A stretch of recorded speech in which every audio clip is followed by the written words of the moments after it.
Well, Jeremy, how you doing? I'm doing well. How about you, Koshik? I do not complain. Doing well.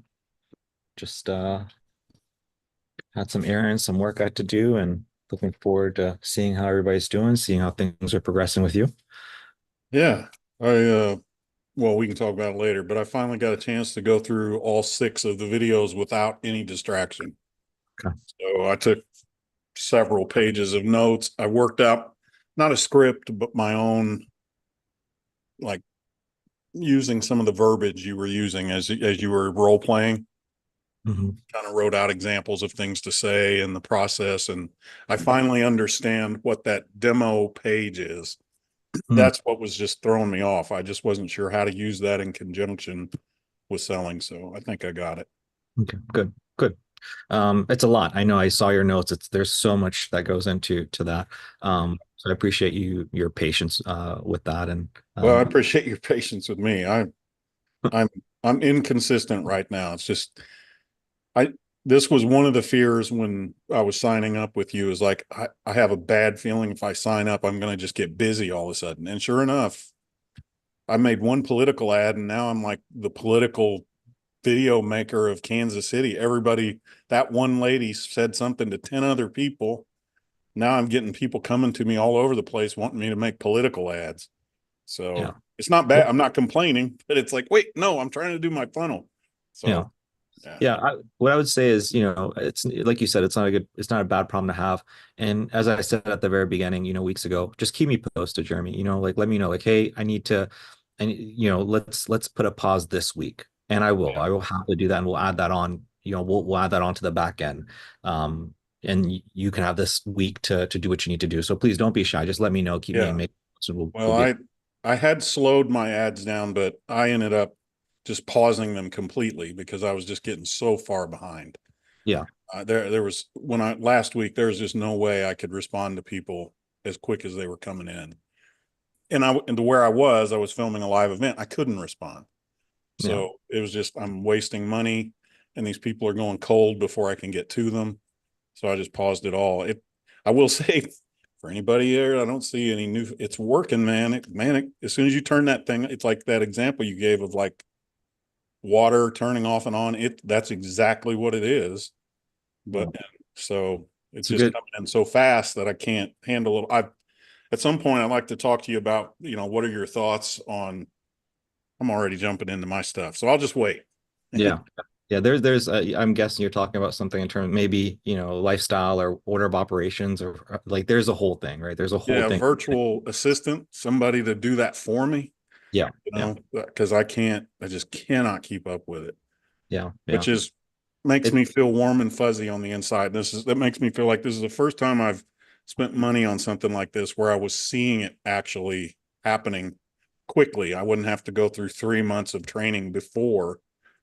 So anyway, I'll turn it over to you. I know you got people jumping yeah. in. Yeah. You Yeah. turn, you turn the you Quillman was cracking up when you were talking. I know because he's going through the same thing as you. He messaged me the same. He's like, Koshik, I think I need to decrease the ads, but Yeah, it just I mean, I'm uh, sure a lot of it is it's I saying a think, free video. So yeah. that's like putting a big fat juicy worm in a pond full of great big fish. Yeah. Well, It just goes so quick. yeah, I mean it is that, but it's also just like it's a beautiful thing if you know how to do ads the right way. I mean, Cam, literally, it's interesting. You, Cam, and Kelman are all telling me the same thing. Koshik, this shit works too much. I don't. I'm Yeah. getting out. Um, Dang your hide, Koshik. Your return on investment in this is just too much. it's too much money, too fast. Why can't you be a liar like all the other guys who sell this stuff? um, it's it's um it's a fast car, you know. You Yeah. can go fast just like that. You turn around and just go fast if you want. Yeah. Uh, we just have to learn to how to drive it and any scenario as possible we can. Yeah, part a Yeah. lot of it is like I'm learning. happy to go. I can go chill and yeah, you because what would be the next step on your uh, level, Jeremy? Well, I need to get a sale. So I've gotten discovery calls, but I booked 2 sales calls and both of them didn't show up. But that's Yeah. because I had gotten out over my skis and hadn't gone through the video of how to, I had gone through the video of, how to make sure they show up and stuff like that. But it was just happening so fast. I wasn't following on that process. So, I'm trying to do my job normally. I'm trying to follow up on all these leads. I'm getting discovery calls, then booking the sales call, and I'm not nurturing that sales call along. But by the time they showed up, or the time for the sales call, neither one of them showed up. So that's Yeah. where I got to make sure I'm following this process. I tend to just kind of, even in my own processes, skip steps, and it always comes back to bite me. So That's Yeah. a lot of it is the lead nurture guys. Like everybody that's here right now, just think about your experience with me. Like most people not really start going through the course, they weren't really vested. Some people do, but it's not until you get the DM, it's not until you get the hey, there's a real person here. I'm very vested in you, sending you the Loom video, sending you stuff, giving you support. And now it's like now you do the work. Same thing applies in this game. That's how paid ads is. Paid ads, nobody knows you from Adam or Eve. Nobody knows you. And so you got to have some touch points, build some relationship, and now people get vested. That being said, guys, we'll go and hop on in. We're about 8 minutes in. One thing I just want to bring up, guys, there's a lot of people here that have joined, maybe within the month. And I've brought up some of our OG members, like, hey, here's a guy that's been with us for quite some time. And one of those guys is Aman. So Aman purchased the course back in 2020, used the information, went out there, did some stuff, worked with an agency for a very long time. And so I just wanted to bring that up. If you guys were wondering, like, hey, what's an OG look like? What is their experience? What are Kaushik's conversations with them? Me and Aman will be tackling some maybe higher level stuff. And so if you guys want to hang out and kind of see what me and Aman are doing, that might be cool. I know sometimes people come in here, get their question answered, and they bounce. But if I were you, if you want to kind of see what things look like 1, 2 years down the road, it might be cool to just kind of listen to me and Aman if you guys have the time. That being said, we'll go and get started, guys. Who do we got first? I think Cam, we got you first, yeah? Yep. So let's go ahead and knock this stuff out one by one. So first thing is just having a look at your Excel to understand what you're doing properly and haven't been doing properly. Yeah, man. So if you want to pull up your Excel, we can go and have a look and kind of see where things are at. I also wouldn't mind just like a little bit of like a refresher on the importance of it because I hate doing it. And I know like you preach like to do it all the time. I was just my main reason why I want to do it live is so you can maybe help me out because every time I do it, I'm like nothing's really calculating automatically. I just feel like I'm having a harder time than what I feel like is sometimes explained. So Yeah, for sure. it says sharing is not turned on. Uh, So like, I mean, here, check this out, actually. Before you share your screen, just to the level of depth that me and Aman are going, Aman, is it cool if I pull yours up and some of the stuff in terms of cold, warm, tier 1, tier 2, tier 3? So this is like what me and Aman are doing. Because Aman was saying things like, oh, I think the quality of traffic is lowering. And so we did is we defined tier 0 as like, these are people he cannot sell to at all. These are people that he can sell to, but maybe can't charge a premium. And these are like their best leads. And so we're going to that level because Aman was telling me recently, like, oh, I don't know that the leads are good or not. And I'm like, okay, well, we need to confirm. So let's go in and see if we're getting less. Maybe the cost per book call is the same, but the number of tier 3 leads have dropped and the number of tier 0 leads have increased. So the cost per book call is the same, but that doesn't tell us the full picture. So am I giving you one piece of like how crucial this is, Cam? Is this making sense? Like that small little thing I just went over? Yeah, shit like that, man. There's so much data. There's so much that this tells you just having this data. And the more I tell Elman, like, hey, the more data you have, you can't. Here's the other thing I'll say to everybody here. If you have too much data, you can always go back and kill the data off, clean it off. However, if you don't have enough data, you can't go back in time and make sense of things. Always have more data than not enough data. Always track it. It's so crucial, Cam. So crucial. So anyways, I'll stop sharing if you want to go and share yours. Yeah. Yeah, that definitely helps. I mean, well, actually, let me say this, Cam. Actually, is your question updating it the right way, or is your question like, hey, why is this important or whatever? My question is a bit of both. And I think one would help me do it daily. Like if I know the importance of it, I think I need to know a bit more of the why in order for me to actually get dirty in every single night and do it. Because I've been doing it like weekly, which I know you're supposed to do it daily, but I was like, me doing it live, because I know you said leave all the ones that have cost per click essentially, and they should just populate themselves. But none of that has been doing it for me. So I'm just wondering if we could do it together and you could see if I'm doing it properly, A, and then B, if there's something that's not working on my end, maybe. But Yeah, for sure.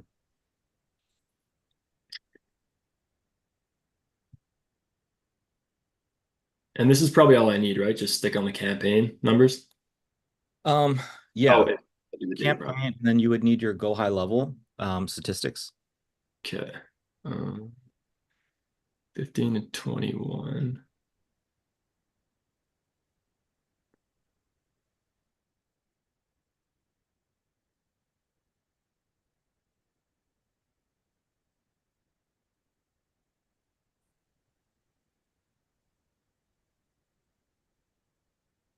Is that cool if we just do like the 15 to 21? Whatever it is that you're trying to put you're trying to put the data in for 15. Yeah, we can do 15 or 21 if you want. Okay. Um, okay. So for CPM, you go to Facebook. So yep, that'll tell you in Facebook your CPM. 6, 7. Can I just like Yeah. copy? It's like, it seems like whenever I do that, it kind of shoots it to the. So as Oh, you put that in there, the mm, reason this, and I'll as you do it, I can kind of tell you, so we can kind of knock out two birds with one stone. So the reason the CPM is so important is what you'll notice is you don't want to do link clicks. That's not right. oh, okay. So we'll do one at a time. Okay. Okay. So the reason CPM is so important is if you stop, let me share my screen with you for a second. If you want to Yeah. stop sharing you don't have enough data. So the reason CPM is so important is because oftentimes it'll like tell you sometimes the quality of traffic or your ads are getting too expensive or not expensive. So for example, what I'll see sometimes is I'll see your CPM be like 47 bucks, 47 bucks, and then all of a sudden it'll jump up to like 89 bucks. So what does that mean? Your CPM is how much it's costing you to show your ads to 1,000 people. So assuming your conversion stays the same for everything else, what happens if your CPM goes from 47 to 89? Your Uh, expenses double. Literally everything is fucking double. And so that means that your conversions you have to drop in half in order to have, if you increase the CPM, or you have to charge double. So gotcha. so does that make sense? So basically I'm paying attention to what is the pattern looking like. So for me, for example, I remember my CPM looked like this, and I had a 4 to X ROI. I had a 4 to 1. And then it kind of crept up here. And so now I'm at like a 3 to 1. And then it fucking skyrocketed all of a sudden. And then now all of a sudden my ROI was like a 1.5. So literally I would spend like 26K on ads, and then I would make like 30K in contracted, but I would like I would get like 24K in payments. So I spend 26,000, make 24,000. I'm in the hole like 4,000, and I have to pray and hope that people pay the remaining balance. And I see that by my CPM going up because my conversion, nothing changed. The conversion didn't change, nothing changed, just the CPM increased. So the value in the CPM is over time. It'll tell you over time. It's not going to tell you something within a day, a week. It's going to be a 6 month, 1 year, 2 year thing. Okay. Okay. Okay, so I'll go and stop sharing that. If you want to go and share your screen now. Yep. Okay, so the link clicks, you're going to get, so you cannot, so everybody, if you go in your ads manager, yep, there's nothing that is fucking true here, guys. This is all bullshit. Nothing is true other than ad spend and CPM. Okay. I've been taking a lot of my stuff from here. So even like your number of leads is not true. Even your number of leads is not true. Sometimes, and here's why, in case you guys don't know. Back in 2020, there was an iOS update where people could opt out and say, hey, I don't want Facebook to track my data. So it's possible that you have 66 leads and half of them said, hey, I don't want my data tracked. So you cannot rely on this data. So you have to use third-party tracking software. You have to use things like Hyros for that. Now, that's not something that you guys need to worry about right now. I would not worry about that not even close until you're at consistently bringing 10,000 per month, bare minimum. Can you repeat which ones were the ones that were accurate again? Yeah. CPM and ad spend. Those are the only two things that you should be looking at here. So Actually, can I'm I? sorry, CPM, ad spend, unique click-through rate. Those are like the three things I look at. Oh shit.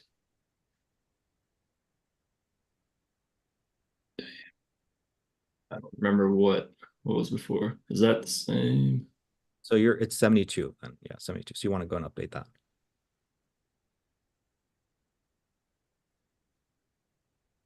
And then you said ad spend's accurate. So it's just ad spend and CPM. Yeah.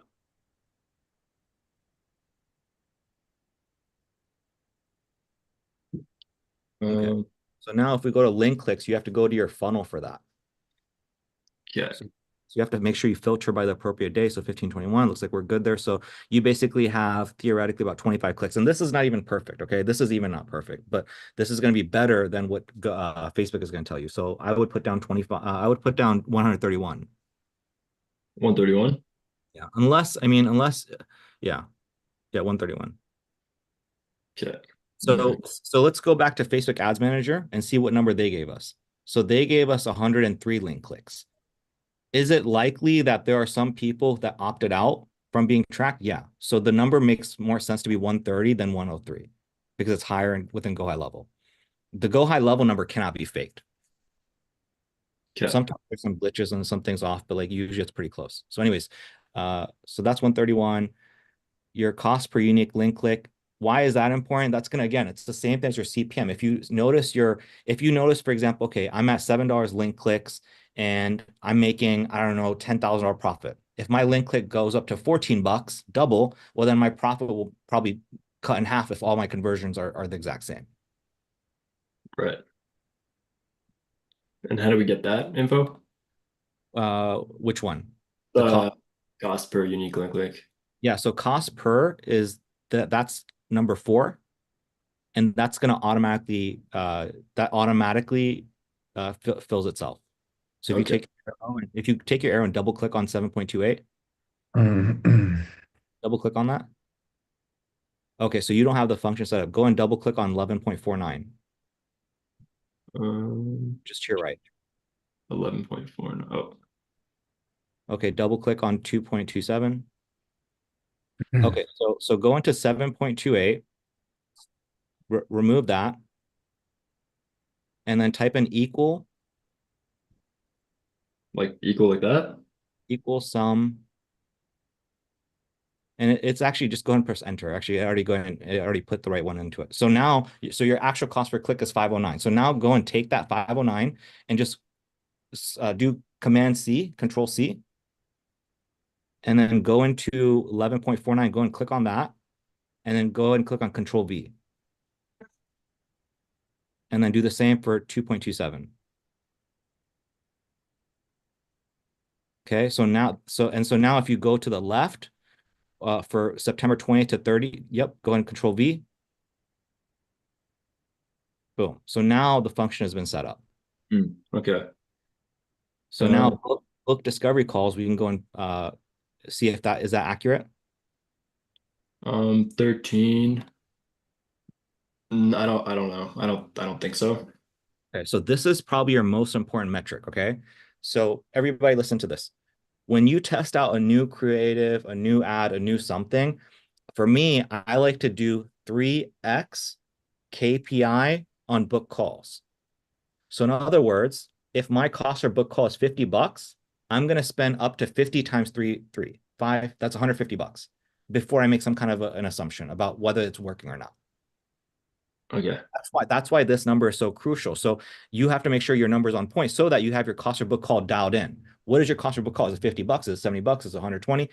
You'll notice some patterns. And so if you notice like over the course of like 3 months, your cost per book call is the same.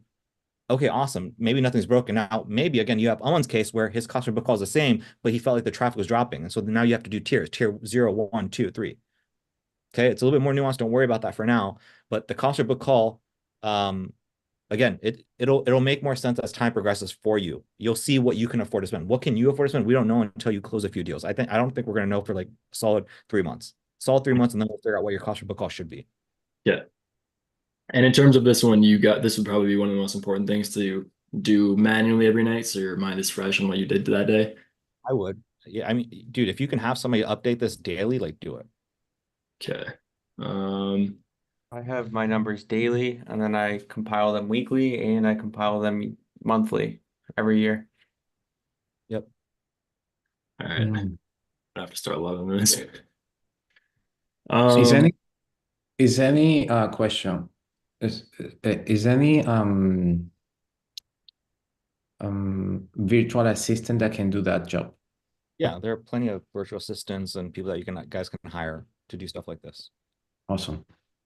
Okay, that would be So your book call is just your book call. You can get that from Go High Level. You can get that from your automated. Be able to get that, and then your cost per. It's the same function. So equals sum. sorry, which one? This one? Yep. Everything that's CP just stands for cost per, and that's all going to be a function. So it's just going to be equals sum equals. Yep. Actually, it's already taken care of. So you're good there. Yeah. Just make sure, it's dollars. So your one from September 8 to 14 doesn't look like it's in dollars. Just, keep it clean, obviously. Okay. Okay, so your calendar conversion rate, this is important as well. Again, you'll see, here's what's going to happen. You're going to see as time progresses, your conversion rate on your calendar page will drop, right? And then once it drops at a significant level, well, then yeah, maybe you got to change up, your ad, or you got to change up your calendar page, or you got to change up your offer. It will happen sooner or later. When I look at your numbers, if yours really is 13, man, that's like fucking sexy. It's like beautiful. 20% is beautiful. And then obviously you've got your live discovery calls, which basically what that stands for, guys, the difference between a discovery call and a live discovery call is the actual calls you have. So you might have 13 people book with you, but how many of them actually showed up? That's going to be your live. So is 10 live, or is that something you still have to update? Um, I think it's more than 10. Like, yeah, I've been very overwhelmed with the amount of stuff I've been getting. Okay, cool. So let's go ahead and, you can manually update that after our conversation. Cost per live, if you want to double click, make sure the function is good there.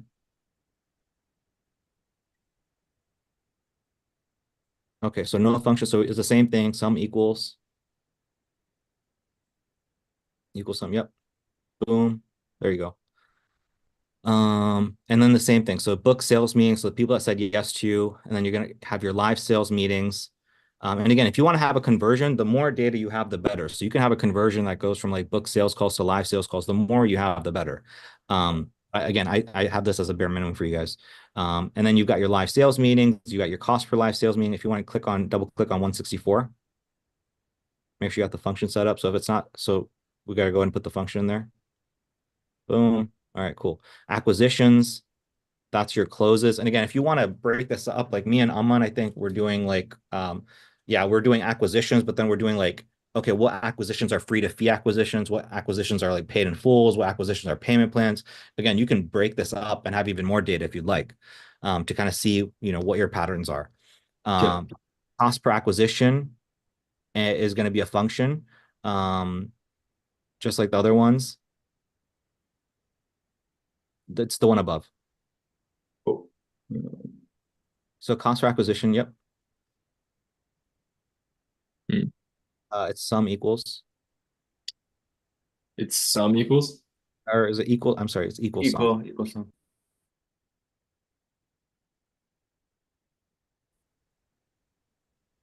Just like that. Yep. And then parentheses. I'm sorry. Parentheses. What's a parentheses? The circular one, the one that's like a half a circle. That one. Yep. And then it's going to be the other one. The one. Yep. And then you're going to put in 16 divided by a row 16 divided by row 13. Oh boy, hold on. 16 row. So you're going to go ahead and if you, it's a little bit tough to see. It's going to be D16 D16. divided by, And then is that just slash the divided by? and then it's D13. Parentheses. There you go. And then hit equal. Okay, cool. So that's fine. Again, you just don't have a number in there. That's why it's saying that. Yeah. Close rate is going to be, so your close rate is going to be your D13 divided by D 11. Yep. Yep. So, and then ad spend, we already went over. Okay, so revenue. So what you guys want to think about is revenue is what is contracted, right? So, okay, I closed 2 deals. I told them both 10K. So your revenue in that case would be 20K. It's not how much cash you collected. It's how much you will make if everybody pays. Cash collected is how much you collected in that given month. So if somebody pays you $5,000, somebody else pays you $2,000, your cash collected is gonna be $7,000. I don't care what they pay the other months for that given month is 7K. And then profit after ad spend, that's going to be a function. If you want to go and click on that, Cam, Yeah. that function is just simply going to be your revenue. So revenue minus ad spend. Is that it right there? Yep. So equal. Yep. And then net cash flow is going to be a function as well, and it's going to be yep, that's the one. And so revenue ROAS is going to be your revenue divided by ad spend. So this is going to be, yep. And then cash ROAS is going to be your cash flow. So 20 divided by 16. So equals Parentheses. You got to make sure you put in D because you're Okay. in the road. You're in row D. divided by what? Ad spend. So that's going to be D16. 16. This is Enter. did I do it backwards? Cash collect.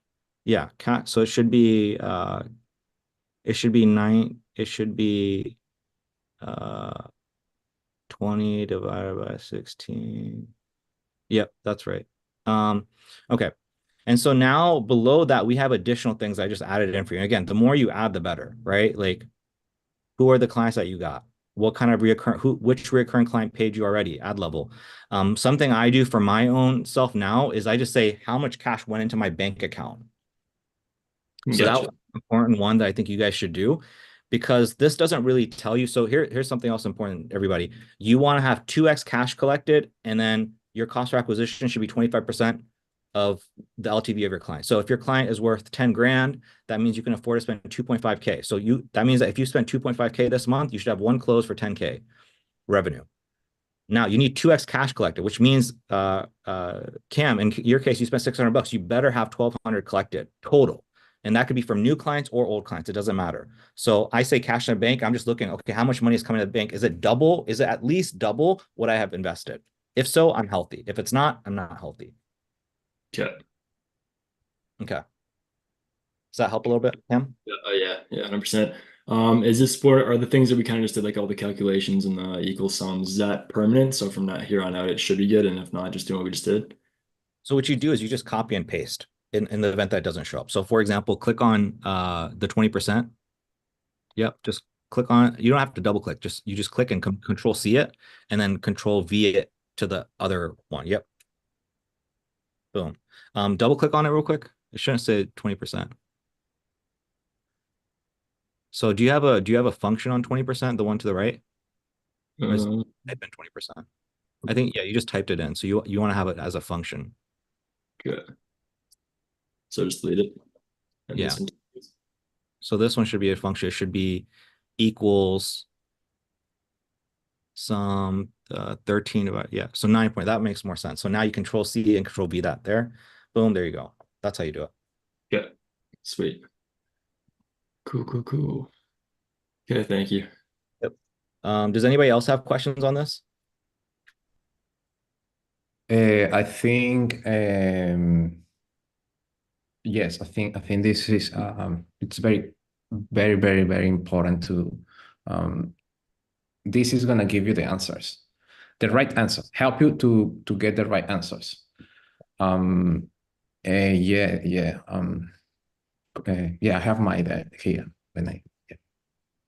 Real quick, Kaushik, on his spreadsheet, the one that says CP acquisition, which has the div divided by 0 error message there. I was following along just to make sure mine is right too. So you had him put in a different formula than what's existing in mine now. Okay. So if Cam, if you go back up and click on that div divided by 0, This guy or this guy? in the seat on number 14, 19 rather. Where is it? 17. Maybe yours is different than mine. Oh, yours is different. His is Oh, different. yeah, I'm on the niche Yeah. one over here. Never mind. I got a question. Yep. So this is like, what was my question? Sorry. Oh, so on Cam's there, he split up by, looks like weeks. Yeah, he did by weeks. Yep. Okay, so that's probably something I should do because mine's just July, August, September. I'm just doing months. No, so what's important is like, so you're gonna notice the big data points month after month. Okay, month Okay. after month is like for you, Rodarte, your stuff is dialed in.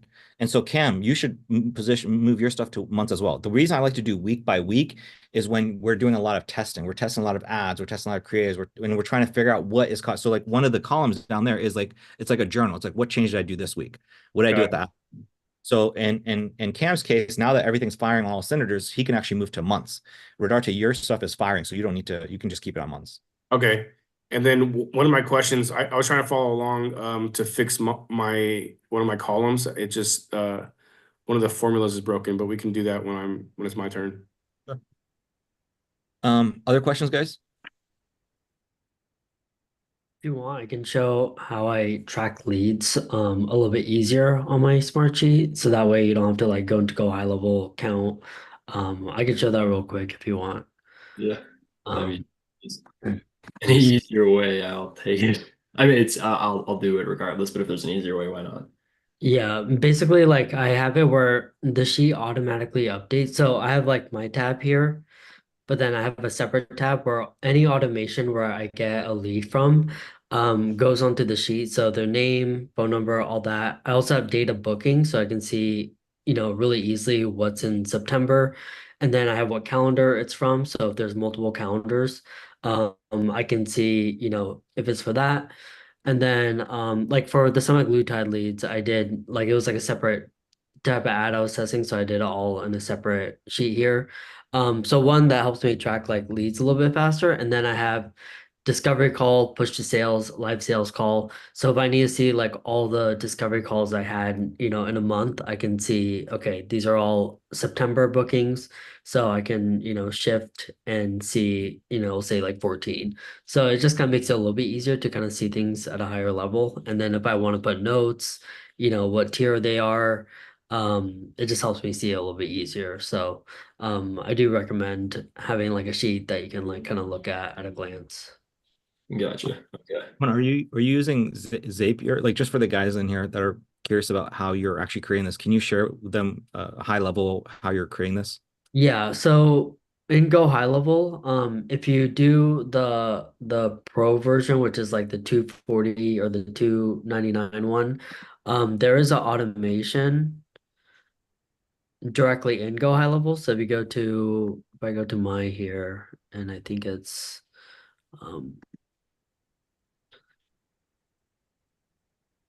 so I just have it where on the bottom there should be so there's like a Google Sheet feature where you could just type in Google Sheets, and that happens if you have like the 297 one. So I just use this, I connect it to my sheets and then provide all the information for these. So you can like basically put the starting column, the end column, and then what you want. I do recommend like the actual time they booked and then when they booked, meaning like because they may like opt in on August 28th, but then they booked for September. So you don't want to confuse those. So I have like data booking and then time booked for discovery call. And then that just automatically pops up onto the Google Sheet.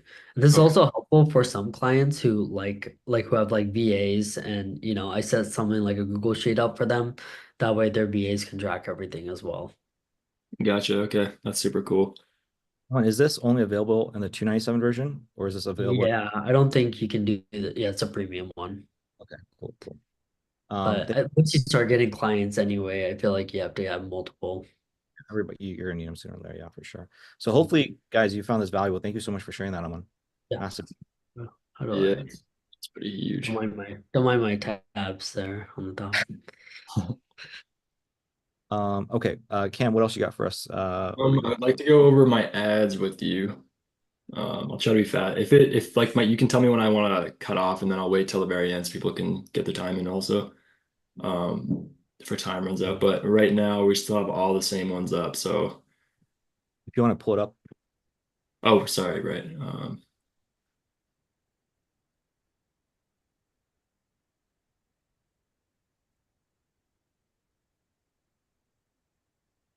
Okay, so what are we looking at in terms of, so let's go ahead and I don't know if I want to like filter this where Yeah, we did okay, this last week where it's just the ones that are live. yeah, so Yeah. go and click on unique click-through rate. So take Uh, it off to the right. Yep. The one to the no, the one to the right. Yep. And then click again. Okay, so if we're looking at these odds, we got 10, we got 2, we got 7, 4, 3. So you already turned that off. So you already turned off creative 2. so I turned off Creative 2 only because it got stuck. It was just giving me nothing. So we jump started it. This is the same thing, just different date. So same as number 2, just the jump started version, and it started to kick out some numbers. So So uh, how many ad sets do you want? Because I know, budget's kind of creeping up. So we got 20, 40, 60, 80, 100 bucks that we're spending a day. What do you want to be spending um comfortable with? I know again you're getting overwhelmed. What do you feel comfortable with? yeah, I'm feeling like my calendar is just so booked, and right, I need like to be in a different headspace for this because I kind of feel like an imposter right now. I need like a mindset check because the call that I've had a few calls where they're just drilling me for the offer, and that makes me feel like it's like my insides are just like, oh, I don't even know what to do. So I kind of like the free video commercial when you said it doesn't even matter, you're just going to refund them. The main goal is to prove that you can sell. Then I was like, oh, like I'll do this today. But for me, it's like the offer is like I don't know how to even come close to do that. The only ads I've ran are for myself. The guy that I just had a call with, we were on, he was a big talker, pretty dominant dude, super friendly, but he was just kind of he ended the call by saying he's gonna have 3 of his boys with him on the call. They're gonna hold him after hours, and they're all gonna be around the same computer looking at my stuff. And I was like, man, my slideshow, if you have 4 guys on like and looking for details, because he's like, if I even find the smallest piece of bullshit, I'm just gonna probably leave the meeting and have my boys in the room with me, making sure that nothing gets by. And I'm like, okay, there's a lot to catch, but let's do it. I don't even know if I'm gonna do it right now. I just don't even want to go. I just kind of want to just cancel it. But like stuff like this, like I used Face Swap app for these fellas because they look like these guys, and I don't even. Here's a tip really quick for everybody. Once you get to this stage, so Rodarte, this applies to you, applies to you, Cam, applies to Aman if you're doing something similar. What I would recommend doing is, hey, really quick before I get started, I wanted to actually like just share a specific person with you. Have you heard of name agency, name company? And then they're either going to say yes or no. If they say, for example, no, or whatever, it's like, okay, cool. The reason I'm asking is like their ads are all over social media. I thought maybe you have seen them. So this way, when you pull up Curtis and Mackenzie Hall, either they know that person or they don't. Does that make sense? So Okay. so hey, have you heard of Clean Air Force? They're going to say yeah or no. If they say no, okay, you can pull this up, no problem. You're chilling. Does that make sense? A little tip. Yeah. That will. I'm only marketing to the U.S. and I made sure that these guys are from Canada. So if there's some crisscross, I don't know where that would have happened. I'd be But I'd be safe. Just do that to be safe. You never know. yeah. So yeah, I found this on their Instagram. They're making business cards. I'm just gonna say that they are doing their bills. Like it's a whole.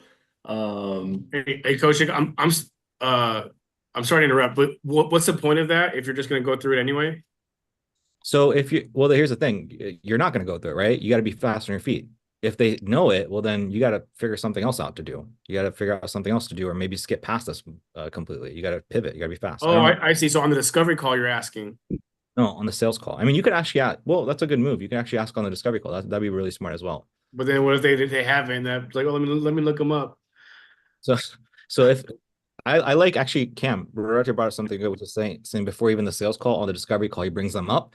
And then if they don't know him, well, then you just move forward as usual. But if they do know it, then you can change things up. You can change up the slides, change up the person, whatever. Right. It took me like hours to be able to face swap, Yeah. but Or you just pivot, you just don't do this. You do something else, man. So okay. you guys My thing is though, if you're really honed in on the offer, like you said, you kind of gave me the magician analogy. That gave me some peace because like even with you, it's like I don't even remember what the original offer was, but like I'm here now, and I'm super pumped.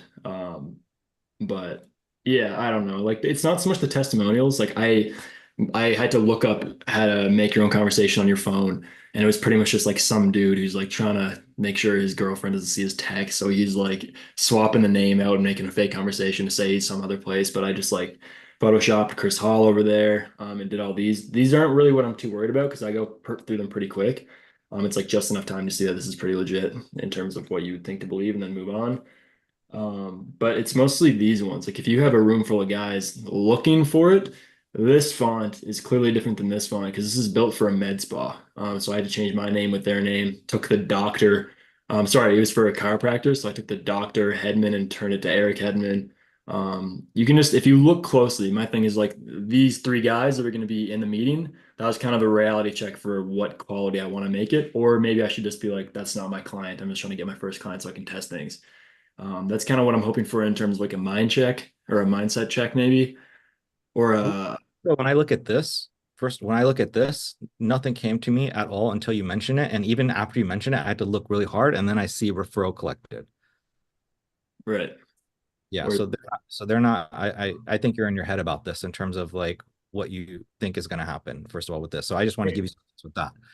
Hey Cam, you said the referral collected 1,000, but the referral program revenue is 0. Is that right? That is correct, Daniel. Yes. I don't know. I haven't even looked at these numbers too close. But where do you see that? So referral collected from Marcos is Mm. that is 1,000, but the referral program on the top right, Yeah, this one there. yeah, that's the 1,000.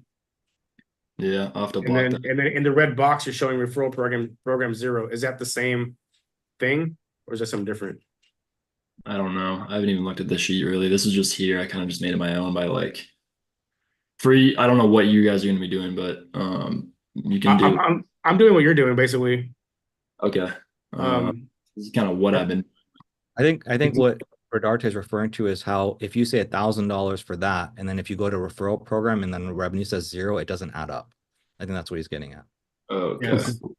Quick question. Is this for the any This is for niching down. This is way further. audition? Than- Okay. Right, cool. Oh, it would be awesome if you would have this one for the demo call. They get more information. Well, they can get it. Yeah, they can get my information. Yeah. Oh, good. Thank you. So let's like instead of like focusing on all the nuanced details, which again, Cam, you can do a fine comb over with this. What did you say in terms of needing a mindset check? Let's I just kind of feel like it's kind of been I've had a couple calls in a row where they're really focused on the offer. So it's kind of been killing me, kind of like what you were saying, where like you've had a couple clients like that where it just didn't really whatever you said before. So they're like on the discovery call or they're like on the sales call? The discovery call, like they're really focused on it. How many Sales call. How many sales calls have you had? I've had one sales call. So you've had one sales call, and then how many discovery calls have you had? I've had I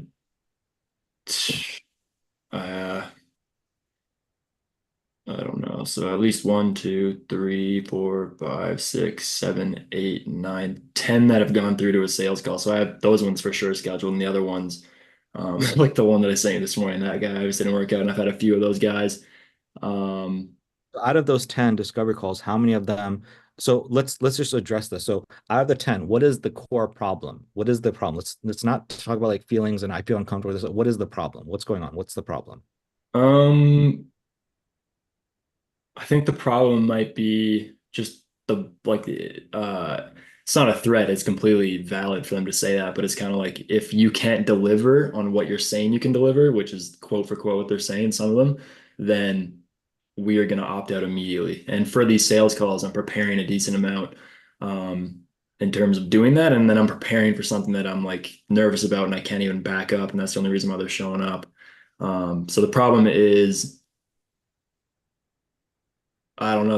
I don't know. I don't know if that said enough, but Why are they saying, so what is your offer? What is your offer? the offer is 20 duck cleaning jobs in 30 days guaranteed or your money back. Okay, how many do your parents do on average per month? Oh, I haven't talked to anybody that's as big as them yet, but they have 4 trucks. Probably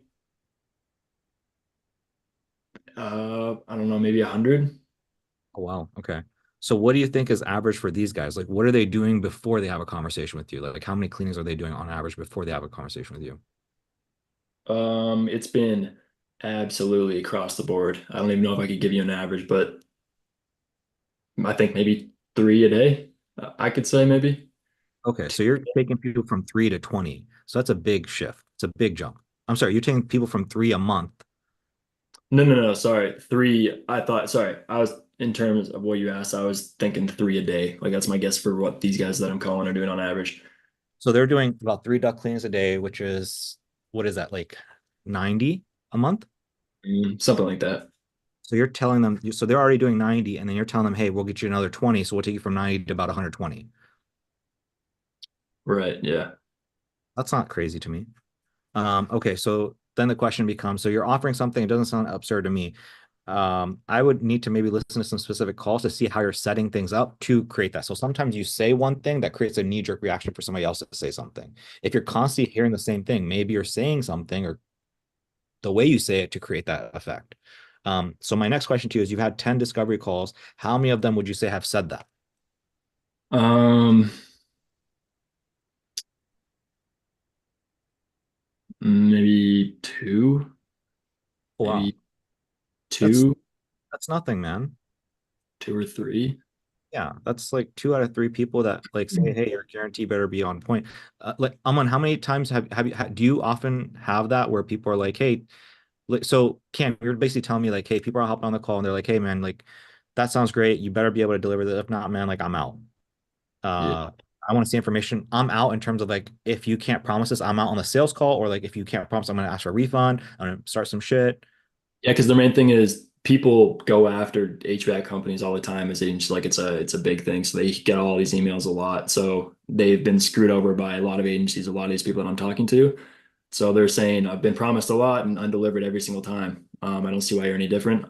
But obviously, if I don't take a chance, I'll never know if you're actually good or not. So let's do it. But if I see any crap that I've seen in the past, then like yeah, you're finished. Like it's not Aman, so, have you like you like Aman, do you get stuff like that or no? Because Aman's in the Not that aggressive. Like I've gotten a lot. I've gotten, maybe 3 out of 10 people who are like, ask about the guarantee. Like I think I saw the guarantee is 90 hydrofacial 90 days, and then they'll ask like a little bit more specific, like is it actual patients and stuff.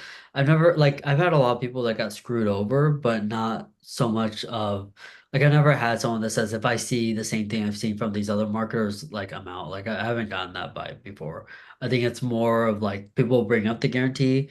People would want to make sure, like, okay, if I hit like this much, I would, they'll be maybe very specific.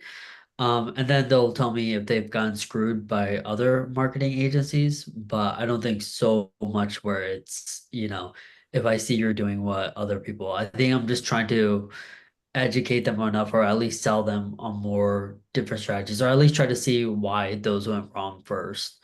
And then that way it's a little bit easier to differentiate myself. What I would say is, so thank you for that, Aman. With Aman, when he gets that, what I simply told him is like, just keep it simple. If they say, hey, it's 90 hydrofacial 90 days, yep, 90 hydrofacial 90 days, exactly as it implies. Are you interested? Move forward. Don't get into the weeds of like this or that or whatever, because that's why you have the sales call. On the sales calls, you can really slow them down, get them emotionally bought in. You guys are both level, respectful, and all that stuff. That'll happen. You just got to push them forward, man. When it comes to right. the calls, It's important to understand this. Just push them freaking forward, man. That's it. That's all. That's your only job. Push them Yeah. forward. I've had a lot of guys that as soon as I can't even ask like how long they've been in business, like as just small talk, just to build some rapport to crack some ice before they're like, all right, buddy, like what are we doing here? Like just give me how many leads you can give me and give me how much you charge. And that's it. I was like, all right, like I'm just trying to get to know your business. I've had 3 of those guys in the last 2 days of like business days, Friday and today. It's possible, Cam, that this industry that you're in, you got a bunch of like dudes like that. It's possible, and it could very well be normal. Now, can we mitigate that? I think you're doing the opener line, the one I suggested, which is, hey, my name is so and so. We've got this many clients that we work with. We've been doing it for this many years. Are you doing that as your intro? Yep. Yeah.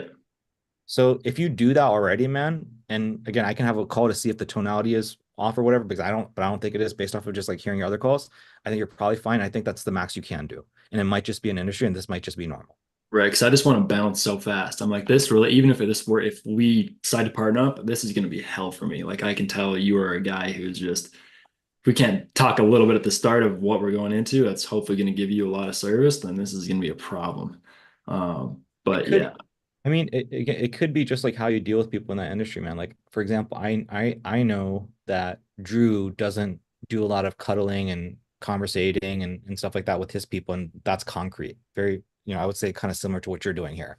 Right. So yeah, my best call was today. I think it took maybe 12 minutes when they usually take like 30. And it was just like, I was just flowing. They were like, oh yeah, sounds great. I mean, it could have been the person on the other side for sure also, but it was when I was just flowing and talking fast, and it was just all in order of the script. And then he was like, perfect, when's the day? He's like, yeah, awesome. Like he asked me about the time. I said, are you free this day? He said, yeah, for sure. And all right, I'll see you then. Is there anybody you want on the call? It just kind of was like perfect. So I think maybe from now on, even doesn't matter who's on the other side. It seems like if I just kind of get in straight to it, as long as I'm friendly and my tone is like excitable and hopefully contagious, then it should be good. I think I'm going to try that tomorrow. Yeah, I like the words you said. So it's just like, hey, look, I know you've probably been on quite a few of these calls, so I'm going to get right into it if that's okay. Says, yeah. So I know, and here's the tip. What you mentioned is like, hey, how many leads can you get me? How many this? How many that?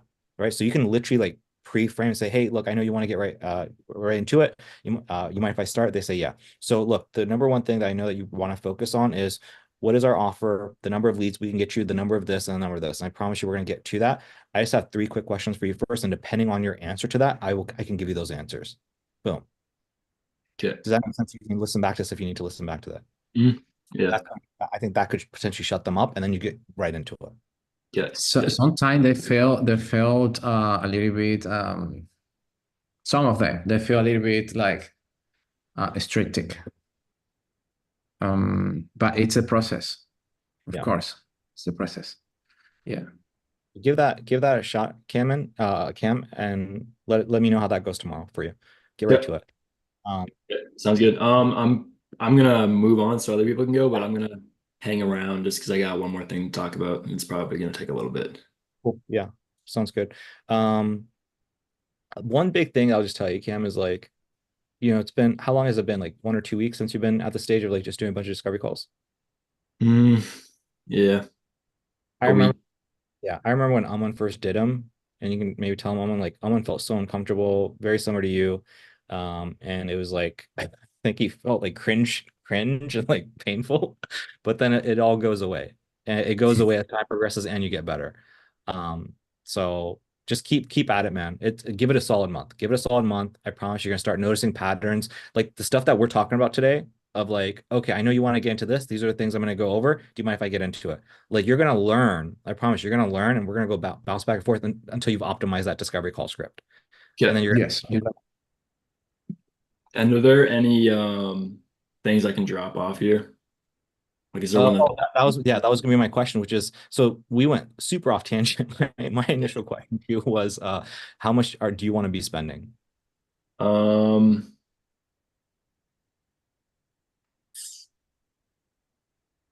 I don't know. I want to say like $80, but I'm spending 100, which isn't that much different. So I don't know. I'm sure we can just leave it. I just got to kind of grab some balls. My question that I'm going to ask you at the end is, I want to run through exactly how I'm preparing for these sales calls, because they were emotionally draining, and I don't even want to show up to them just because I'm like, oh God. So yeah, I'll wait for that. But if I have a good preparation and like checklist for myself to prepare for them, I think it's gonna set me up for a lot more success because I've only had one total and I have 3 sales calls just tomorrow. And then I think my Wednesday's filled up too. So it's not like I'm looking for for leads or opportunities here. I just need to know how to squeeze them out the best I can. And my process right now, it's just crashing me. If you wanted to turn something off, I would turn off Creative 4. The reason for that is if we look at the amount spent, all of them have spent a healthy amount. If we consider what did we say? What was the KPI pop quiz? What was the KPI that we want to look into? Oh God. Is your Uh, cost per book call? okay. So when it comes to your cost per book call, honestly, this is fine. Like that. So technically, you should keep it on. Technically, Okay. because it is within everything is freaking within KPI. Everything is like beautiful. But if you want to turn something off, we've spent $130, right? Because your KPI is around $50, which means you can afford to spend 150 to make a decision, right? 3x KPI. So $50 cost per book call is on average. So we can spend 150 to make a decision. So as I'm looking at this, you are technically within KPI. But if you are using the metric of link clicks, the link click is a little bit high. So with this particular case, your link click is relatively high, your unique click through is low, but still people are fucking booking. So it's technically fine. But if you wanted to turn something off based off of link clicks, then you could turn off Creative 4 out of all the other ones. The other ones are all within like $5, $6. The one that's 790, that would be the second one I turn off. If you wanted to turn off one or two of them. Yeah. So you said 4 and So I would, if you wanted to turn one off right now, turn off Creative 4, and then I would maybe, if you want to turn off 3, you can as well, or you want to, give it a shot, wait like a day or two.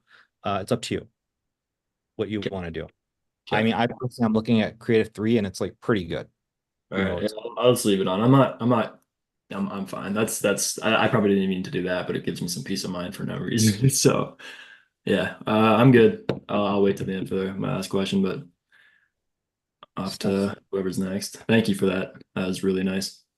I'm kind of relieved that Mac, you're so Cam rather, you're so angst because I was, and then I'm like, dude, Cam's killing it. Like, what's my problem? And now I'm like hearing all the shit you're going through. I'm like, okay, I don't feel so bad. nice. Yeah, Um, thanks for suffering for us, Cam. Yeah, no problem. Keep it up. Hey, The guy is showing pain. He's being vulnerable. Thanks, mate. Jeremy, don't celebrate too early. You're maybe 3 weeks away from this. So Yeah, I know. That's what I was saying. No, Keep it up and for the good- another couple weeks for me. Yeah, I'll try. The pain's coming. Yeah, Jared. go get a sale, man. You can do it. Get it. all right. Cam, let me get this, and then I'll move on to the next person. We'll circle back. Okay, cool. All right. So who do we got? No, it's so funny, man. I love you guys. It's so cool because like everybody's stressing out because we got way too many book calls, way too many sales calls. Fucking awesome, man. Let's go. Gets me pumped. All right. So who do we got next? We got Mr. Kilman. Yeah. So I sent you some stuff. Do you have questions on this? Or do you have other questions that are similar or in the same tangent? I do my questions. Yeah, I hope I have a lot of questions. But to start with those questions, how can I explain this funnel for real estate agents? So, all right, so just a quick update of my process, how I'm going. So I built everything. I was like here, like I'm invest, let's say 12 hours building and getting all these skills technically and prepared for the script for the process. And it had been like a lot of mental energy. So so then I run the turn around the ads. We start running the ads and the machine started showing the leads. And can I share my screen so you guys? Also, how can I share my screen? It's here. This one. Okay, can you see my screen now, guys? Yeah. Right, these are my numbers. Okay. I have tried to update every single day, but it's so hard with all the things that came into running a business. Um, uh, you know, I have two business, and so I do videos. I need to pay the bills. I need to, I need to provide. I need to do all the things. And so here, and learning this system. So I try to keep my numbers update. But they are not very precise. Okay, like it would be great to have. For example, this one discovery call. I remember I called them, like I'm trying to squeeze the lemon, the juice a lot. So I just called them from the first contact form. And I drag into the discovery call. I get them to the discovery call, and then some one of them I get into the sales call. But yeah, that's are my numbers. What do you think? Oh, let me see the CPM, see if it's update. CPM is 29 now. 29. Yeah, your numbers are fine. Your numbers look like very average. Okay, so they're okay, my numbers. Yeah. Why I feel so why I feel I could close some. No, I have to go through 50. Is that the number? 50 sales? To accomplish what? In one of the videos, it says like to get success or something. It's to be comfortable with the sales call meeting, you need to film 50 sales calls, something like that. So that's something else. So what my rule for when you guys, and this is once you niche down, my rule for once you feel good in terms of service delivery is 30 clients. 30 Okay. clients. And if you consider, your typical close rate, you're closing 1 out of 20, you're closing 1 out of 5 people. So you take 30 clients times 5, that's 150 sales calls before you feel good. You're going to have a conversation with 150 different people before you feel pretty good about what you're doing. Yeah, that's the mental energy. So it's every people. Yep. But that's when you niche down, not this stuff. This stuff is different. When you niche down, 150 conversation with the exact avatar. So Cam, for example, he did, 10 discovery calls. Out of that, maybe he'll have like 7 sales calls. So, he's maybe, I don't know, 5% of the way there. Okay, That's gotcha. Gotcha, understandable. Yeah, so okay, so I had yesterday a discovery called it was afternoon, and this guy so this is a real estate agency. They do real estate. And they submit the form, but they just submit, they just land in the landing page, and they just let me show you here. They just went to the opt-in page. Yeah, and the opt-in page, I called them, and the number they provide was the business owner. That was great.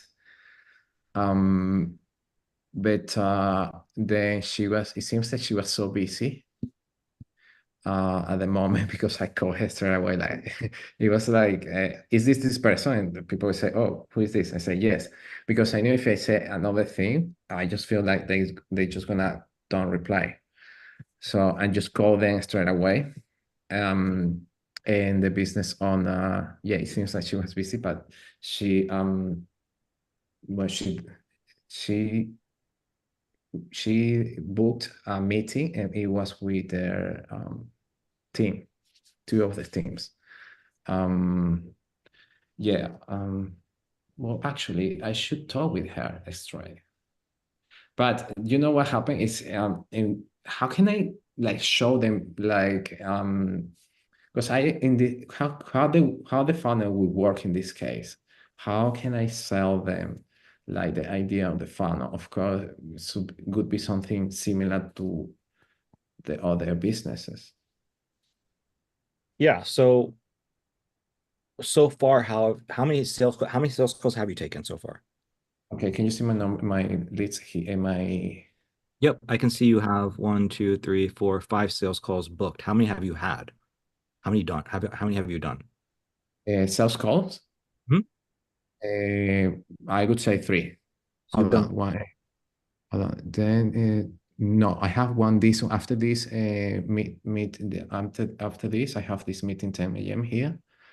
I had 1, 2. Oh, actually, I have like 2 or 3 sales Okay. calls.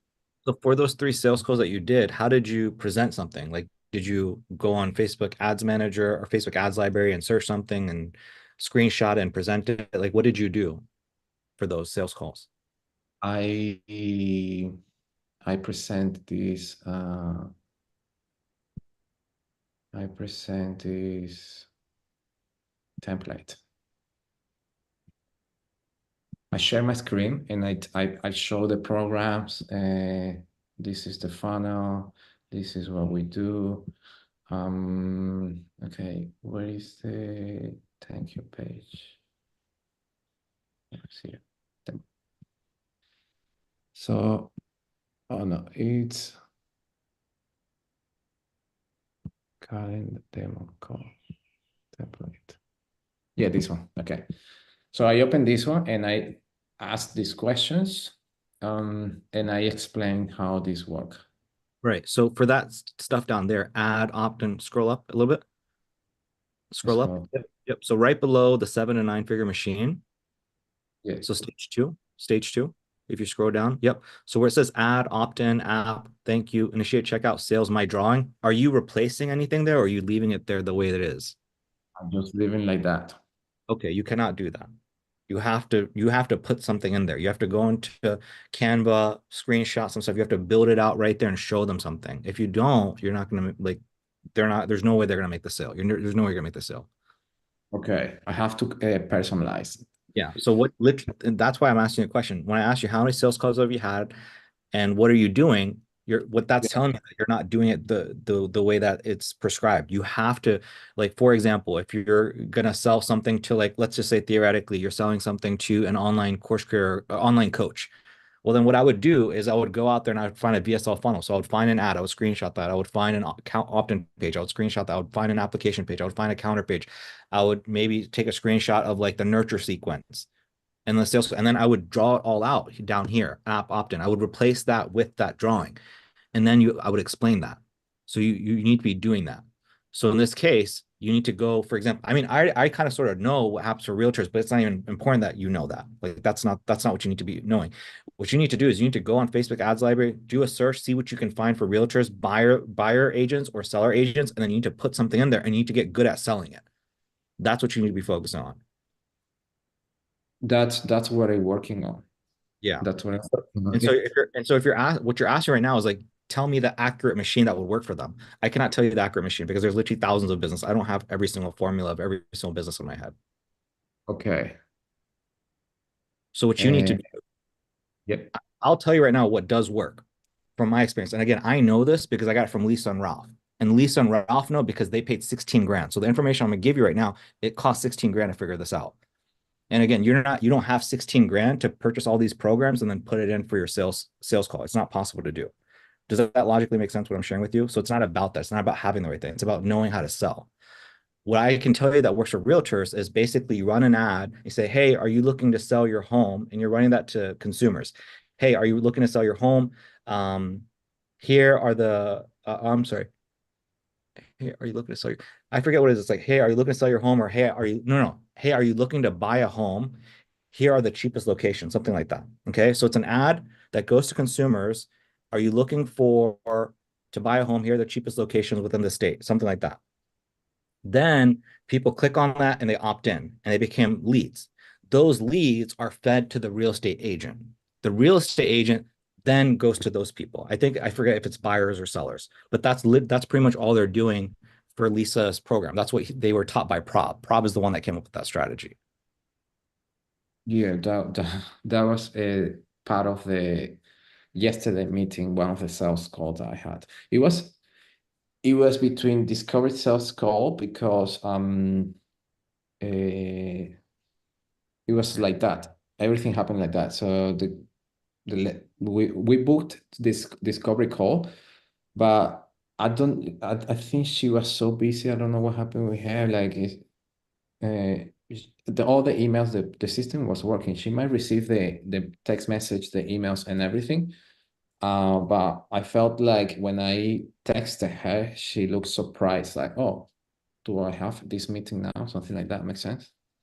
Yeah, yeah. So Um, I guess my question to you is like, what is your main concern? Like, what can I help you with? Let me actually share my screen with you. I want to visually just show you what I'm talking about. okay, question. Is there any option? Okay, how necessary is to update this, like to customize this page? 110% or you won't make the sale. I have to do that before I have 2 sales meeting today. So that is gonna take me a little bit time too.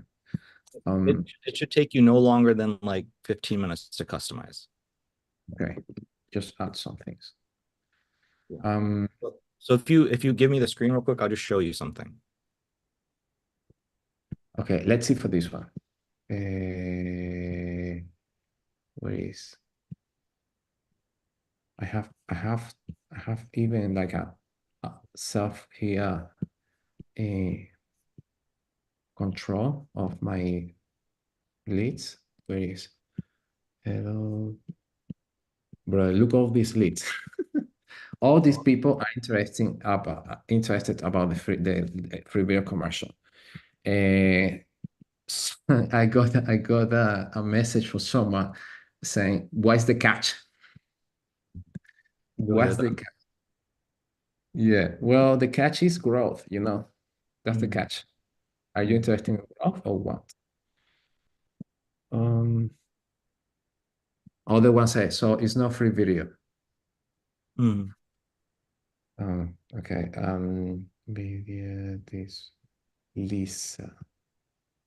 Okay, So this. what business is that? Okay, this is Is this the this mine one? yes, Welcome. this is this. So their niche is the niche. It's it's another kind of. It can be drive in the same way that the funnel is designed, or they need a different approach. What do they sell? What do they sell? They sell service in mining industry of mobile. Like, can you see this kind of this kind of? Can you see this? It's like a camber dam. Yeah, I'm just reading this. At T-Garden Engineering, we provide innovative and reliable engineering solutions tailored towards mining sector. Our expertise spans across mobile site building, shipping, container modification. Yeah, so I left you a voice note about this one. I don't think that they're a good fit. Like it's too small of a niche that Facebook ads is going to work for this one. It's possible, but I don't think it's going to work. So Also, because they have the budget and they look they have the budget and they're interesting. They follow the steps. Yes, she was. So what I would do if I were in your shoes is this. So Facebook, it doesn't matter that they have the budget. Facebook ads just isn't going to work. So it doesn't matter. You can take their money, but then you're gonna have to give it back because your stuff isn't going to work. Now, if you want to sell them just for the practice of it and like pass the stage, like you're welcome to. Like if you want to just show them something and present it and collect some cash and then refund them, like I'll say, okay, great, you've passed, and then we can move on to the next stage if you want to do it that way. But Facebook ads just isn't going to work for this niche. Like for them, if you want to, like if you actually want to collect some money, the strategy would be you offer them something for free and then you charge them from other videos. So, hey, we're going to create a video business card for you, but these are other videos you're going to need for the strategy, and here are the videos. So for example, when your sales rep goes to a company to sell a thing, that sales rep is going to need some videos to present to this person. So what we can do is we can create some videos for the sales rep so that when they go to have a conversation with the buyer is going to be more educated. So that's how you would actually help them using video. Okay. So you would give away a video and then you would charge for other videos. That's one way you can make the strategy work. But offering them Facebook ads, funnels, and stuff like that is not going to help them. It's not going to help them. Okay, that's a different approach. So, wow. Okay, because I was so excited with this, because this guy looks like they go ahead. They say, okay, this is not. We're not playing here. Let's just make business. Tell me what you do. Yeah. you know. Fortunately, Okay. this one, yeah. Like again, if you want to just sell them some stuff, man, sell them some video, like go for it. You know, just it'll be something different. It's not gonna be what we're doing here. Okay, videos. Okay, yeah, I can sell some videos. But what? So now in this case, what should I tell them? Because they are applying for the free video commercial, so I guess I can get a deal with them. Mm, Yeah. okay, So yeah, you- what you would have to say, like I said, is you would offer like maybe one video for free if they pay for other videos. So it's like a buy one, get one video free kind of deal. That's how you yeah. would do a bait and switch on these ones, these guys. Okay, all right, great. Um, I have a sales call of this spa today. And yes, any advice regarding spa? Is this a medical spa or is this what is this? Yeah, so Look, a spa, okay, so let me share my screen with you and I'll show you how you would do research for this. yeah, So what services do they have first of all? they have services, So therapy, which is for the, it looks very, I did this video for them. so is this a client of yours that you already did? Yeah, they click on the ad. Okay, cool. They, So, yeah, out of step so click on services for me really quick. services. Yep. And then so what do? They do healthy hair, fresh hair. So what did they say on the discovery call? What do they want to sell more of? Here is the, where is, yeah, tree lead. Oh, it's an update. Okay. Where I put it? Took a note of him. Well, he basically say, yeah, I followed the step. I just followed the discovery call. I asking him some questions, you know, the LTV and LV, and the LTV is around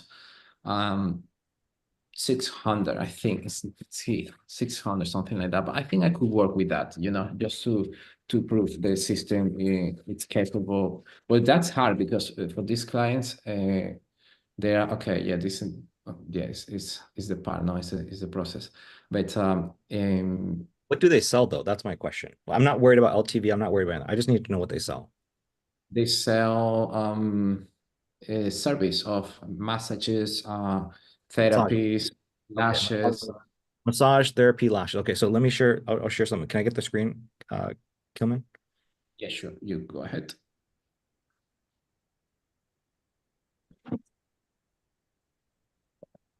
You have to stop sharing your screen, Kilman. Oh, stop sharing the screen. Okay. Okay. So if we consider the funnel, right?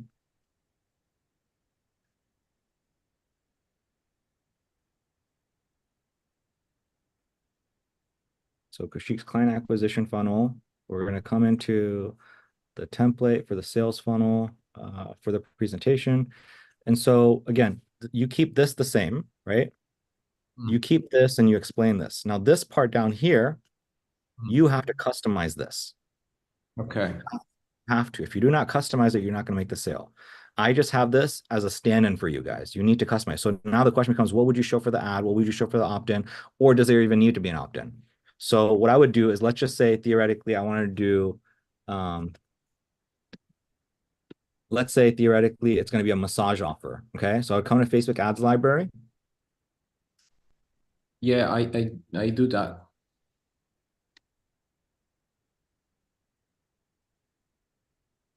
And so the question becomes, so I'm literally going to pretty much like have this shared. Like I'm going to open this, I'm going to right click it, I'm going to basically have a new tab of it.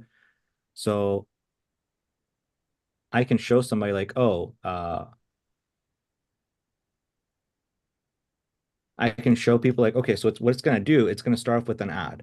So just like when it comes to getting eyeballs on a product for Apple that's spending millions of dollars, the first thing we're gonna do is we're gonna have a great offer that we're gonna show to people that want a massage. Now, in terms of what that ad is gonna look like, it's going to literally be this ad: experience new heights, da da da. So you have to screenshot and build it out. You have to like screenshot, save, and again, I'm just pulling up the first one. I'm sure there's like much better ones. That's like a really crappy facials to transform your skin. I'm gonna look for some kind of an offer.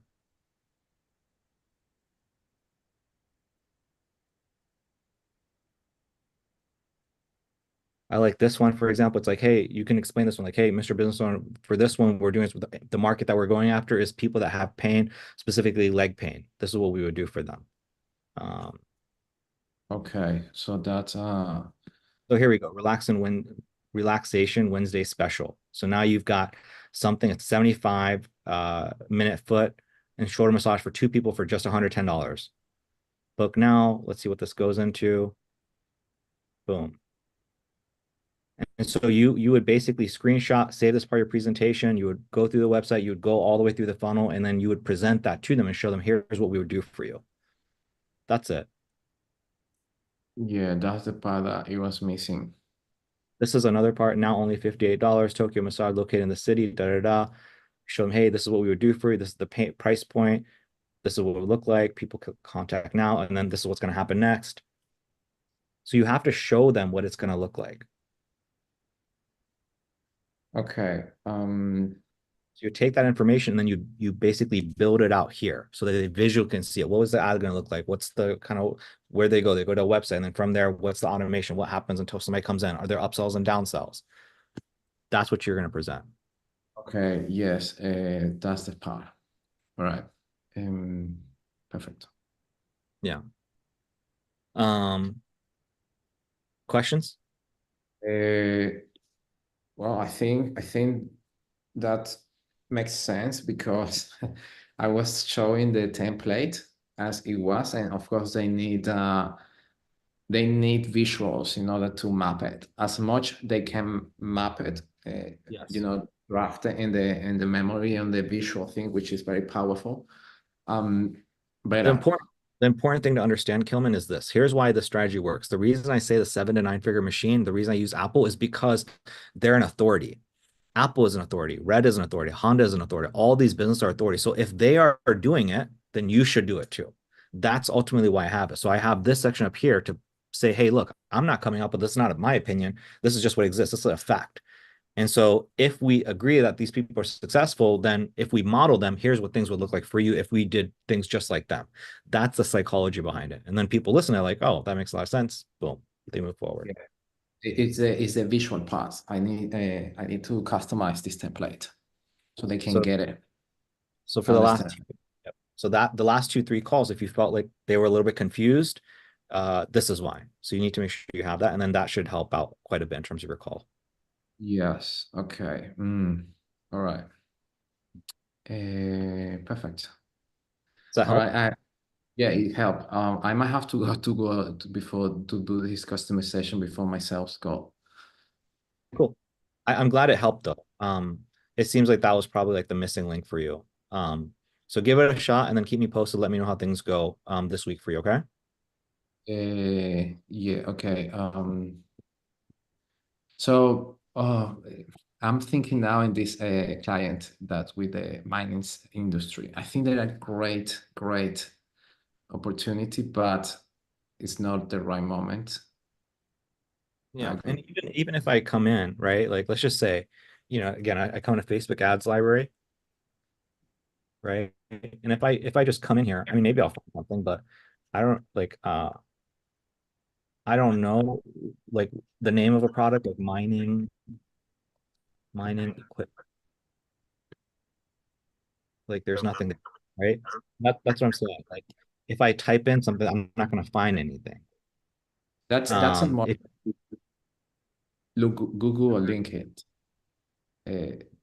marketing channel would be, isn't it?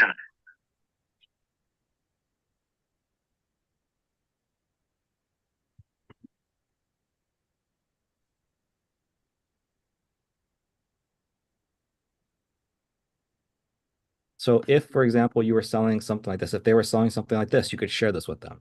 So the question becomes, do they sell anything like a steer loaded thing? I don't know what the heck this is. Then this literally shows you how they market it. And you would present something like this. Okay. Do you think ads can work for their business? Facebook ads?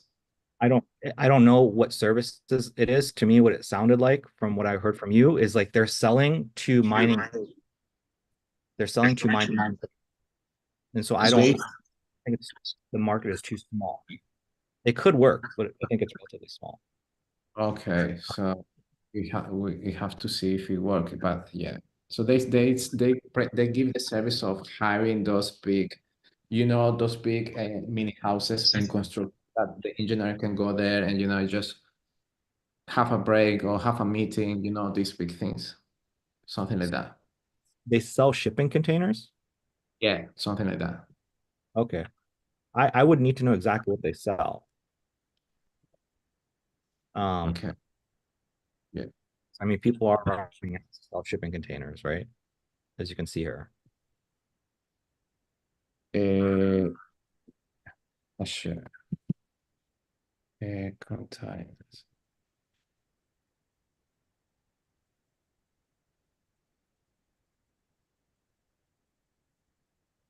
Service.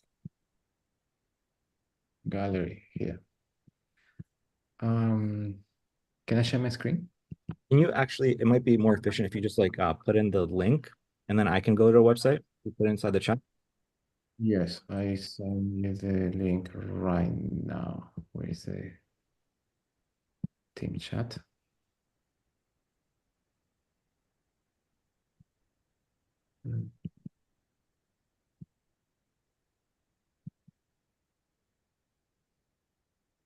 Did you send it through Slack or Zoom? Yeah, I'm trying to send it, but I think this is, where is the chat? Okay, done. I send it to everyone. If you go to gallery, yes, gallery. Cool. So they hide those big containers for constructions areas. This is what they're selling. What the heck is this? I don't even know what this is. Does anybody know what this is? Looks Yes, like they're exactly. offices for construction site, like mobile construction site offices. Okay. Have you seen that They before? probably rent them out, Yes. mobile site buildings. Mobile site building. Okay, so mobile site building. So what I would do is I would come in here, mobile site buildings. I'm going to come into Facebook ads library and I'm going to see if anybody's running any kind of ads for that. Need a building. Yes. There you go. Yeah. So if they're selling this, this is what's working. Okay, could you click? Okay, perfect. I'll do that. So I just do the research and go with that. Exactly. Okay, So perfect. mobile site building, if that's what they're selling, you come in here, Facebook ads library, boom, right away. This is what's working. Okay. And so what you do is you kind of come in here, you want to skim around and then find something that you think makes sense, something you think is sexy. You share that and you sell the crap out of it. That's all you have to do. And then get them results to them after that. Okay. Don't worry about, yeah, just worry about selling them. Okay. Okay. And I guess it's a little bit it's funny, like of course we just have to sell them, but we have to have the feeling that we're gonna make them sell. Makes sense? Does that make sense? Yeah, it's a weird thing. You're going in there to sell and you don't know whether you're going to service deliver or not. So for sure, I understand that. Yeah. But I hope this helps at least this answer your question in terms of like what kind of research you need to do and how you need to create your presentation. That's it. So hopefully that helps. Do you have more questions, Kilman? I think that's it. Thank you. Okay, cool. Actually, all right, so who do we have next? Aman.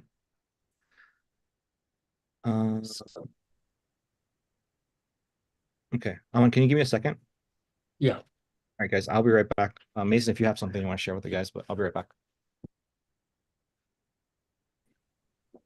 Nah, man, I don't got much to share other than I'm just freaking trying to solve a lead problem that I have right now as well. So I'm in the boat with y'all, unfortunately. For your own funnel? What's that? Just for your own funnel? Yeah, I mean, we're booking calls, but I'm just trying to get the lead quality a little bit higher. That's like my only problem. It's like we You know booked what's so probably, bad? huh? It was so bad. I was dealing with like terrible lead quality for like over a month and stuff. And when I first launched my MedSpa ad, I didn't put the tracking code in the different pages for the pixel. And I like didn't realize it for like a month. I was like, damn, I did a whole month without it. So I added Yeah, the tracking code in and like it just stopped working. Like I wasn't getting any leads. I was like, damn. So I took it back out like a few weeks later and then it was fine. And then like, a few months go by and my lead quality goes really bad. So I'm like testing all these different ads, but I wanted to at least get better results on Facebook. I know I shouldn't trust Facebook to like look at reporting, but I was like, I was separating things out a lot. So I'm like, let me put the tracking code back in. So I like tried putting the tracking code back in and like my lead quality has gone so amazing lately. And just like I don't know what happened, but now I'm finally getting like actual med spa leads. take And it in, put it out, take it in, put it out, take it in, put it yeah, out. pretty much just keep touching it with a stick and hope something happens. That's fine. Yeah.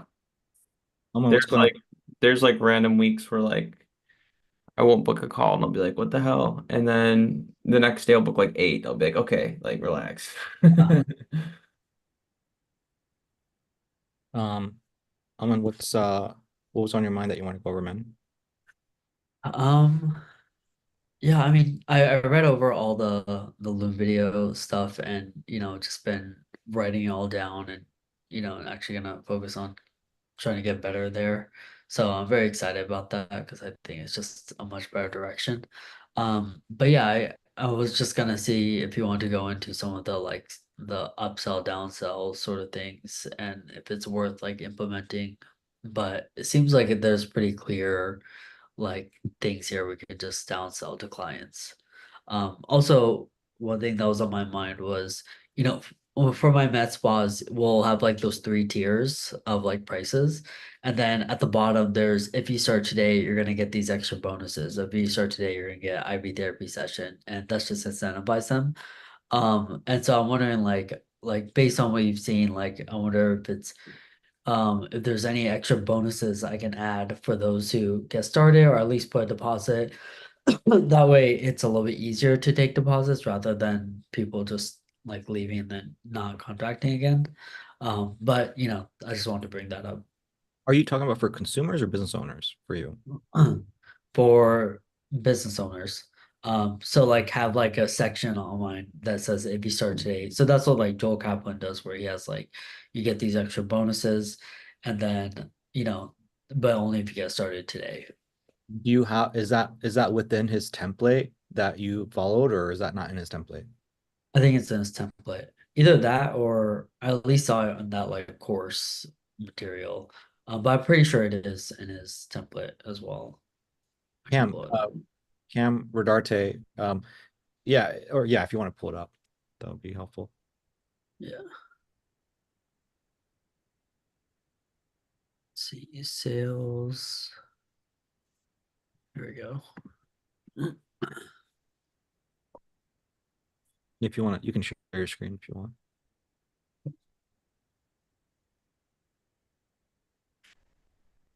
Here we go, share. Okay, so um okay, so like bonus one, the Google review campaign.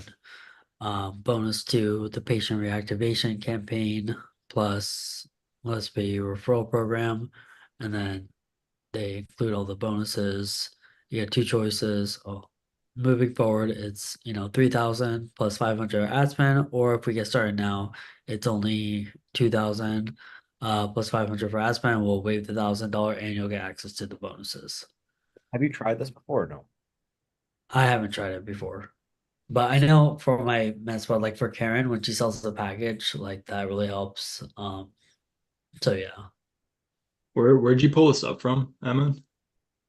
This is like Joel Kaplan had like a doc on one of his videos, and so Yeah, it 'cause had I like downloaded one of his, but it looks like maybe this is the newer or older version. That's kind of what I based mine off of, and I tweaked it for my okay. APC. Looks a bit Was it different. for these slides? Did you get these too? Like these Yeah, extra almost everything sheets? looks the same, but everything's a little bit different. Everything's just in a different, each slide is in the same spot in terms of order, but each slide kind of looks a bit different from the ones that I have. Uh, um, yeah, maybe it's a little bit newer. I can send this to you though if you need it. Yeah, that'd be nice. Okay, sounds good. What I would say is, Aman, what's your close rate? Um, close rate, let's say, Last time I checked, your close rate was healthy. It was like 20 or 30%. yeah, it's probably more like 20 now, maybe. I what I would say regarding stuff like this is like if it ain't broken, don't fix it. Yeah, For one, and then two, to me, it's like this kind of stuff I feel like works really well for people that don't have high buyer sophistication, so consumers, but people that are business owners, especially med spas, like they understand this is a tactic to really push them. right. Understand? Like they understand like this guy's trying to just take my cash. I don't like doing that. I like doing the hell yeah, hell no thing. And I like doing like, hey, look, we're looking for somebody to get started on this time frame. You know, like I'll do that on discovery call as opposed, and then I'll really check them again, whatever I sent you, like, hey, can I ask you some qualifying questions first? I feel like that's much better. When you start the conversation, say, hey, can I ask you some qualifying question? Got it.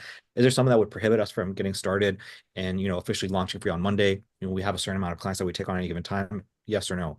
That is going to be much more stronger, in my opinion, than this. Hmm.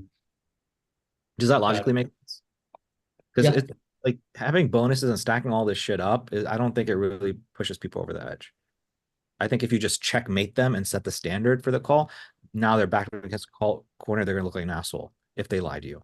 That I think is much more efficient. okay. I mean, to be honest, I haven't been the best about if we get started today sort of thing. So I kind of have to drill in on that and then at least see how that goes. I don't like to say that. I don't like to say if we get started today. I I don't don't. like the see this $100 fully refundable I don't deposit like. for 22 Yeah, hours. I fucking hate that, dude. don't do that. Don't do the deposit. Don't do the fucking think about it. Don't do any like that shit is all trash. All trash. Um, yeah.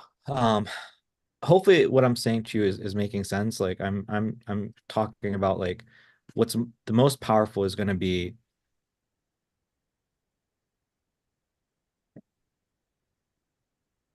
like this stuff right here, like pre-framing the conversation. That's going to be really powerful. Right. Or, I'm sorry, this part right here, qualify them, get rid of the objection. That part is going to that part is super crucial. And then this part is super crucial, and then this part is super crucial. If you just do these things, three, qualify them to prevent objection, explain what happens next, confirm that they can make the decision.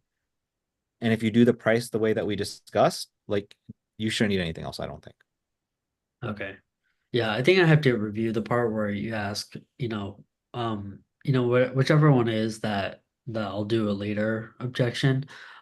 Just because like I asked a few people before something like that, and they're like, well, I have to go and I can't just make a decision right now or something like that. But again, I don't know if I just did it right or if I didn't do it enough.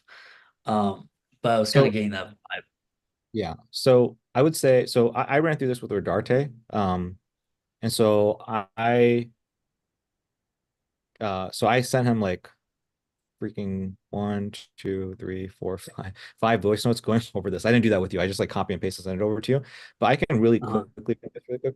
So do you think that would help to kind of give you an idea of like why when you try to do sure. that? So Yeah. okay. So I guess this could be just good for everybody.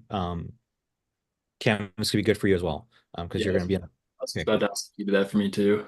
Okay, guys. So this, I'm gonna run through this. This is gonna be really important. Everybody's gonna need this sooner or later. Okay. So this is for the niche funnel. This is gonna be your sales call. Okay. So step one, you're gonna break the ice. Hey, how's it going? How are you doing? Actually, let me pull up my call. Actually, uh, all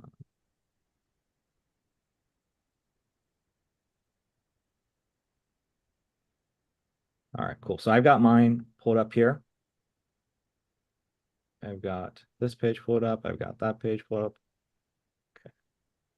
So step one is you're going to break the ice. Everybody knows how to break the ice. Hey, how's it going? How are you doing? Da, da, da, da, da. Cool. Do you mind if I get started? Is that cool? Everybody says, yeah, cool. Can I share my screen with you? Cool. You pull up your screen. Then what you're going to do is you're going to pre-frame people. I always pre-frame people. Hey, so really quick, just want to make sure, again, we're good in terms of time. You have someone take notes on. Okay, good. So I just want to run through this with you really quick, John. The purpose of this call is to help me find, my 73rd client, my 74th client, my 23rd client in North America. In terms of overall process, first you qualify me, I qualify you. I may make you an offer, you decide. You'll tweak this up if you need to tweak it up, because for me, I say to people, hey, you have the course material, and I don't think you would have shown up if you didn't think I was qualified. So you've already done this step. Now it's my job to qualify you. So I'm gonna ask you a few questions, and then from there, I'm making an offer, like I said, and then you can decide what you want to do from there.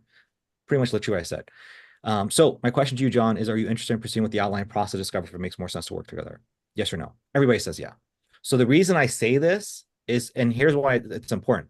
How many times have you hopped on a call and you say, "Hey, why do we have this conversation? What are we doing?" And they just fucking give you their life story, or they go off in like crazy tangents. I'm really setting the tone of like, here's exactly what's going to happen. Do you want to do this? Yes or no? They say, yeah. Okay, now I have a bunch of control. This is like your way of getting a bunch of control right from the get-go. So step 3 is now what you want to do. And this is the part, this is way more important than all the bonuses and the stacks and everything. You're going to qualify them to prevent objections. So you're going to skim through your page to show them you have a lot to go through. Then you're going to ask if it's okay to do some qualifying questions. Then you're going to ask the qualifying questions that's going to prevent your your core problems, your partner, spouse, your financial objection, and then I'll do it later objection. You want to kill these objections before they even occur. So I'm going to scroll down. So he's going to say, yeah, sounds good. Like, all right, cool. So Aman, basically you're going to see my screen, man. Like, this is what I'm going to run through with you the whole time. Basically, I've got some background questions, I've got some discovery questions, and then from there, depending on your answers to this stuff, man, if I feel like it's a good fit, what I'll do is I'll come down here, man, and I'm going to create something custom for you. Okay, so that's what the overall process looks like, man. Now, to be respectful of your time, to be respectful of my time, man, like, this is quite a bit, and I don't want to get in here, spend an hour and a half and all that stuff if it doesn't make sense for you. Do you mind if I just ask you a few pre-qualifying questions first? And just depending on your answer to those questions, man, like, I will know whether I can help you or not. Is that cool if I just do that really quick? Obviously, you're going to say yeah, right? Now, then I scroll down. Cool, man. So in terms of my qualifying questions, here's what I'll tell you, John, here's what I'll tell you, Aman. Based off your answers, man, if you give me like the right answer, if it's flying colors, like I feel pretty confident that we're going to be able to work together. Now, if you give me red flags, like, it's okay. I'll just be very honest, transparent with you, and I'll tell you that maybe the call doesn't make sense, but I will point you in the right direction. Okay, John, is that cool? John says, yeah, cool. So, and then now I'm asking my core questions that would help me work with them or not. So for you, Aman, you have a few things, right? So, hey, can you afford to spend $50 per day on ads? Hey, do you have somebody to work the leads, right? So you have some core things, and Cam, you're going to have some core things. Everybody's going to have some core things that whether they can do it or not, you're going to be able to get them results or not. So you want to ask those core things that are industry specific. Now, for me, it's, are you comfortable from the camera? Have you worked with business in the past? Are you willing to pivot from a video to digital marketing? Those are my core things. And then this is a core thing, because if they can't do this, well, then I can't help them if they can't give me time. Now, here's my financial objective. Okay, cool. So other thing for you, Aman, is like, are you making the financial decision, or is the wife involved, or is the partner involved? Sometimes what people will say is like, oh, I've got a wife, but it's like, okay, are you sure though? Because I just want to make sure she's good. I don't want to, the last thing I want to do is just, I don't want to get to the end of this call and then, she gets in trouble, she yells at you. So if you want, man, like, we can like definitely schedule this out, or if she's in another room, I'd love to have a conversation. I am baiting them to tell me, nah, bro, I'm good. Because I'm already 15 minutes on the conversation. They've already done all this stuff. They just want to run through. I want to make it painful for them to do that other thing. But then if they say, yeah, Kaushik, no, it's good. It's like, are you sure though, man? Are you 100% sure? I'm not trying to get in trouble, man. So I'm doing a double drill on them so that I don't look like the asshole. Okay. Then once they say that, and then once they do that, then I'm going to go into this one, which is the financial thing. Got it. So last thing I have for you, man, is like, can you afford to spend $1,500 per day, $1,500 per month on paid ads? Again, that's just for paid ads. Doesn't come to me. It goes to Mark Zuckerberg. Is that something you can do? Yeah. Is that something you have access to actually, like, right now? So again, do you currently? There's an underline here. Yeah. Okay. Cool, man. So based off what you shared with me, man, like, I feel pretty good that we can help you. I feel pretty confident about that. Again, ball's going to be in your court. You decide what you want to do. But based off of this, man, I've done a lot of these calls. I feel pretty good that we're going to be able to help you out. So I just want to let you know, if you had any anxiety, if you had any stress, I feel pretty good about things. Sound good, Aman? Cool. All right. So see what I'm doing there. Again, if you guys have to watch this back, literally that's pretty much what all my calls look like. So I'm going to pre-qualify, I'm going to kill the objections, and I'm kind of making a game. I'm kind of like saying like, hey, congratulations, you won. Congratulations, you can pay me. Congratulations, you have the ability to pay me, right? So then, so that's all step 3. So that's way, like I said, I sound like a broker, but that's way fucking more important than like all the bonuses and shit. Way more important.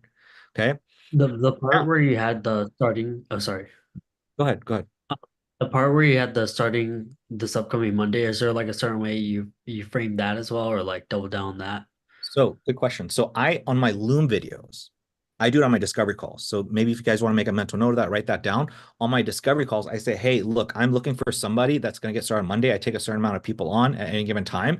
If you cannot get started on Monday, dude, go. And I kind of joke about this. If you got a pet camel that you got to take care of, you got a wedding you got to do, you got something you got to take care of, please, please, please, for the love of God, go take care of that and then come back to me. And honestly, the reason I say that is like, I don't want to get to the end of our call, man, and then you tell me that you have to go do something. That's extremely frustrating. I'm sure you've dealt with that in the past. So please, please, please tell me to cancel the call if you can't do that. So I'm really, again, they're the asshole, right? You showed up, dude. Why did you show up at my house? Right? So the trick there is, again, do it on the discovery calls if you guys can. Okay. Okay. So then I'm going to go on a step forward, which is now I'm going to get them emotional by revisiting some things that they say on the discovery call. Okay. So now it's your job to try to like figure out what is the most painful thing you got on the discovery call. What is the most painful thing? And what is that for you guys? I don't know. I don't know what that would be. Everybody's a little bit different. So you can say something along the lines of, so John, I understand, like, dude, you're at like 23K. Here's what I was saying about John. So what I'm really trying to understand is this: you're currently at 23K. A lot of people would be happy at 23K, but you're trying to get to 48K. I guess my question to you is like, why that specific number? Like, actually, before I even get into that specific number, 40K, like, what's your overhead right now? Oh, dude, our overhead's like 46K. Oh, okay. So you're trying to, you need to make more than 46K in order to even make profit. So the months that you're hitting 36, you've actually probably been losing money. Yeah, man, we've been losing. We got to hit this number. Okay, got it. And then, okay, so this makes sense now. When you told me that you were trying to post content, you did this and you did that. I totally understand now. I can see kind of like why you try to do that route. So do you see what I'm doing there, guys? Again, I don't know what that's going to be. That thing is going to be where you're going to push your finger into the wound, but you must push your finger into the wound. Okay. Now, once he's vetting, you got to get him to vent. You got to get him to talk. You got to get him emotional. Once you have done that, you just have to know when the right time is. Then you go into, okay, cool. So I think I have everything, man. Like, again, I know we just went deeper in terms of element X, and we already covered a lot of stuff from from our initial call. Here's the deal, man. Like I said, dude, I asked you some questions at the very beginning. I feel very confident that you can work with us if you wanted to work with us. And then based off what you share with me, man, like I've got a solution for you. I've been dying to share with you. I just want to make sure that we're at the right time. Would you like me to share that with you? It's basically a formula of A, B, C, X, Y, Z. And then by the end of it, theoretically done correctly, you should be at, 82,000 per month. I can't promise that within 1 month, but definitely by the 3-month mark, I think you'll be there. Is that something you'd like to share with me? Again, balls in your court. You tell me what you want to do. But I'd love to share that with you if you'd like me to. Sandwich close. What do you want me to do? Balls in your court, but I can do this. So what are they going to say? Yeah, dude, please show me. Okay, cool. So yeah, John, I'll hop in, man. I'll show you what it looks like. I'll do it literally something like this. Cool. Now, actually, one thing, man, before we continue, I've already been on this call with you for an hour and a half. We spent 20 minutes the other day. And I appreciate your time, but I have just one favor I wanted to ask you really quick. Is that cool? Aman, you said, yeah, dude, of course. Why? Think about it. I have gotten you emotional, Aman. Me and you are buddies now. We're friends. It doesn't work if you're not friends. It doesn't work if you don't feel like I'm emotionally vested into you. That's why the emotions come. That's why the emotions are super important right before this, because now I'm about to ask you for something for the first time. So it doesn't work. Again, everybody, it doesn't work if they're not emotional. It doesn't work. That's why you got to get them emotional. Now, once you say it's like, okay, cool. So here's the deal, man. Like, like I said, man, we're about an hour and a half in. Really, man, like I'm going to get into this whole song and dance, do this whole presentation with you, man. Like I'm going to go as fast or as slow as you need me to go. But like, my only request to you is that, at the end of this call, like after doing as many of them, there's really 3 answers you can give me, man. The first answer is give me hell yeah. If you give me hell yeah, dude, like we'll just rock and roll. We'll get started around Monday, like we talked about. But you can also give me a hell no. And I just want you to know, man, like I don't know how many calls you've been on. I don't know how many, like what your interaction has been with other people, but I just want you to know, dude, if you don't feel like this is right for you, please just tell me no. and I will just end the call. There's no arm twist and there's no objection here. There's none of that stuff. I'm gonna let you go. So please just feel comfortable with that. You don't have to worry about my feelings. I'm okay with that. Now, here's the other thing. In my experience, the third thing that people can say is XYZ, but some kind of a smoke screen. Like, I love to do this, but I gotta get back to you from the wife. I gotta go do this. I gotta go do that. At the end of the day, these are just like polite ways of saying no. Like I said, man, I don't really care. I just want to get a yes or no. So I guess my question to you, man, is like, can you just shoot it straight with me? I'm a straight guy. I'm a straight shooter. Can you give me a yes or no? I really appreciate that. Yeah. Okay, cool. So here's the deal, man. Boom. Now you go into your demo. So see all the things that we've done, guys, before the demo, all those emotional things that we've done, we back them into a corner. They feel like an asshole if they do the wrong thing, getting emotional with them, getting that buy-in of, yeah, I'm going to make a decision. All of those things occur before your demo. And so then you do your demo. And then what's going to happen is now you're going to get in, and step 7 is like, so there you have it, man. So for me, everybody's experienced this, right? We do the 4-week thing, this whole thing, the phases. And then what I say is like, hey guys, so that's pretty much it. On like, those are the phases, man. That's what I would do to help you hit your goal of X, which is what you told me you want to hit, man.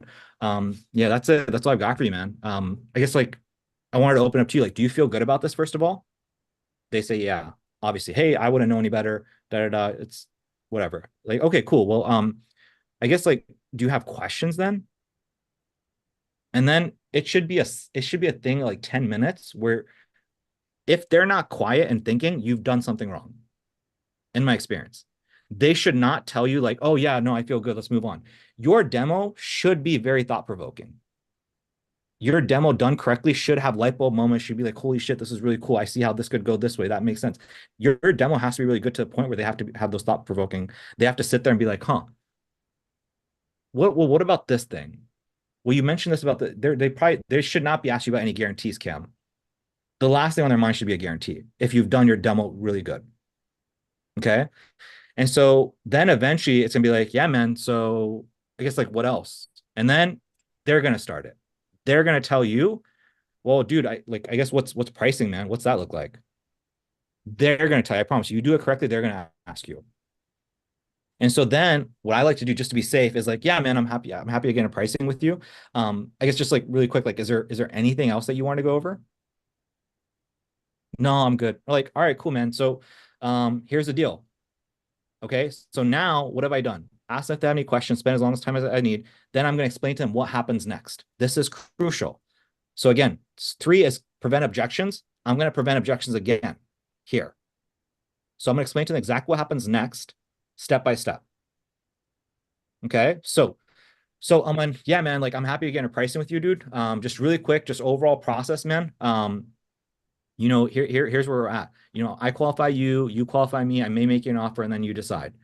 And so I'm going to go ahead and make you the offer right now, man. And the ball's really in your court in terms of what you want to do.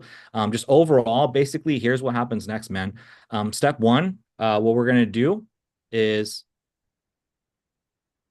we're going to go over pricing. And then what you're going to do is you're going to give me a hell yeah, hell no, man. Like I said, dude, if you give me a hell yeah, we'll rock and roll. If you give me a hell no, I promise you, I'll just go and let you go. Like I said, man, we'll just wrap up the call. And if you give me a hell yeah, man, we'll get started. We're going to transact today. Here's the key.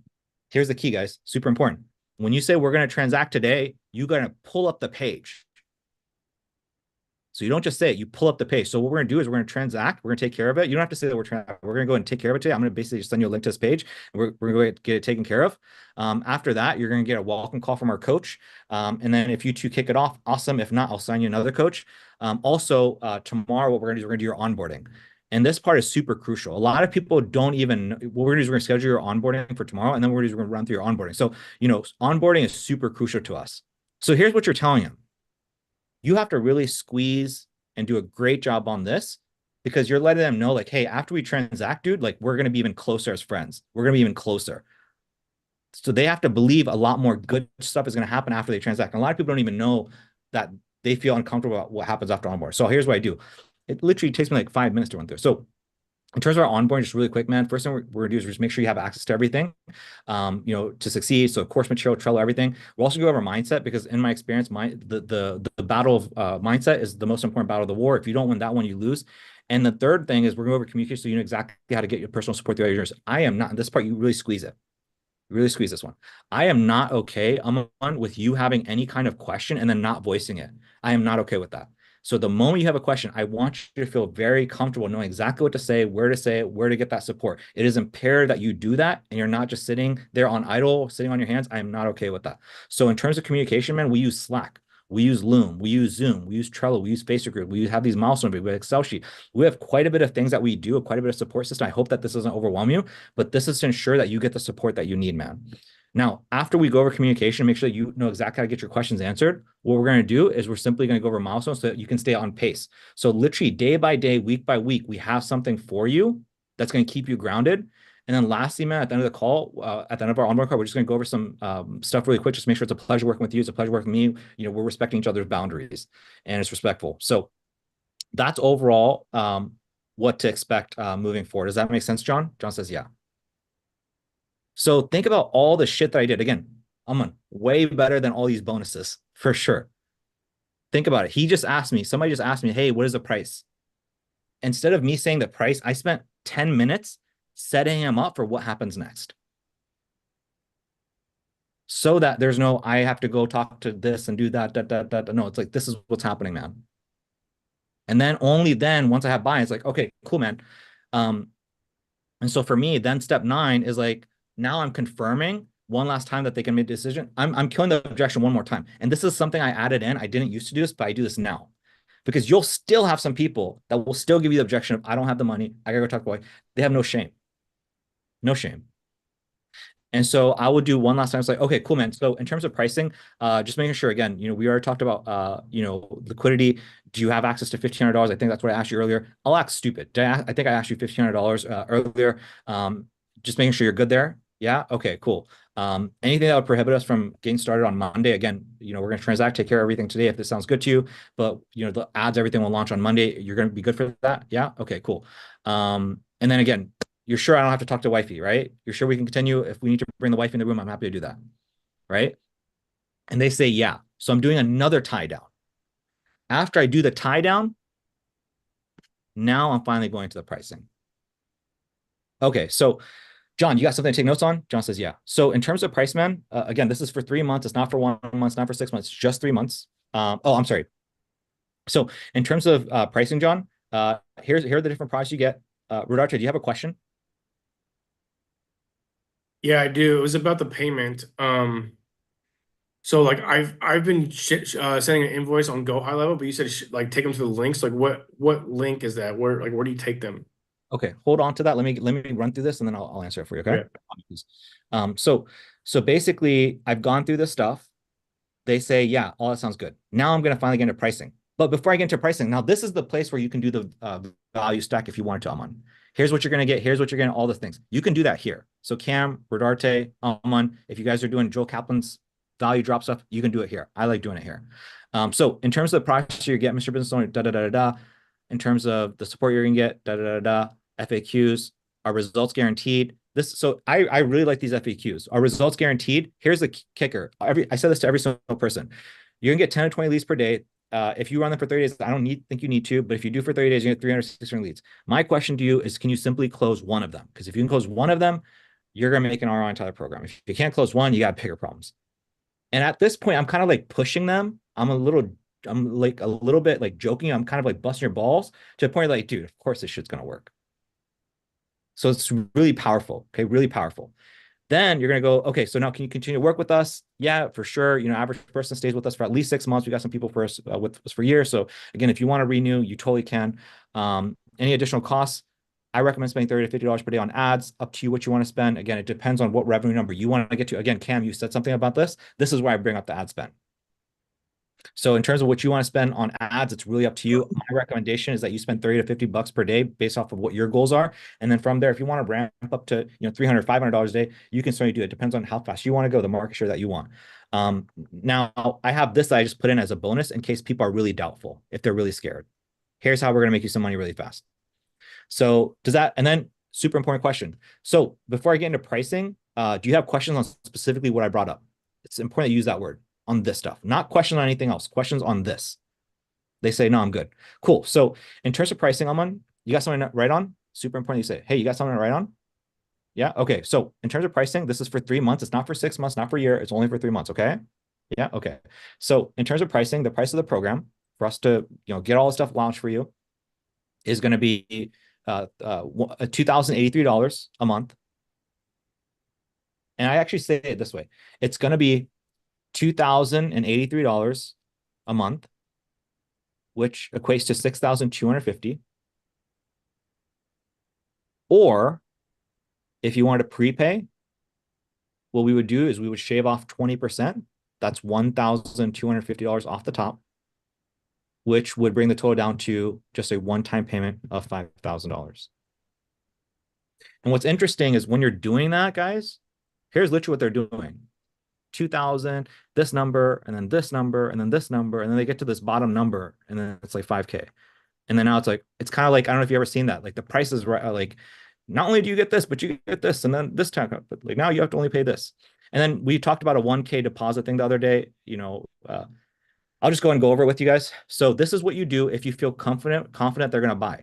If you feel unconfident that they're going to buy, this is super tactful. You say is now in this particular case, what I like to offer to you, Aman, is I'd like to offer you a trial. I'd like to offer you a trial for just $1,000.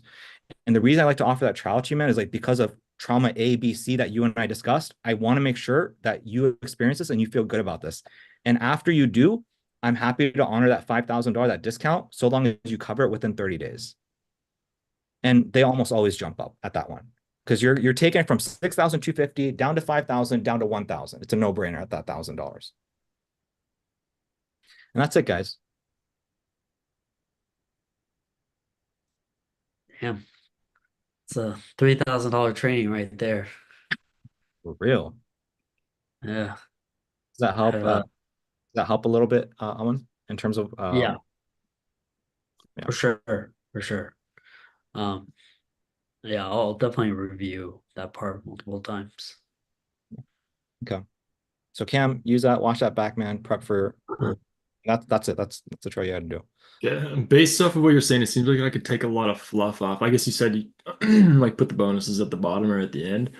But for me, it's like if I can make the sales call shorter and the same amount of sweetness, I would like to do so, especially if I take out the bonuses without them even knowing they existed and they don't care at all. That's just less work for me to live up to the standards of my promises. So, I don't know. Yeah. I liked it. Yeah.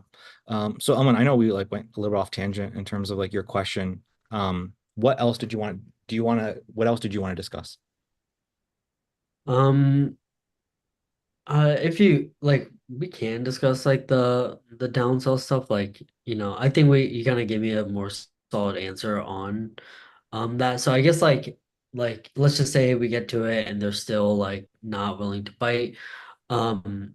I mean, I guess the questions I ask ahead of time should be able to negate that conversation anyways, right? Because if they can't get started right away, that's probably because they're telling me they're working with a marketer or something. In that case, should I not have the demo call right then? Because if they have like a wedding or something, yeah, we can have it after, but maybe with the marketer, like you're gonna.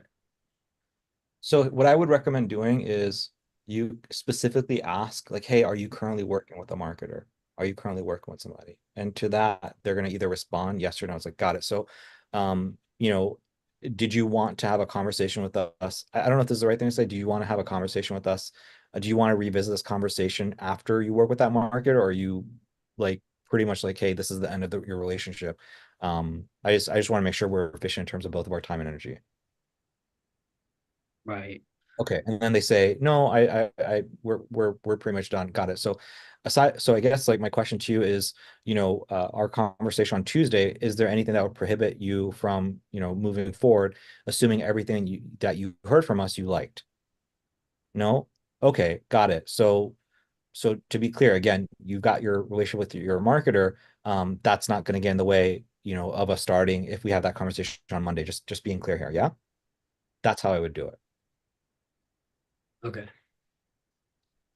And then let's just say worst case, they're still like, yeah, like, it's not for me and stuff, or it's too expensive or whatever it is.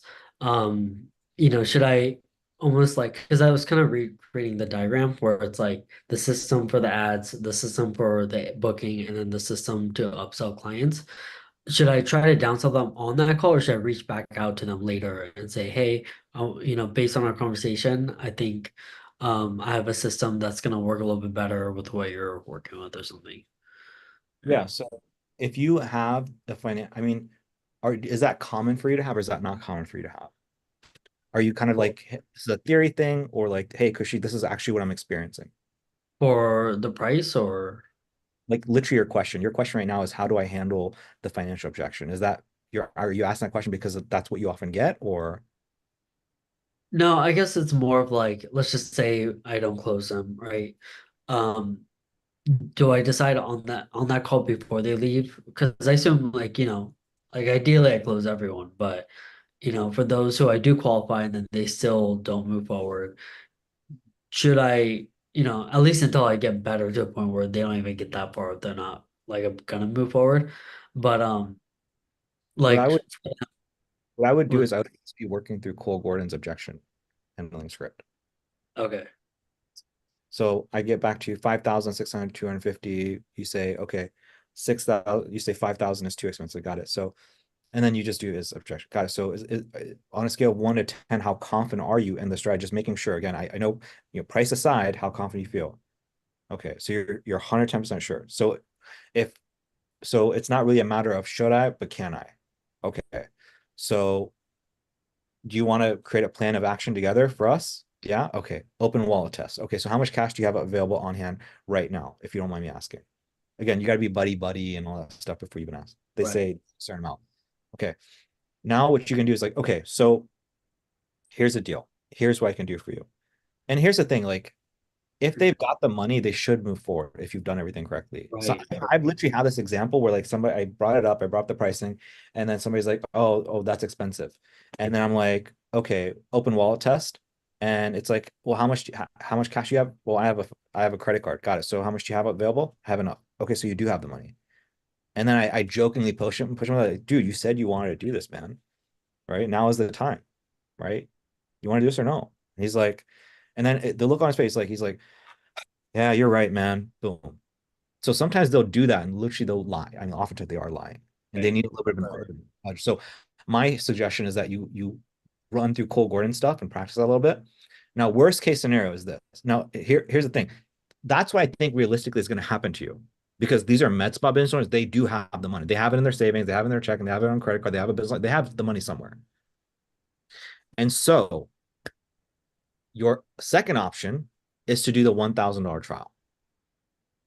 So you have to play it by ear. So if I'm you, again, you do the call and then you move in one of two directions. You do the 5K, 6.25, or you do the 1K. You do this one, doesn't work. You do the objection handling. And then from the objection, you do the objection handling. And then from the objection handling, you're going to find that they can actually pay this, or you have to make a gut call and say, hey, I'm going to do the 1K. Does that make sense? Right. Okay. So I guess where my head is at is the way we were talking about the different systems and how we can price those and stuff, those should be just like a product separate of like the sales call.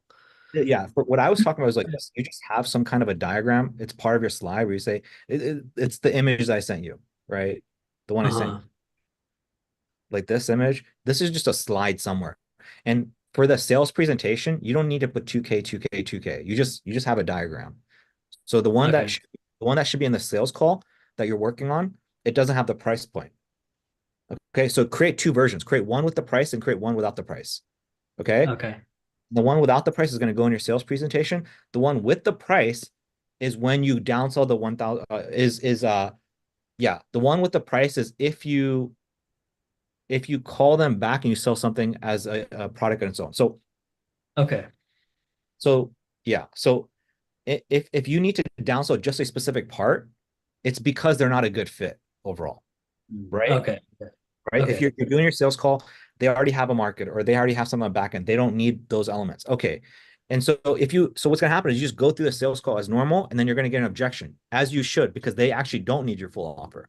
Then what you Right. do, go through objection handling, you go through all that stuff, I would say, and then you say, okay, here's the deal. And then you pull up the image with the price points. And then when you pull that up and say, hey, here's what we typically do, what I can do is I can chunk this specific thing out. I can help you with this specifically.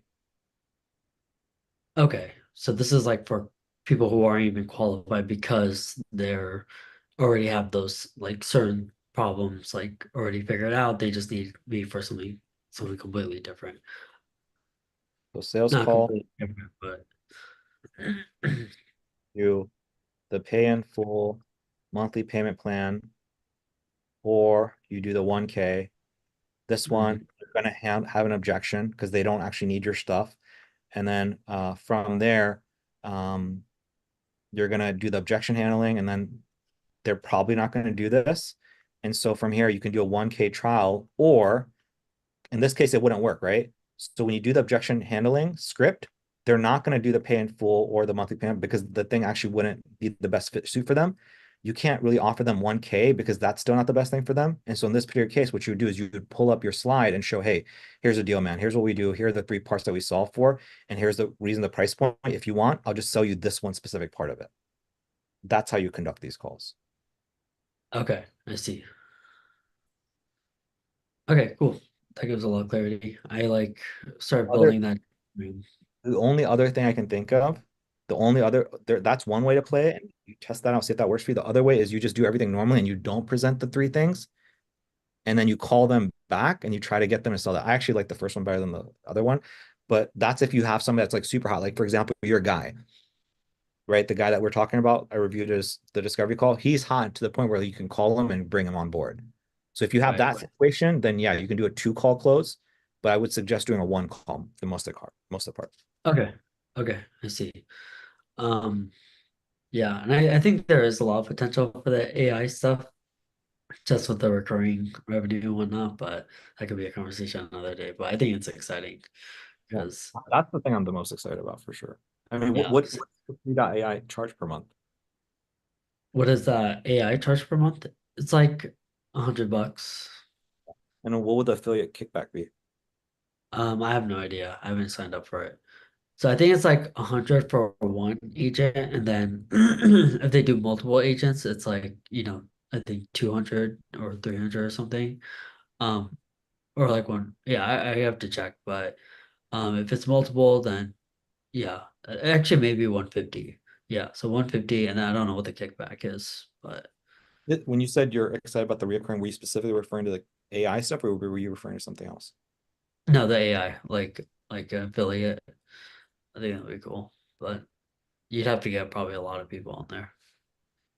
Yeah, I would say let's just start testing, and then I'm sure we can optimize things. Like for example, you're saying 2 agent versus 1 agent. Is there a way that we can sell Go High Level 297 and that comes with the complete? I don't know, but I'm Yeah, I'm trying to find ways where Go Hilo, because Go Hilo is starting to like have the AI stuff built in. So if I figure out a way where I could just do it all in one place, then I could just sell the Go High Level.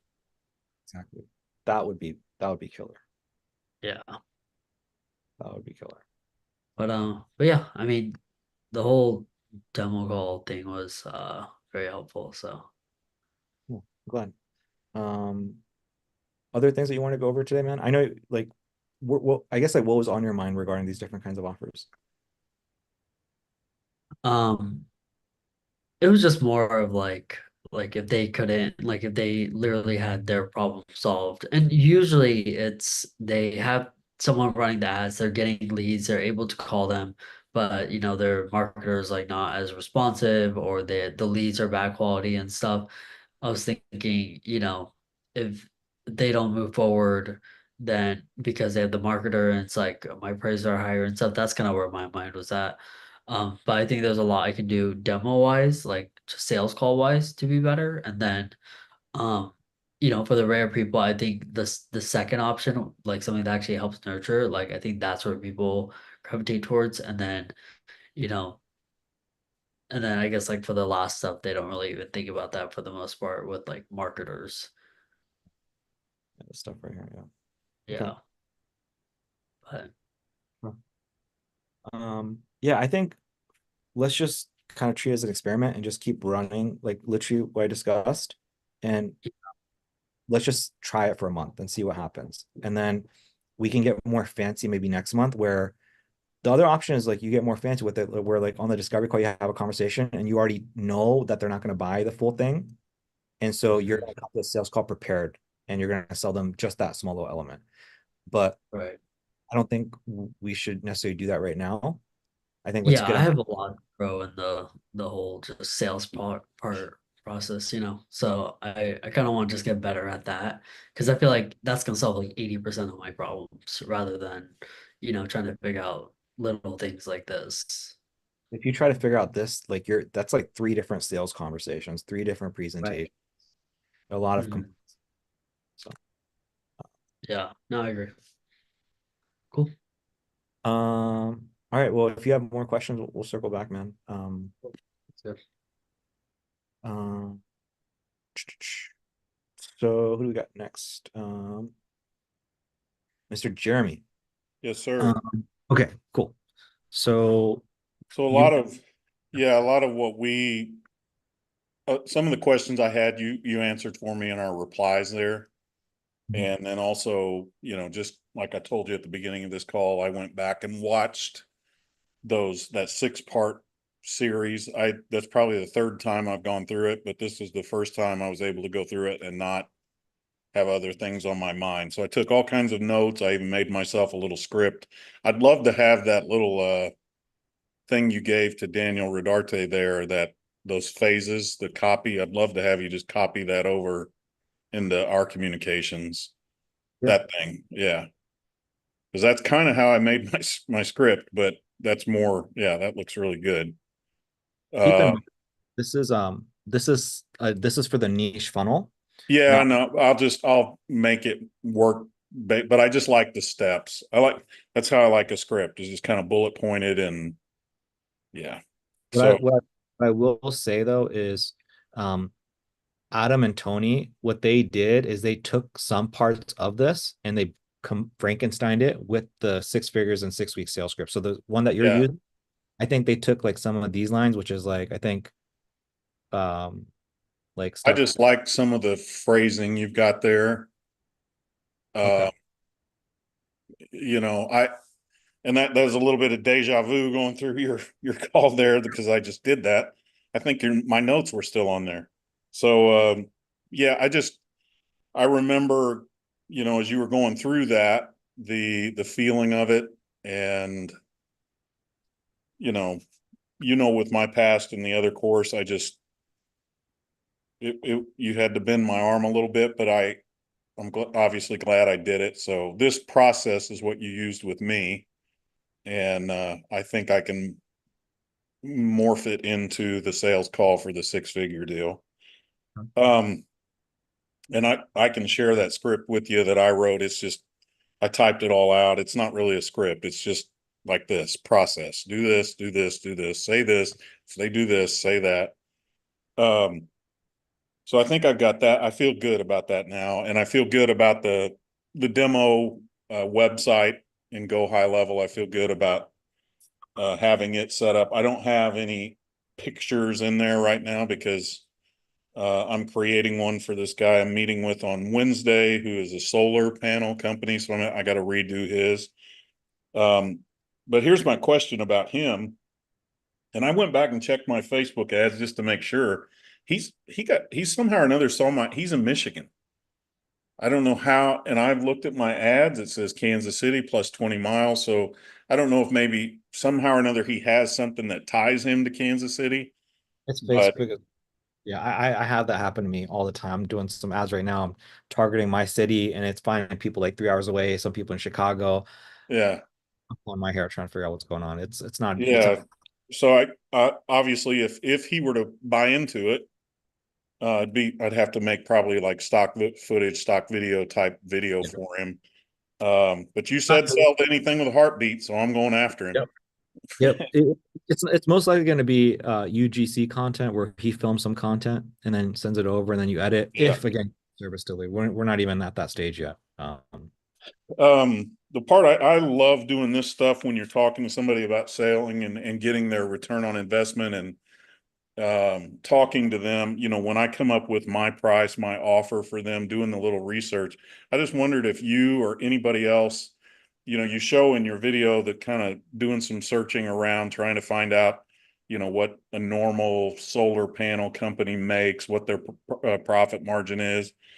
All that's fairly easy to find. I just wonder if anybody's found a good source about the cost per acquisition for them with customers. That's just kind of all over the place. So I don't and it's a lot of it's going to depend on what kind of solar and it's all these companies. It's different. I just wonder if you've ever found a website that is like, here's the encyclopedia of some ranges. Okay, that makes. I think there is like there's a doc. I mean, I am on the same page as you because trust me, I get hundreds of people coming all the time like, hey, Kushik, tell me what the acquisition cost is. I don't know. Yeah. And so I've taken whenever I see something, I take some screenshots of it, and so it'll give me the typical price of this industry, this industry, this industry. But I take it with a grain of salt. I mean, our call until Wednesday. I may just shoot him an email tomorrow and just say, hey man, I'm just getting some numbers prepared for you. I wonder on average, what does it cost you to get a customer, and just see if he'll give me a number. Yeah. And The that only might be something that I go back and put in that template, the funnel, the application page. Yeah, yeah. The only way to know, Jeremy, is you have a conversation with somebody that's done it 100 times. Yeah. That's the only person that's going to tell you, and that person's even going to tell you a complicated answer. They're probably going to give you a range. Well, I thought what I might do going forward is go back into the funnel where they fill out the application and just add 2 questions. What's the lifetime value of an average customer? And what does it usually cost you to get that customer? And see if I can get people to fill that out. Cause then I can come in and I don't have to dig all over the place, because everybody's going to be different. But, I want to shine a light on that. So this is an important lesson, Jeremy. Super important. I'm not saying don't do that, but I am saying this is a very crucial step in being like a really good marketer. If it ain't broken, don't fix it. And yeah, I was going to say, you're going to say, don't mess with my funnel, man. if it works, if it like, you know, I have so many horror stories. I built a funnel for wedding filmmakers. I thought I was a genius. I did the research. They were all going to a website or doing messenger ads. I said, screw this. I'm smarter than that. Built my own thing. I spent $300 to get 1 lead. Nothing worked. Went back to on board, humbled myself. I did exactly what they're doing. Boom, it's working. Yeah. Drew, same. He ran ads, getting great results. He said, no, these look ugly. I'm a videographer, created content 10 times more expensive. Went back to the ugly ads. It's working. So, you know, again, everything is like, if you have something that's working, what I always tell people is like, don't mess with it. And the other thing to consider is, again, you're asking the LTV and all that stuff on the discovery call. And the other one you want to be thinking about is you ask for LTV. And if you ask for that, what problem does it actually solve? It doesn't actually solve a problem because you're actually having a conversation with people. The only thing it could do is it could cause a hindrance where you have lower conversion rate of people applying. Well, that's what I'm doing with him on Wednesday, is just a discovery call. So I'll just throw that question in there. And that's what you should be doing, right? That's where you should be. I had a question written down that was kind of off the wall, and then you answered it with Mr. Cruz. I can't remember his first name. But you know, there's a couple of these that have sent in things, and I'm thinking, yeah, I just don't really even care to work with this company or that, but I could still sell them a video. So, you know, yeah, so you answered that question. Like, I could maybe create something a little bit separate of the ads, which is offer, you know, yes, you get this ad for free, but you can buy a couple others or whatever. Really, that's everything. I just was trying to figure out how I got this guy from Michigan. The demo call thing, I feel 1,000 times better on.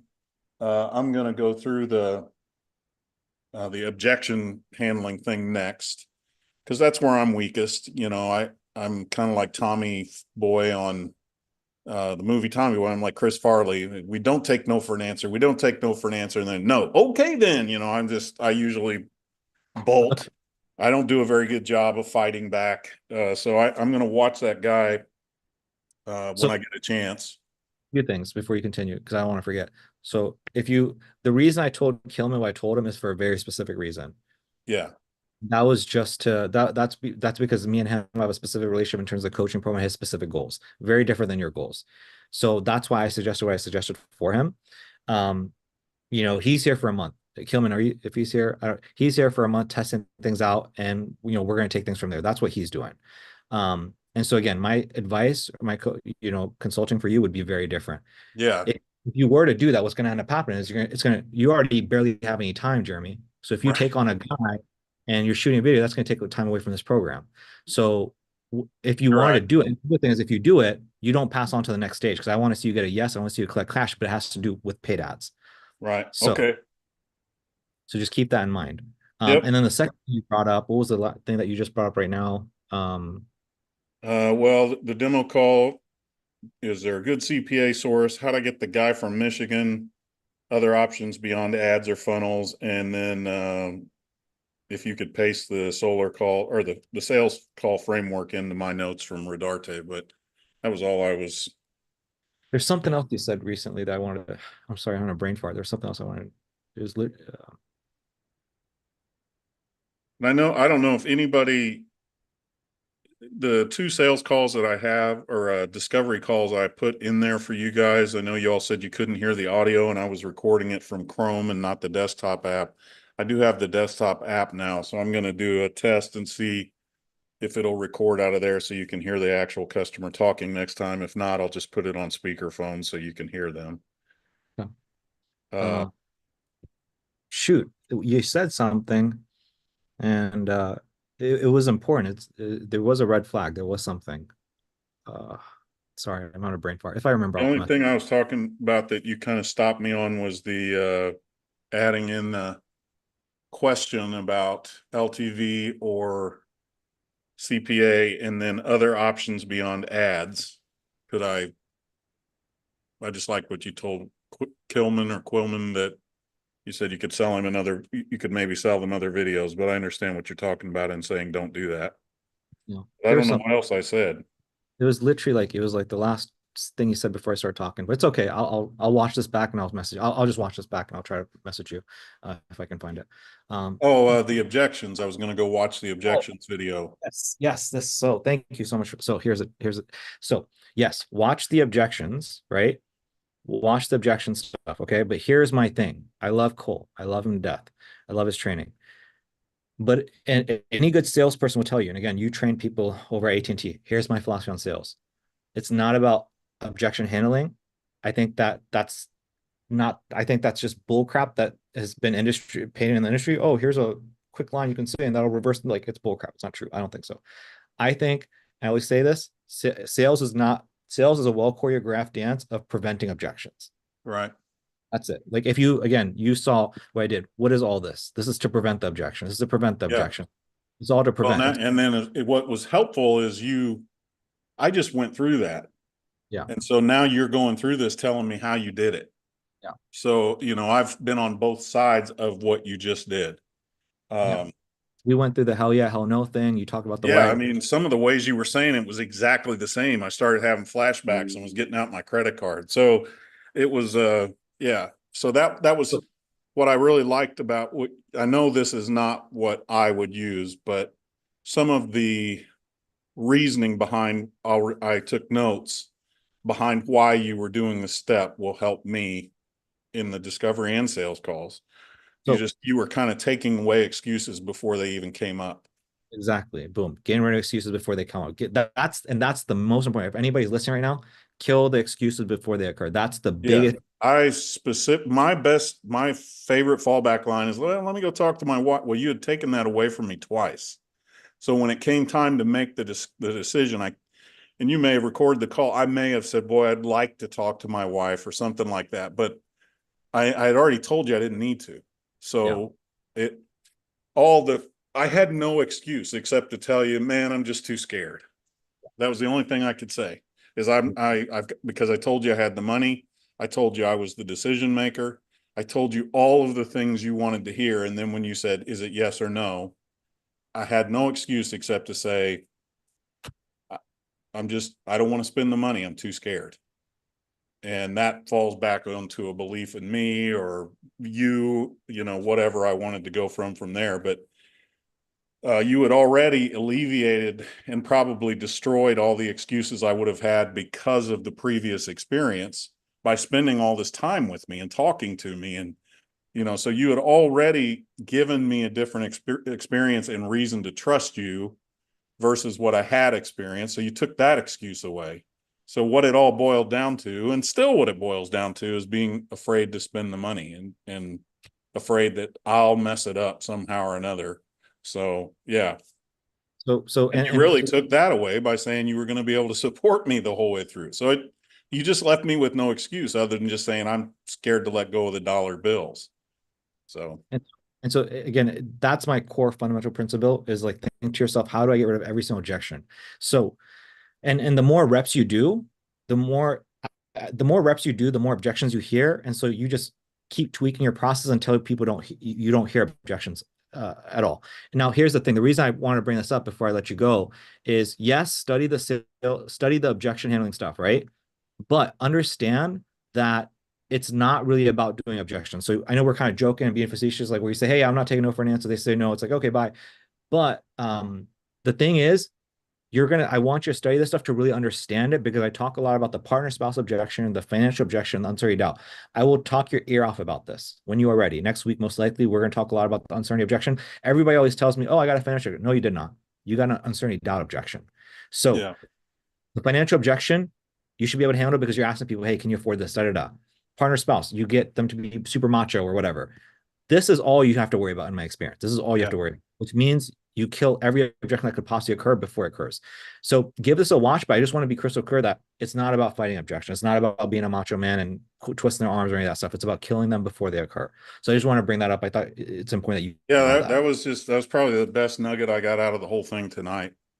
Because even at AT&T, their sales training, they had a very specific script you had to go through, and then you asked for the sale, and then you had to overcome objections. They didn't have a system where you were overcoming the objection before it came up, because you had to have your call in a certain amount of time and so on and so forth. But I just like the idea of unknowingly skipping ahead and killing all that stuff, and then by the time you get there, it's all gone. It really does. I think your video said that it boiled down to, what did I say? They don't have time, they need to talk to somebody else, self, and money. Well, you can kill 3 of those before you even get to it. And the end is just, do you believe in yourself? And do you believe in me? So yeah. I think you can alleviate the belief in me by doing a good presentation. So at the end of the day, the only objection you have to get rid of is convincing them that they can do it. With your help, they can do it. Yep. So yeah, I mean, what I would also recommend, I mean, I don't know how much time you got, Jeremy. I did go over this with you. I remember I left you a voice note. I gave you an order of operations of what to study. Yeah. In this case, lesson 4, lesson 5, lesson 6, lesson 7, lesson 8 is like tough. I mean, I watched it, but even for me, I'm like, that's just too much. Like, that's just too difficult. And so for me, I just focus on having a really good sales presentation where like, I don't even need to do this stuff. And I'm just handling this. And for me personally, this is the only objection I ever use. I don't do this. I never work through this. I don't even know what the script is. I never used it. This, I don't even worry about it. This is the only script I really use. So now what I would recommend doing if you have extra time on another day is watch lesson 2 and then watch lesson 3. Watch them at double speed if you can. Something else that's important. And the reason I bring this up is like something you mentioned in terms of like making people believe. Yes, but like there's a song and dance, like they call it the buyer's pocket. And so Cole does a really good job where you give somebody confidence, but not too much confidence that they feel like they could do it on their own. Right. So there's 7 very important things here. So when you have time, I would recommend going over this as well. Oh, yeah, I will. I appreciate it. Like I said, there's good stuff tonight, even though some of the guys are ahead of me. The things you're talking about they still apply. You might have to change the words or whatever, or the phrases, but they still apply. And it is helpful to see that other people are nervous and scared. You feel like, okay, I'm not the only one over here peeing in the corner. So thank you for being vulnerable, Cam. So that helps. I really appreciate the fact that Cam is Not doing good at all right now. It's here's for you, Cam. You're gonna do so good. You're gonna be winning so much, okay? Winning so much that you're gonna get tired of winning. We're gonna make it so good for you. All right, you're gonna be good. Believe me. Who's that supposed to be? No, I'm just Oh, kidding. come on. I'm spot on. I'm just kidding. Yeah. How about this one? Yeah, believe in you. You're fantastic. You can do it. You get to the sale. Get it. Yes. Grab a hold of it with your little girly hands. You should do a discovery call with just that voice and see if they say anything. Long time ago when I worked at AT&T on 9/11 or the days after September 11th, we were one of the sales centers that they had all these celebrity big fundraisers. And, you know, they were all these hosts on TV and you could call in and behind them were celebrities answering the phones and actually taking people's donations over the phone. And I went ahead and got on the phone, was taking donations, and somebody, you know, 3 or 4 times people call up and say, "Hey, I want to talk to George Clooney. I want to talk," you know, and I'd be like, "Oh, well, that person, would you be okay with talking to Arnold Schwarzenegger?" And I'd say, I put them on hold. Of course, they'd get the AT&T hold music. I'd come back and go, "Yeah, this is Arnold Schwarzenegger. So happy that you are ready to give some money. We are so fantastically happy with," you know, and people be like, "Oh my gosh." You And can then I break scam the some news. people doing that. Yeah. Prince of Africa needs your help or whatever. Just Arnold Schwarzenegger. All right, guys, I'm gonna hop off of here. I got to get home, but thanks for everything, and I sincerely hope everybody has a great week and knocks out a few sales. Sounds good, Jeremy. Thank you. See you later. Yeah. Rodarte, we'll circle back. I remember your question. I think, is it Jason that's next? Jason. Jason, do you have questions? Is he here? Yeah, I think he fell asleep. Oh, okay. So then we'll keep it rocking. Riviera waiting currently. Yeah. What's going on, Riviera? Do you have questions for me or do you have Mason questions? Yeah, I mean, Mason kind of answered it, so maybe I just try a different variable version of that same ad. But yeah, just nothing too much, just mostly an update. You kind of saw it, but gonna try to emulate more or less of the Slick Bonds guy and try this new HIP creative. Just because, like I said, I kind of one of the last discoveries I had, I was actually physically there, so the office manager kind of showed me her pipeline and stuff, and she even said like, you know, a lot of these are showing up and stuff. So, um, and I kind of peeked at the name, so I'm just gonna basically I'm just creating some ads there. Um, but do you think that like that's the right move? Like trying to emulate someone else you've seen like putting out a ton of like ads to dentists, trying to scale like Invisalign? So you're asking instead of funnel hacking, instead of modeling soup, we model somebody else. Is that what you're getting at? Yeah. Yeah.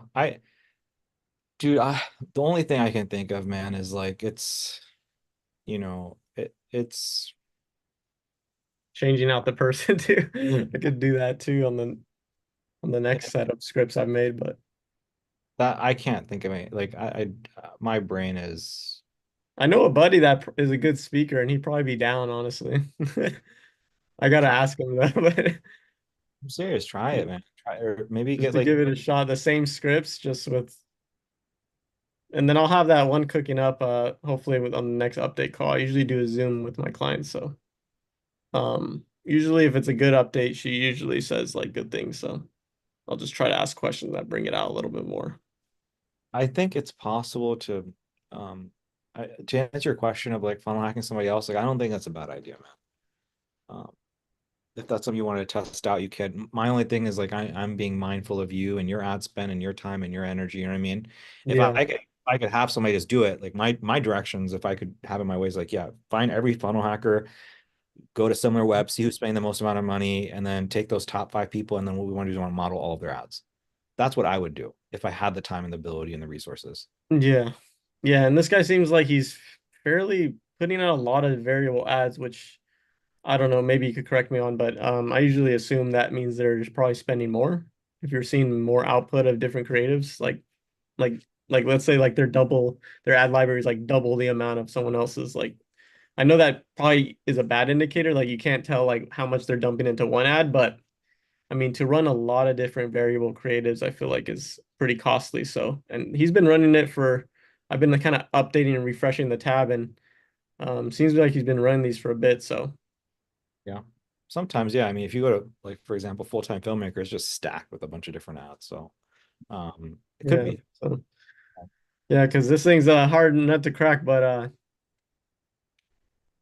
you know, it's kind of why I went in the boots on the ground strategy. But it's nice to see. I also got the proposal from them just like a couple hours ago.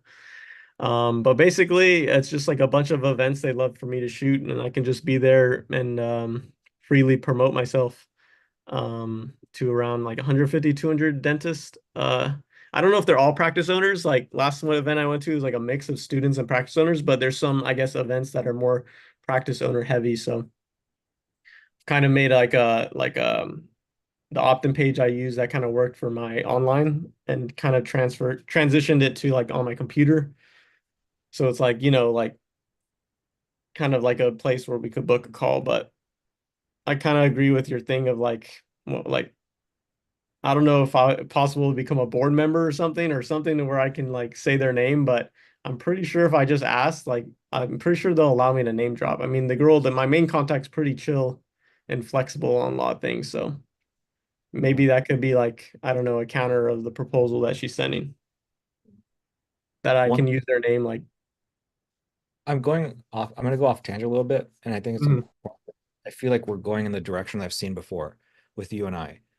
And I'm never the type of person to throw in the towel, right? I'm Mhm. never gonna be that person, but I straight up like my brain is like, I don't know, because we've tried so Yeah, many. This is you're we tried a you're lot. literally it's not a you thing, but you are literally the only person. Everybody else, like we crack it. It might take a Yeah. but we crack it. Um, but you're the only person that's like, it's not a funnel, it's a lead form. And we're running into the issues that we've ran into, but I'm gonna send you a voice note of like what I recommend Hmm. doing. But the reason I wanted to just kind of put a pin on this really quick is because I've been through this where with other people in the past years ago. So when we had our coaching program before, we launched the 6 figures a weeks, and then sometimes I don't think I was as good at pushing people and coaching people back then in terms of closing from that. But then we would have some guys that would like do different niches, like they would do tattoos and this and that. And what we would do is we would do different things. Like I would send them to they say, hey, Kushi, I got a convention, or I got this, or I got that. Yeah. What would happen is like 6 months would pass, 10 months would pass without much traction. Hmm. And what I noticed is that the number one thing is to just crack paid ads. Yeah. You have to Yeah, either yeah, I saw how easy it was when it was working. You don't have to expend as much energy after you'd kind of done the front load of work for sure. you gotta crack paid ads, or you gotta do something like Drew. You gotta do something that's just like scalable. And like when I look at Yeah, the yeah. convention thing, the convention thing is not like cookie cutter scalable where like we just have it's like there's like I don't know, you have a few, I don't know, 100 people, a few hundred people there. Yeah. It's not enough. That's Yeah. not right. Out of the few hundred people, you might get like 2 people maybe, unless you do the call thing and that works. But even then, I'm not sure about like how many people Yeah. you're gonna be on board. And so it's just like about input output of your time and energy. Yeah. And so I Yeah. again we did this in the past, and I saw people do these things, and it cost so much time and energy, and they just burned out. Versus, I know if I just spent the time with them just to focus on paid ads and crack that, they'd be much further along. So I just want to bring that up to you so that you don't so that you don't expend yourself too much. You know what I Yeah. mean? Yeah. And I've thought about like something that's more scalable in the sense that it's like less of a, I don't know, less of a heartache. Like I even launched like my girlfriend's funnel just because it was already pretty much like I even said when we first talked, like 98% done. So it's like I just really just I focused on this and I really said, hey, I'm not gonna launch this because I don't think you're ready, but I launched it for her and like she's actually getting a ton of leads. So I've thought about like doing like ads for photographers because yeah, I kind of like I've never seen it. She's getting like $8 per lead. They're all answering, they're all real people. It's like a family photography. So she's getting like real mothers, people who are maternity. So people who are a couple months pregnant. So I think about sometimes I'm like, dude, so we'll just have a conversation right now then. That's literally what I was gonna say the voice note on. What I was gonna say the voice note on was literally gonna be like, hey, dude, you spent X number of dollars on ads. We have a few things we can do additional. We can try a different face. You can try funnel hacking, but eventually, again, fortunately, you were able to spend a certain amount and you were able to liquidate that ad spend from that one lady, right? To make some money. That was great. But also, I know you're spending quite a bit of money and time. And what I was ultimately going to tell you is this is you obviously know how to run ads. You obviously know how to run build funds. You obviously know how to make people money. The issue for you is just this fucking niche. And yeah, so, so it feels like if you 98% of the time. Revere, if you just fucking switch to like personal trainers or something else that we have already figured out, like, dude, you'd be at $10,000-$20,000 a month easily with your skills. So it's Yeah, so we're at a place where like I think you and I just have to say, hey, we're gonna try this for another month or 2 months. These are the things that we're gonna try. And then if for some reason we just can't crack it, do something else. yeah, that's how I'm feeling too. I feel like I could probably even scale it quicker just because of less of the headache, but yeah, feels like quicksand most of the time. Trying it's just the fake leads. That's the most annoying part. My metrics look good. It always looks like low cost per lead, low cost per click, but you look at the fake leads, it's just so like advantage plus off, job field targeting, then you try different targeting, then you try the winning ads, then you try a variable to winning ads, then you try a different hook with the winning ads. Is I feel like, yeah, you're right, it's like transitioning. And I've dabbled in other things. I've like launched things like real quick, like without any prep, and just because I don't want to expend too much time, right? I'm still focusing on dental. But I tried the Drew method with the HVAC, and yeah, I actually got a bunch of leads the first week, and I was like, shit, I was actually kind of nervous, and I switched it off because I was like, I'm trying to do the dental thing. But I did get like I ran an HVAC as if I was an HVAC owner, like pretending to be an HVAC owner, and I ran ads as if I'm starting a company over in Northridge, and I just started getting a bunch of leads. But like I said, I just kind of made it out of nothing, and I kind of like, yeah, it kind of threw me off because I'm like, I was at the time I was actually getting leads from dental, so I was a little bit stressed with that. So I just switched it off, just because I'm like, oh, Drew's method's kind of unique because you have to like tell the guy, I'm not, oh, I'm actually a marketing agency owner, and this is actually a lead for you, and it's like I didn't want to go down that rabbit hole, so I just kind of stopped it. But I have If you that What kind of in the what was back that pocket. ad? It was. I'll share with you. I I'm sure it's on Yeah. my. You Yeah, I'd love for you to try it and see what goes down. But it was funny. It was just like this one I copied from this one that was working in kind of my area, or I just kept seeing it on my posts, and that's what made me think about it. But yeah, I didn't tell you, Koshik, that I was doing these random dabbles, but it was just like my brain was just getting in quicksand with dental, and I was just like, I don't know, something always makes me itch to be like, what can light a fire quickly with a little limited amount of gasoline? So I'll do these random like, if tests. if you if your thing, man, is if you already have like that's the part Rodarte doesn't have. Like you and Rodarte, he's got the part that you don't have. You got the part that he doesn't have. So if you like literally just launched Rodarte's funnel, you'd have book calls, no problem. You already have the ads that work. Like so you Yeah, can have something. So anyways, yeah. It's just a little different that the ad is like pretending you're the HVAC owner. So you're kind of running the ad, and then you're kind of like telling someone like, hey, like Drew, like you're leasing the site from me, basically. Like I already have a website that's optimized. We just wouldn't do installed that it though. for you.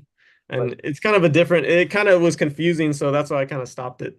But well, I know I could have just asked Drew, but you wouldn't do that though, right? Like uh you wouldn't be doing Drew's strategy.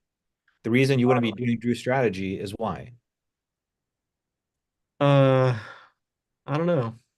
So this is what I was trying to It's kind of different. Like this is what I was trying to explain. I could see that Rodarte got it.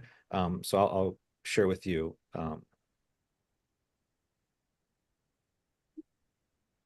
It's because the bottleneck that you have has already been solved for.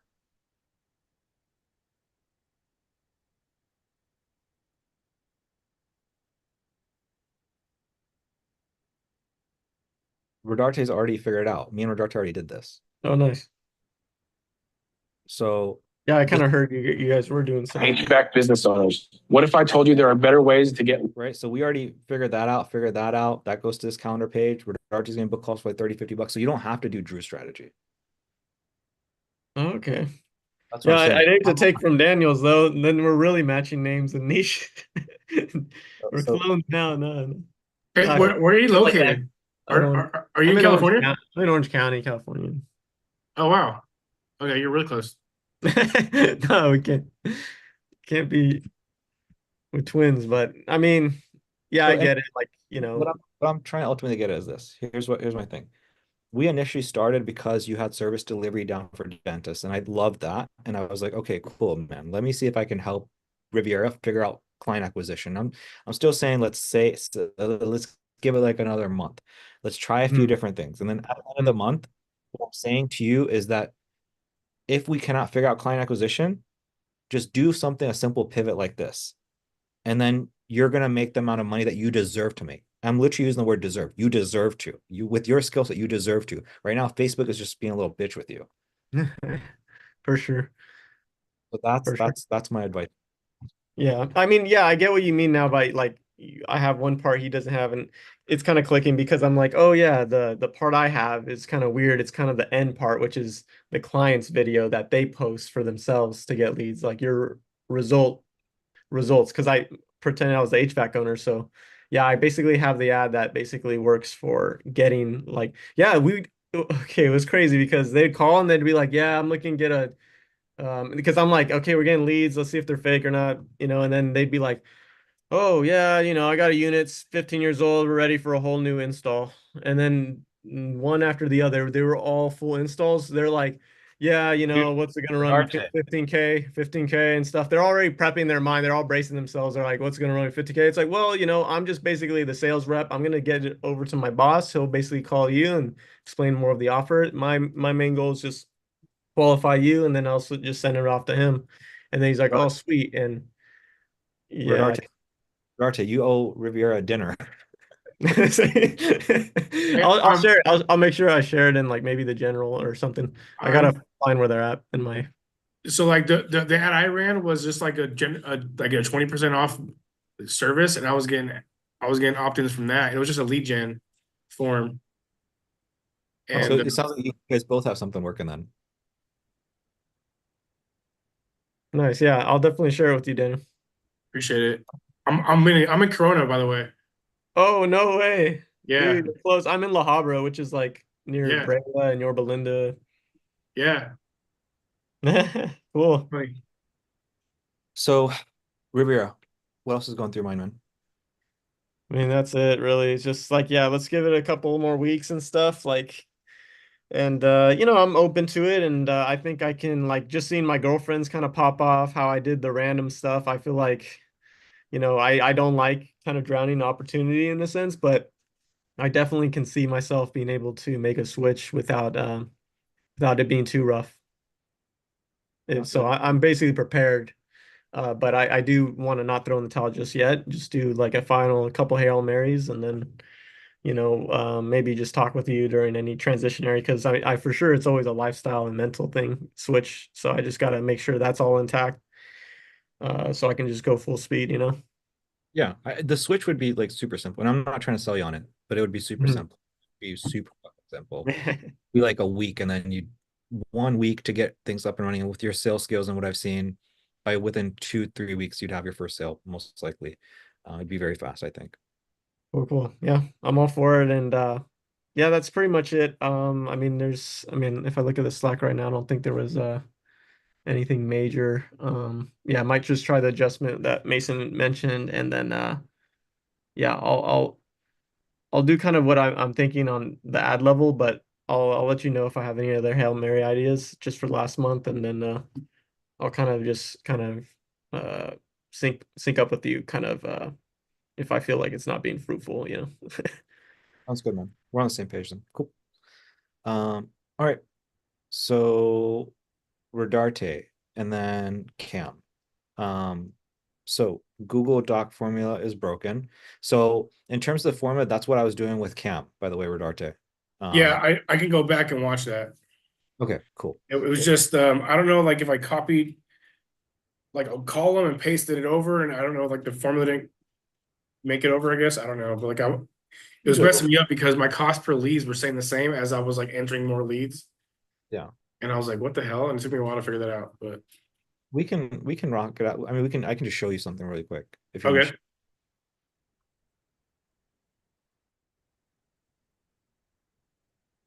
You need me to share my screen? Yeah, go for it. All right.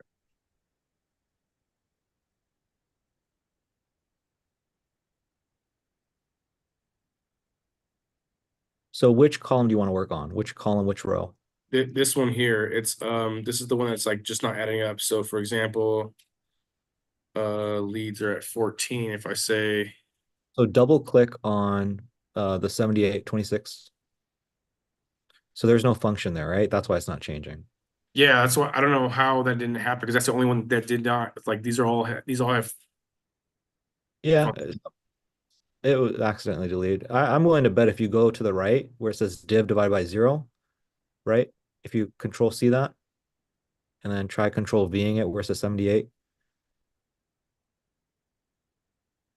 but now No. it's saying the B. Oh yeah, you're right. Okay. Um, Okay, I didn't know it was that easy.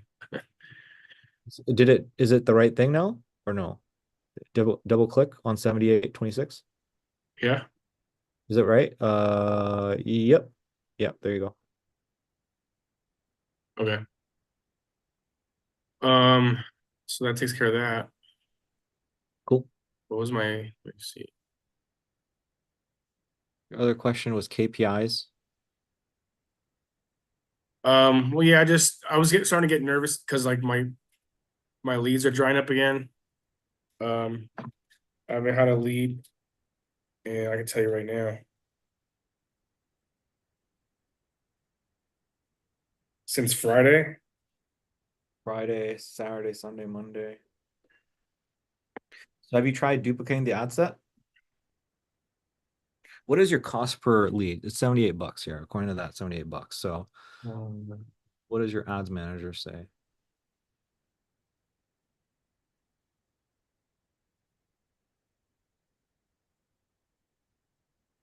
So I guess how much have you spent from Friday to now? So you spent 36, 30, Friday to now. 129 bucks. So you should technically have like 2 booked at this point, yeah? From 129. And I can't, I don't know, this number isn't right because they're not all showing up. So Okay. So a few things, man. One thing is like duplicating the ad set. Another thing is like throwing in more creatives. Those okay. are the two things that you can do. So if you wanted, what you can do is you could have like ad set 1, 2, 3, 4. Basically what Cam is doing. He's got like 4 different ad sets and each of them have a different creative in them. So you can just throw that out there and kind of see what's happening. You can have like $10 per ad set or 20 bucks.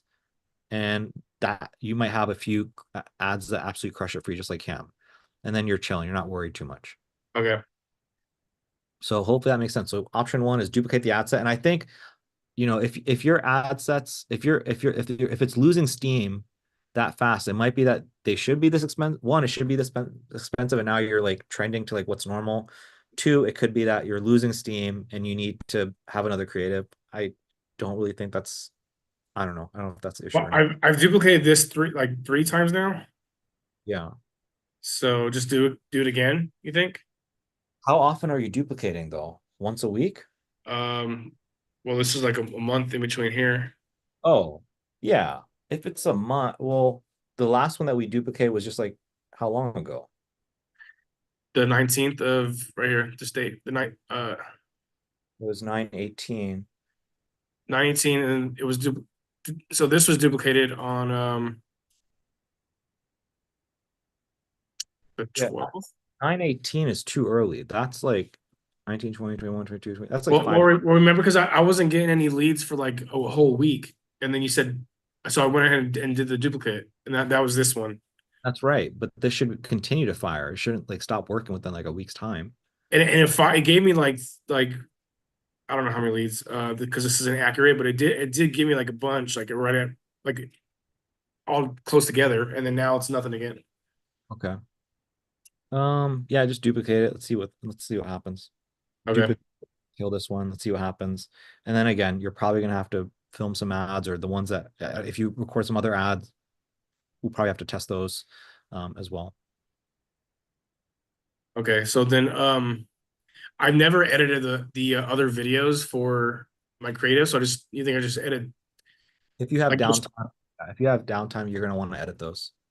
Yeah, just re-edit the should it be like just a revamp of whatever video I have now, or just a complete different script, you think? So how many? So did you already film them, or did you not film them? These are all filmed. These are all my niche that I filmed all at once, and I just edited one video out of that. Yeah, And it was like I think it was like one script that I right. went with. Yeah. So the other ones you'd edit those, and so now you would have like 4 different videos. Okay, got it. All right. Yeah. So it'd be 4 drastically different ads, and we'll just throw them all in and kind of see what happens. And I'm willing to bet that those at least 1 or 2 of the other ones are going to perform for you as well. I'm guessing. Okay. And then so the demo review, I just want to kind of like go over this and like because I had some questions.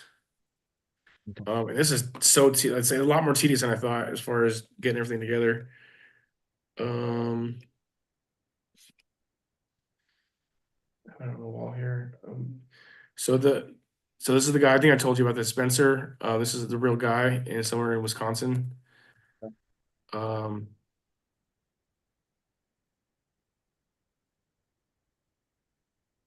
These are text messages I created.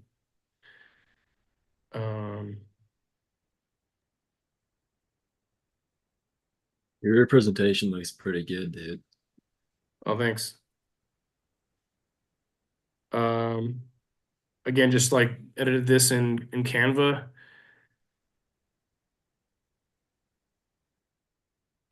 Just edited the name. This is a guy actually near me that does HVAC. One of the guy that ghosted me from a while back. So there's That's great.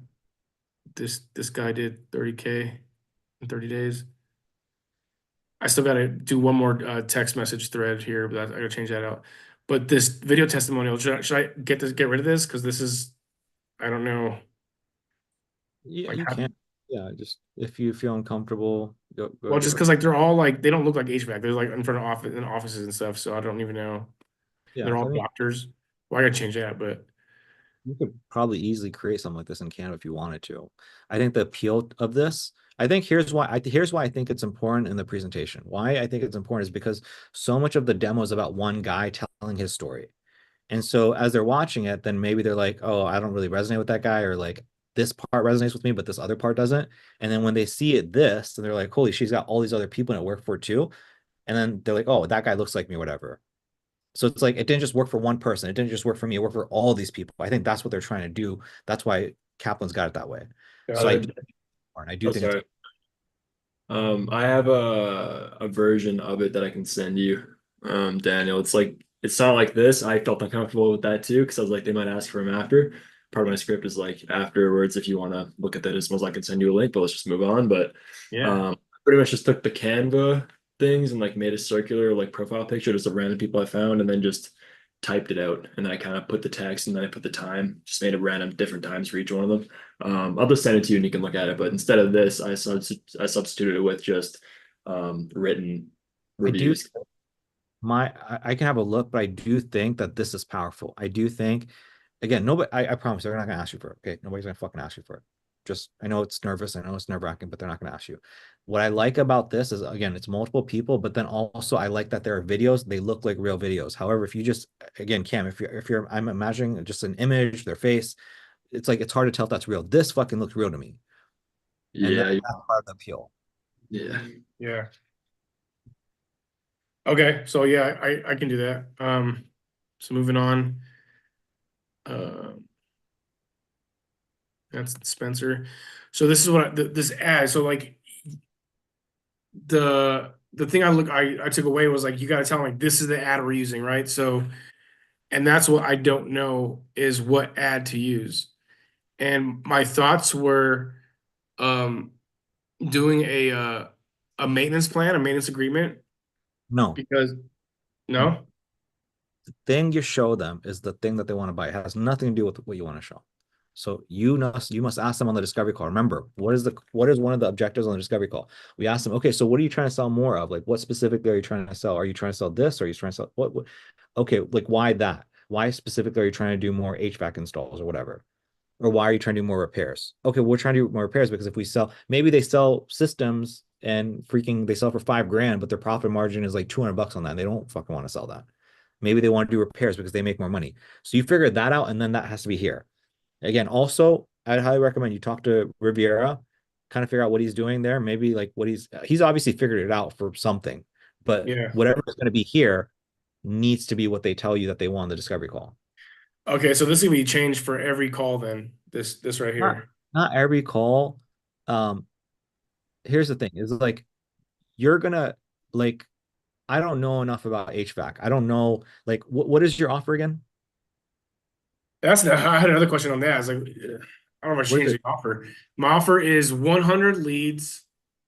Get get 20 clients from 100 leads. At least 20 clients and 100 leads in 30 days or something like that. Yeah, in 30 days. My question is like, what does your headline say? What does your calendar page say? That's the question. Here, let me look at it right now.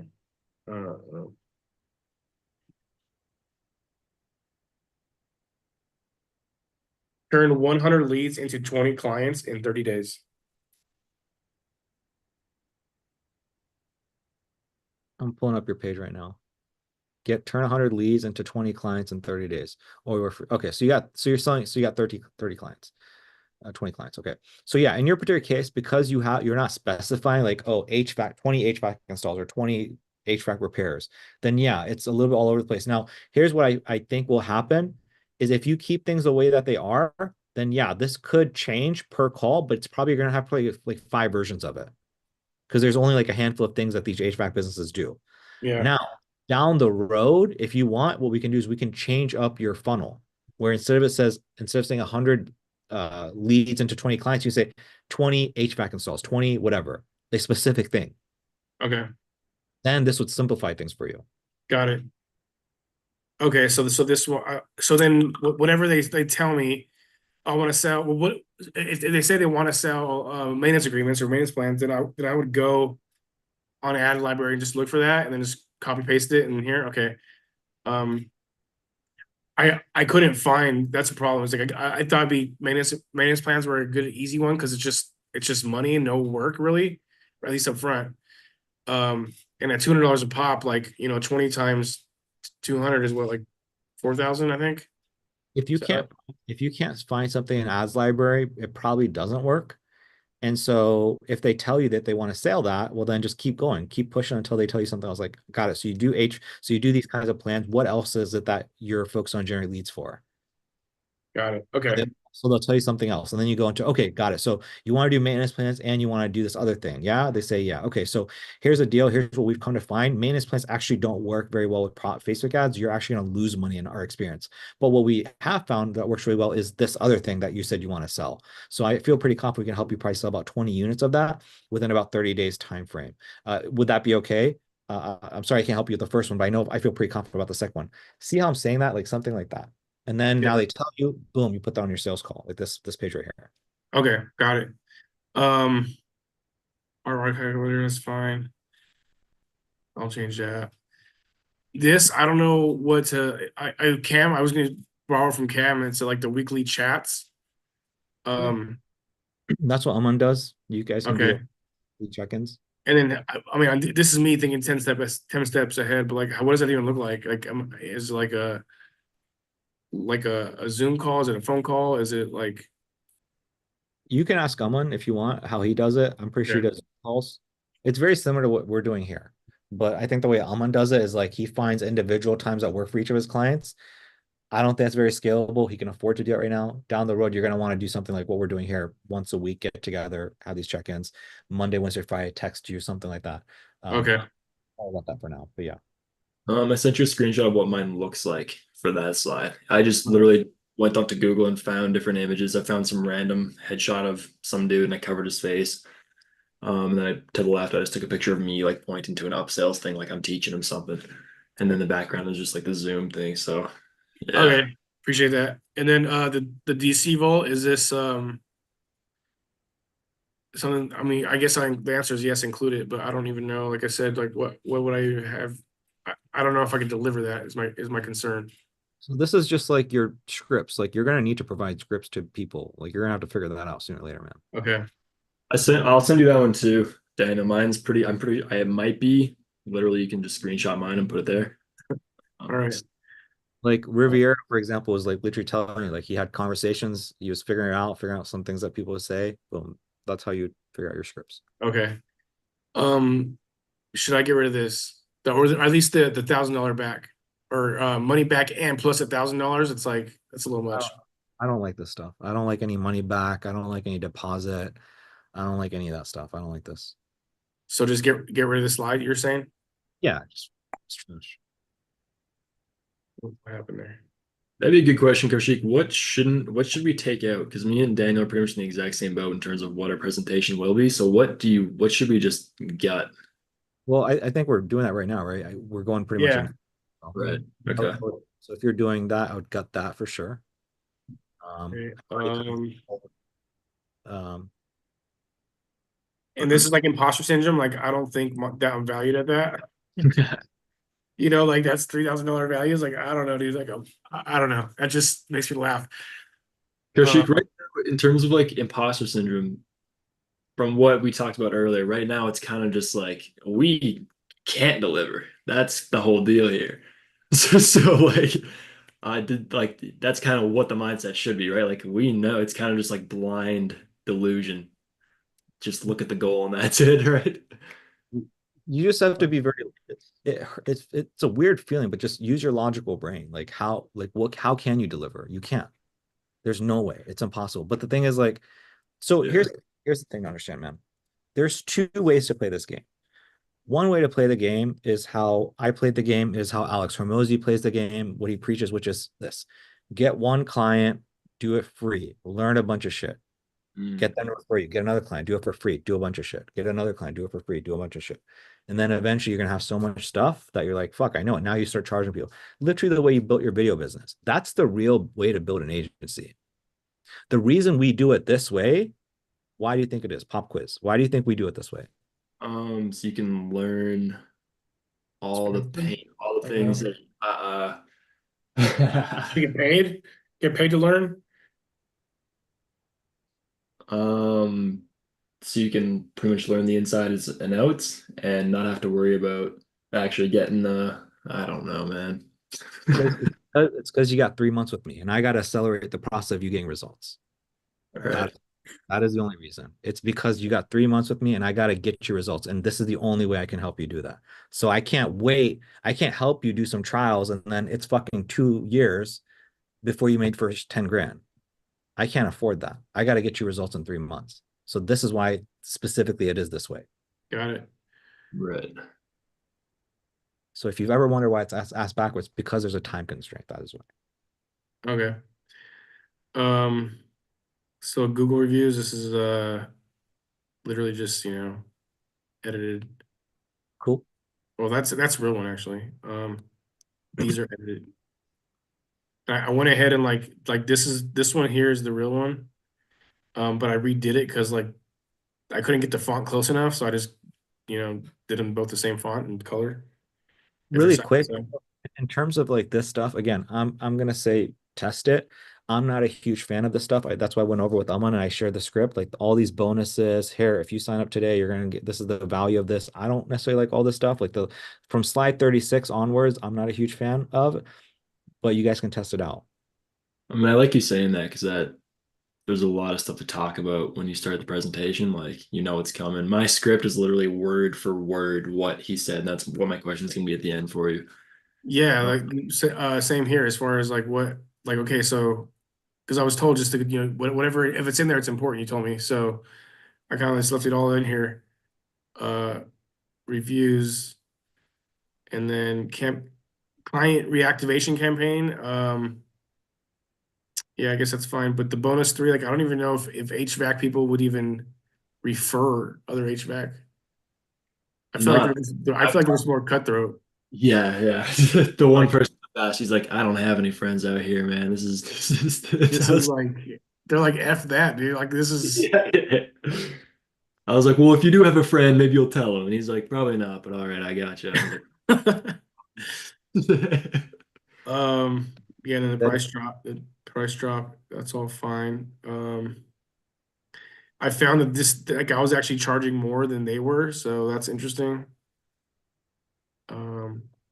Yeah, this whole part I don't know about because I don't do it this way. And I personally am not a fan of this way. It could work. Yeah. This one, I don't even know what this means, so I'm just gonna get rid of that one. Yeah, definitely don't. Have you had any sales calls yet, Daniel? I've had 6 or 5, You had, oh wow, okay. The thing with but none of them are good. Let me see how many sales calls. 6. he was using the free video commercial offer script. He was using a different script for those. Oh, okay. Yeah, I just kind of like Frankensteined it. So, but and like with that, I almost had one, and it was late in the day, and they didn't want to pay that like right then and there. So there was like, yeah, we want to like we'll take care of it in the morning, and I felt myself being pushy, like so I was like, okay, yeah, I took them at their word, and then of course they dropped out. Yeah. That was a heartbreaker. That's exciting though, getting your hands dirty right away. So then I think the next question was the payment, right? Because Yeah, you asked about creating some kind of a payment page or something. Is that what your question was? what is this? Oh, okay, cool. Taking payment because like before I was just using the Go High Level invoice, sending it that way. And this is my claim to fame here. But yeah, so once I was sending it to them, it was like this delay. So you were saying like you take them to a page, like what does that look like? Yeah. So when I transact with people, I just take them to my sales page and I just give them a link. They go to the page, they transact right then and there. But is it a square page or what is it, Stripe? What is this called? I don't know. You want me to show you? Yeah, that'd be nice. So this is it. Can you guys see it? Yeah. Yeah, it's just a page I built within ClickFunnels. So you would build it within Go High Level. I've gone over this, right? This is on the onboarding stuff, by the way. I've revamped it. How to onboard your clients. So I talk about creating this page and everything like that. If you guys have not like checked out the image. I watched all those like very recently. I think my question was more so like how, or is it just like you just got to figure it out until it kind of looks like yours? Because you kind of said you got to do this and this is what it looks like, but after that you kind of just left it. Yeah, 'cause I don't know how Go High Level works. I would assume it's similar, but you build a page out, testimonials. I mean, do you want me to send you a link to this, Rodarte, or? Yeah, please. So you can just model that. Again, it's not something you need to worry about. Like honestly, for you guys, I wouldn't even worry about this right now. And again, in that video, I go over you have a one time, you have a multiple, and then you have a custom thing. This is all stuff you can work towards down the road. But honestly, I would just do what you did before. Whatever you did before, just do that. Or just give them a Stripe link. Don't short it. Don't worry about it. But the problem with that is like even with the Pilates girl that paid, it wasn't over the phone. It was like it took her like days to get to it.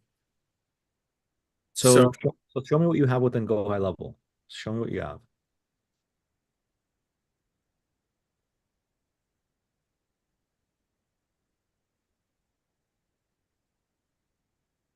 Or Mason, are you there, man? Can you just share with them like how you collect payment? It's literally just this. I just create an invoice and then send it to them. And the issue is that you send it to them and then they need to click on the email, they need to open it up, they need to pay. Is that what the issue is? Yeah, well, yeah, it's like it's email, it's a text or whatever. I And just then- use a Stripe link. Yeah, just use a I Stripe. just use a Stripe link that's connected through Go High Level, but I just send a Stripe link. Does that, do So, you know? so you'd log into Stripe and then you do it that way rather than this? So, well, yeah, that's what I do. But in terms of like making it as efficient as humanly possible, like I'll have my different payment options and then I'll keep them in a tab, like in a folder on my computer. Like I use Google Chrome.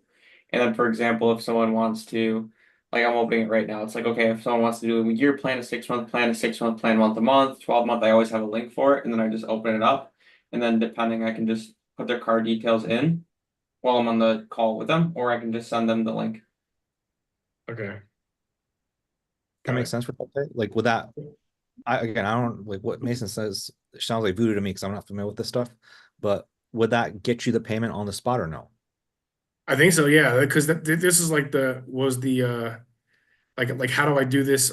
I was thinking like how do I do this invoice go high level over the like on Zoom? If you let me share my screen, I did this like very recently over the weekend. I set up a Stripe account. I can show you how to put your logo and your colors on it so it looks nicer than just white. Or we can do this after this, but I did this really recently. It's super simple. I mean, Yeah, if it goes through high level, mine has my logo on there also. So Yeah, I'm just saying if you're looking for another version through Stripe, I did okay, yeah, uh, sure, show you how to do that really quick. Yeah, I'm gonna show you right now. yeah. Yeah. If you guys got time. Yeah. So Payment. Okay. where is it? How do you build out emails in here? It's not under payments right there, or no? So I built out two different versions. So I built one for one payment and then one for the other payment. And the only difference between the emails is the link that goes to the different Stripe accounts. So this link goes to the one that is billed for 2,000 and the other one is for 4,000. And when you go to Stripe, I'll show you how to build those type of links. Wait for it to load. You're gonna have a good sleep tonight, Koshi. Yeah, so to build one of these links, you're gonna have to log in and obviously make an account to Stripe, but it should bring you someplace like this, probably bring you to home. Go to payment links, and then hit create new, and then I think I just made mine. Yeah, I just called my hobby media partnership just because it sounded nice to me. And then you just go up here and hit create link, and then it should just bring you back here. And then what you do is just copy the URL. But in that, when you set up the payment, like you got to do things like set up the payment. It'll run you through all of it. Then to do the customizations, you just hit brand settings. If it's not here, you got to kind of go down the line until you hit customize your brand and hit brand settings. So you can change the logo and the colors. But essentially, the page looks like. Let's see if I can even see what this looks like in real time. Mason, do you know how I can see it? There's like I'll just actually. Never mind. I think I can figure it out. Yeah, all right. But yeah, that's how I did it. And then Okay. the onboarding, I just put the kickoff thing, just how the training was said to do it, the best to my ability. So I just finished that. I have to do the onboarding sheet, but So are you- Cam, are you sending that to them via email to take care of this stuff right here? I was, yeah. I haven't done it yet. So, but my plan was just to I went on a Zoom call with one of the Go High level people and they told me just to go into under their contact and they rigged it. The automation is like I just put in their tag and then they get sent this sheet to their email. Yeah. So is your plan of action to do the sales call, to send the email, and then get them to click on it, and then get them to purchase? Like, what's Yeah, with you, it's got to transact right then and there. yeah, my plan was to stay on the phone. All right, because you in your training recently kind of told me like, all right, so here's what's gonna happen. Yada yada yada. We're gonna transact, then after that, then we do. So you kind of give them a plan after the transaction, then we get into it. They say hell yeah or whatever. Then I say, all right, perfect. So I'm gonna send you an email. If you don't mind, I'm gonna unshare my screen and you can share your screen. I'm just gonna tell you to click and walk you through the form, and then once they put in the details, I'll hop off the screen share. But that was my plan. I haven't executed it yet, but in my head, that's what's gonna happen. Okay. So I just that- want not sending something and then hopping off the call before they must transact on the call. So yeah, my plan was to do that on the call and then run them through the Slack thing. You'll get an email, but just go to your email. I sent this to you. We'll run through what to do and what everything means, and yeah, That's fine. This is all fine. good, cool. I Okay. obviously check that link, but yeah. Yeah, definitely take care of that. Okay. Rodarte, I think we're still on you. Other question that you had? That's all I had. Yeah. Okay, cool. And then you got my Loom video, you watched it.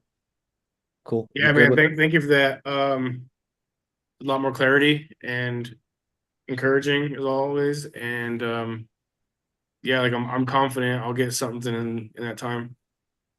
I am too.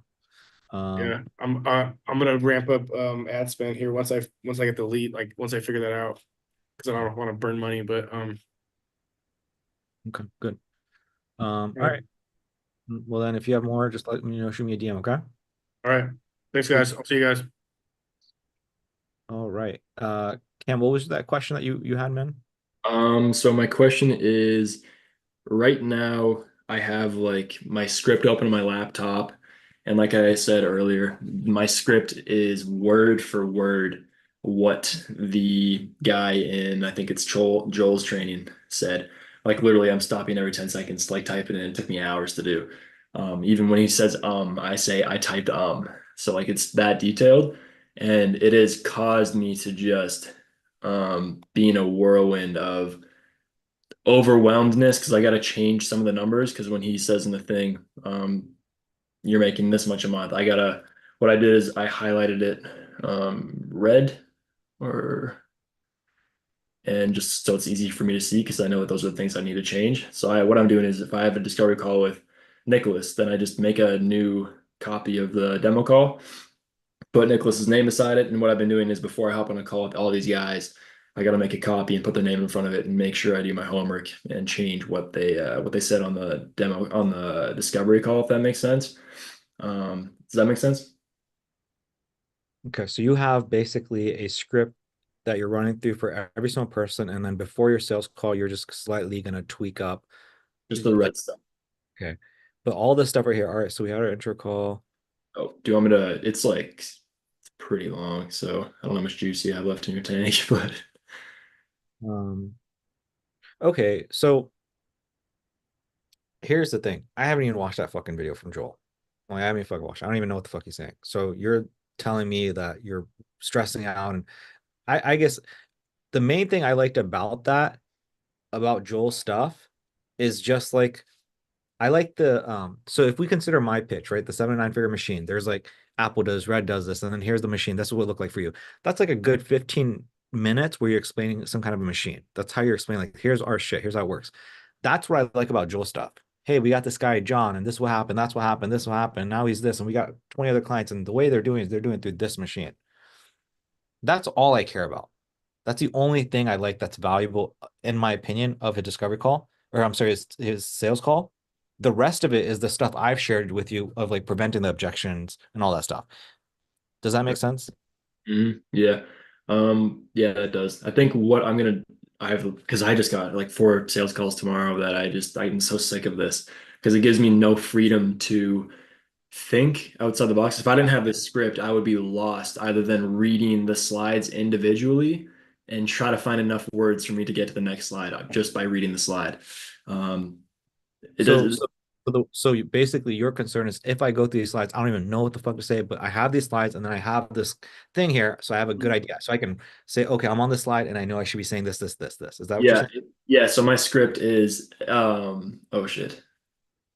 So I designed my script a certain way so that it was follow the steps. And what I mean by that is, whenever you see a tally, that means hit the space bar because it's next slide. Got it. I see. So as soon as this one starts, that's a new slide. And I have practiced it enough times where I know that it doesn't skip a beat, so it's perfect. So if they ask a question and I get messed up, I gotta find it. Or if we're done the presentation and I'm answering questions, I haven't really had the freedom to think by myself. So it's hard for me to actually like get into that mindset of trying to squash an objection or reroute the conversation back in, because I'm just reading off a menu. So I'm like, okay, sorry, what did you say? I'm just looking for bullet points. What helped me a lot in the free video commercial was when remember I was dog shit when I was reading the script, and I was like, I don't really know what to do. And then you said the script is just to follow, but the objective is the main thing. And it's almost better if you can make up any other way, as long as you get the objective, that's all that matters. And when you do that, for me, it became way more natural because I know what the mission is. I don't have to read this thing and hopefully they answer properly. I know what else to do if that doesn't work.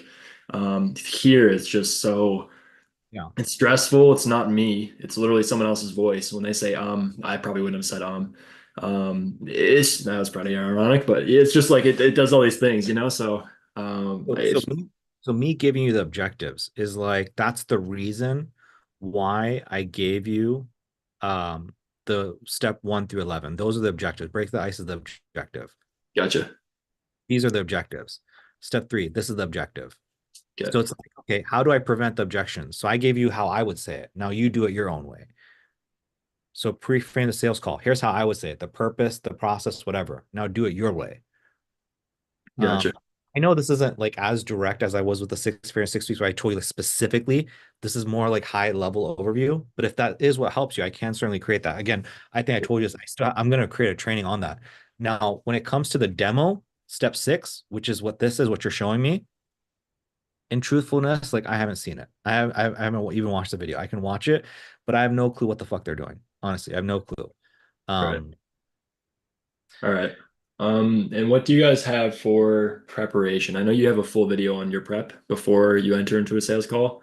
I want to give you something. I don't want to just like leave you with like I just assumed that video, like as I was running through the slides, I was just like, okay, this seems like common sense to me. I mean, how about would it help you to like go through those slides and you kind of sort of tell me what you think you should say? Um, Would that be helpful? Maybe, I don't know. I think I just gotta, it might be a late night tonight, just trying to revamp my presentation because here I added this after you kind of gave me that. So that's something that you added, which I liked. But that's kind of squashing that objection or prepping them for what's gonna come. And then at the very end of the call, I bring it back and we do a couple more of those slides where I say here and then I say, and that by the way, that's kind of it. Like I just kind of hit you with everything that we got. Now we're at kind of at this point where I make you an offer. Then I can say that to be honest with you, it's been a hell yeah from the start because of this. But at the end of the day, the ball is now in your court. So we're at this point. So where you decide. And then I guess right now is kind of where I'd go over is this the point where I'd go over the last objection where you kind of go over the spouse, they can afford it, or oh, I can't remember what step that was. Where'd you put it? I don't think.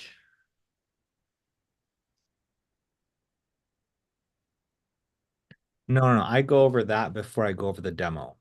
Step 8. Oh wait. Okay. Yeah, I gotta skim through this. I think I just gotta like this presentation is just I think it's eating me up because it's just so much. I just kind of want to run through it and I can't run through it because I am reading a script that takes so long to go through. So that's why I really liked how you were like, I hate this because if you hate something, I'm taking it out because that just means I don't have to have it in there. Okay. So Yeah. let's do this. Go click on just like slide 1.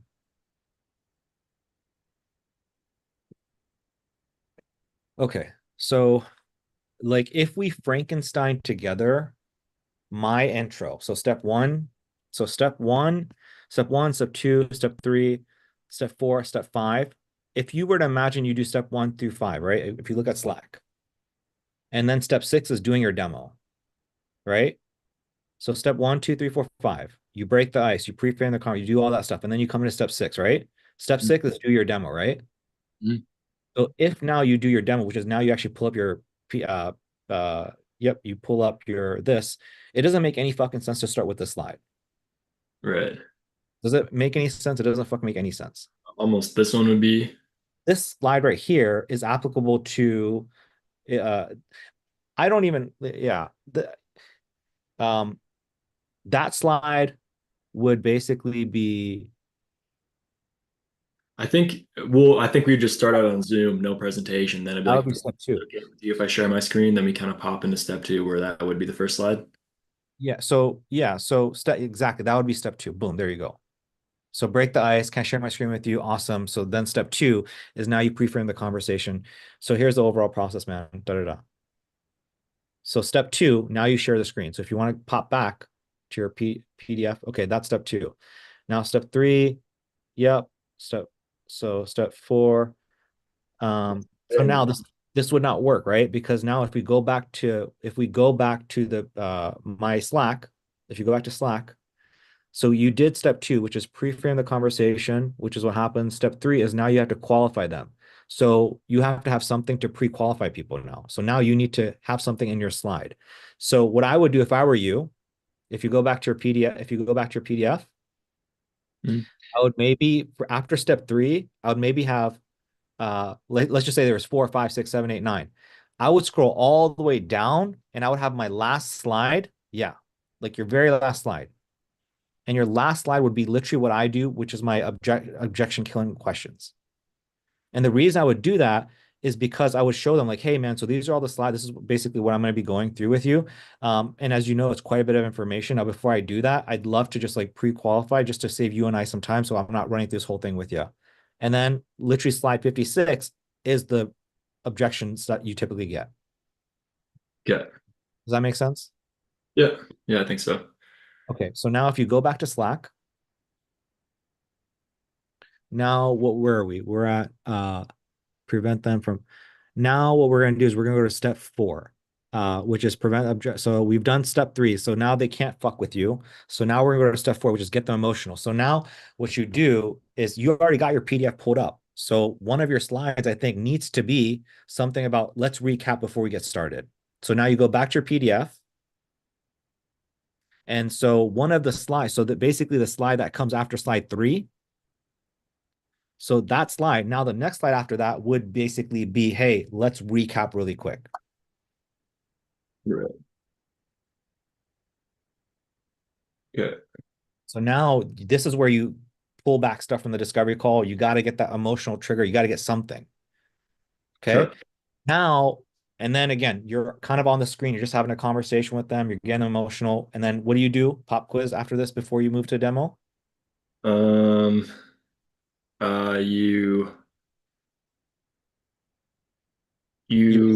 make sure they're qualified again, like with the spouse, No. Because you already did that. No. So right now, so what we're about to do is now we're about to get into the demo. We're about to get to the demo. But before you get into the demo, what you're going to tell them is, hey, dude, look, I'm happy to get a demo. But before we do, give me the hell yeah, yeah, you got to do that. So step 1, so we're at this stage, slide 4, getting emotional. You and me are getting emotional. Then after you've gotten emotional with me, now what I'm going to do is I'm going to be like, all right, cool. So here's the deal, Cam. Like, I hear you, man. I've got something. I'll share it with you. I'm going to get started on the meat and potatoes of our presentation. I'm excited to share that with you. And I think that's what that's going to do. It's really going to help you out, man. And you're going to say, yeah. And then I'm going to go, okay, now before I do, man, I just, really quick, I just have a favor. Can I ask you? You said, yeah. Okay. Then maybe slide 5 is this.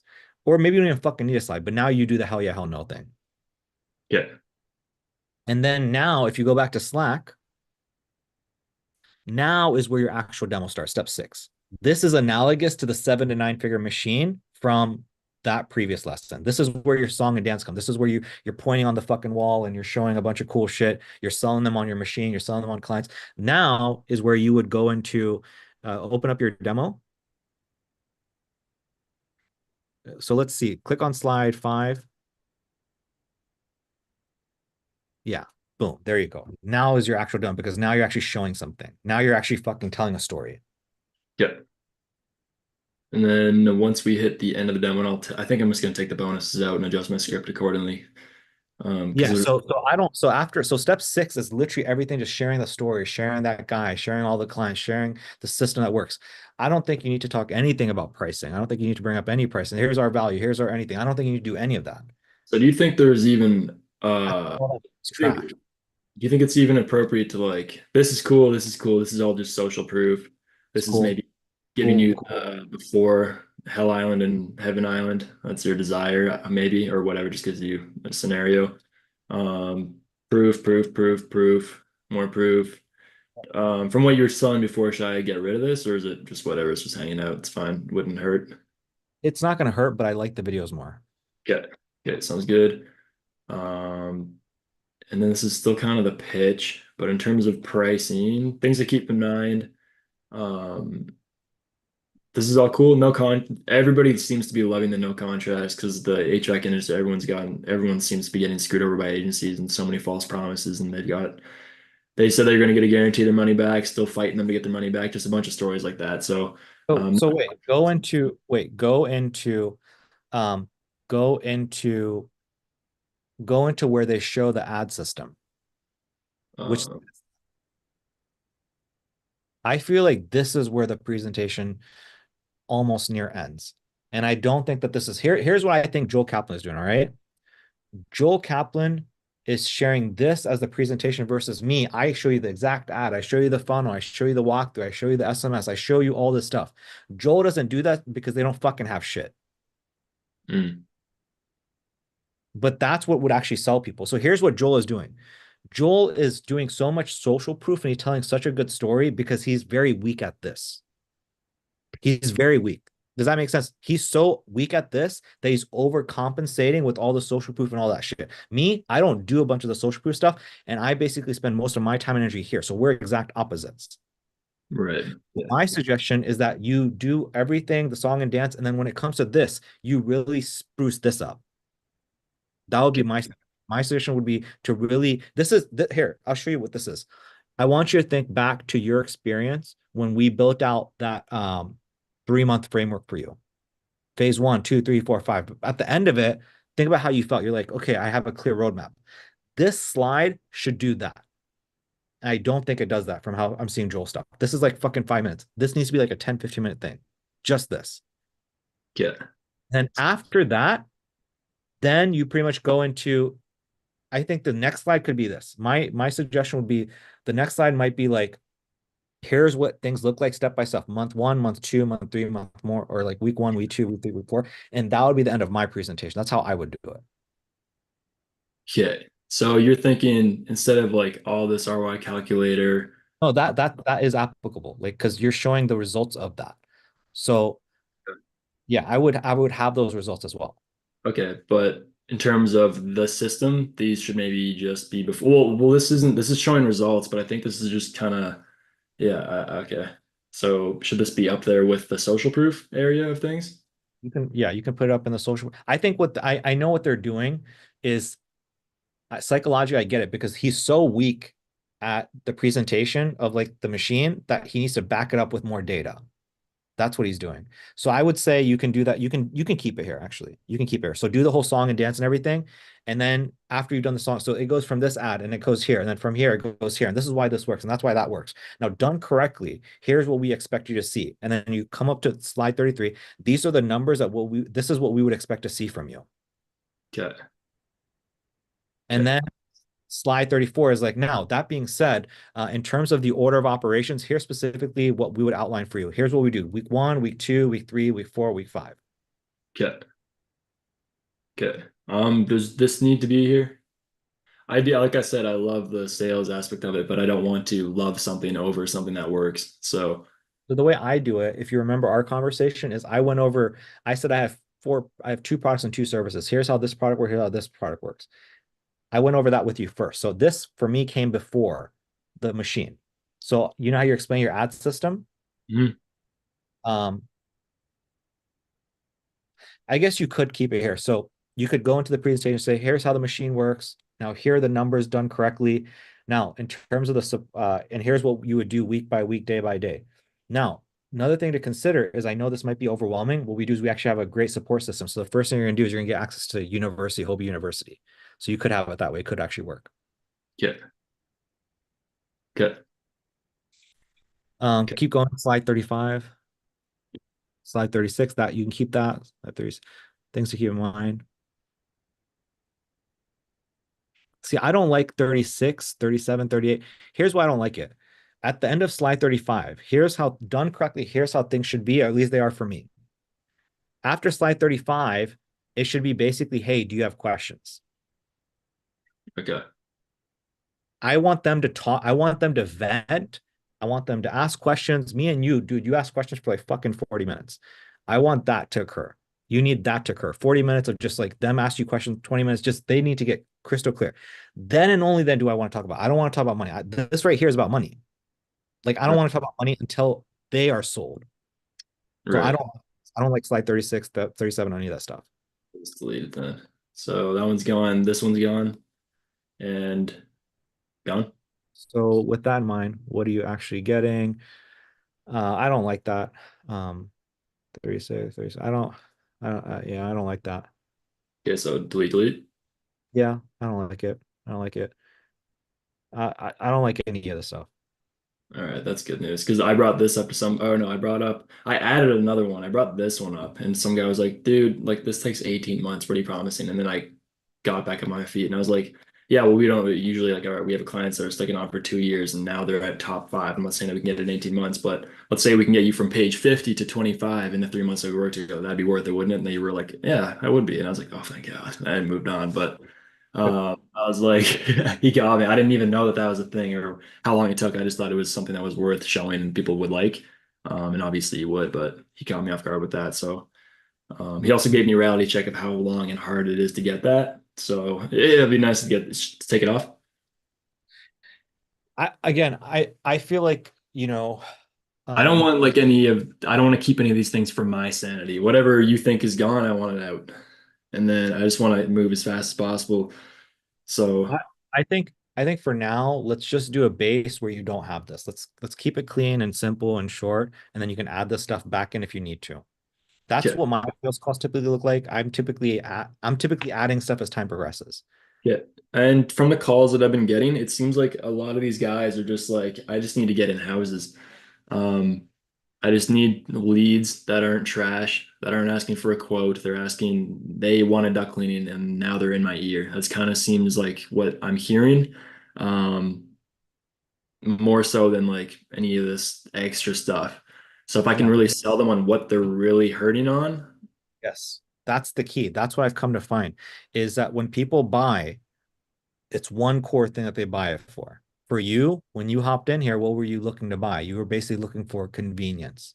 You didn't care the fuck about anything else. It was convenience for your lifestyle, what you're trying to do.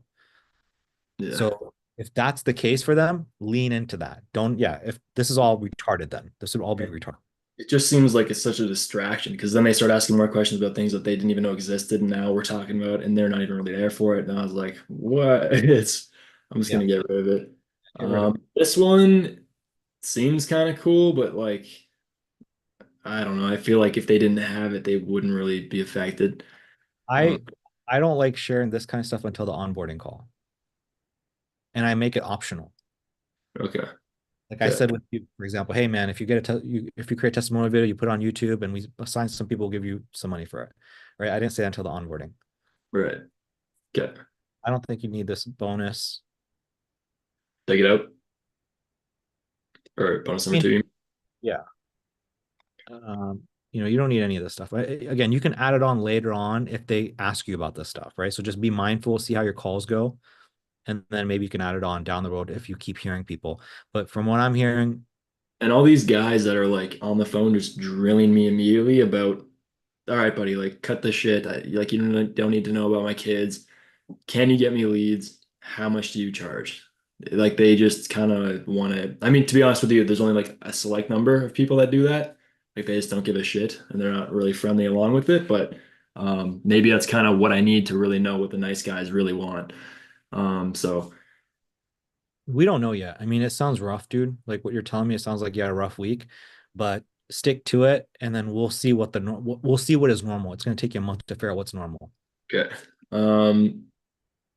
Okay, so I'm just gonna keep gutting. For this, I just do it like this. So as I'm saying it, I can kind of hit the slides and different things appear. Would you recommend that or just leave it and read it and kind of go through? I don't like it. I don't like it. I don't like it at all. All right. I like doing what I said to you, which is, hey, you got a piece of paper. Oh, yeah. So do you just want me to do like the XXXX dollar sign on the front and then just talk to them like you do it to me? Here's what's interesting here's what's going on.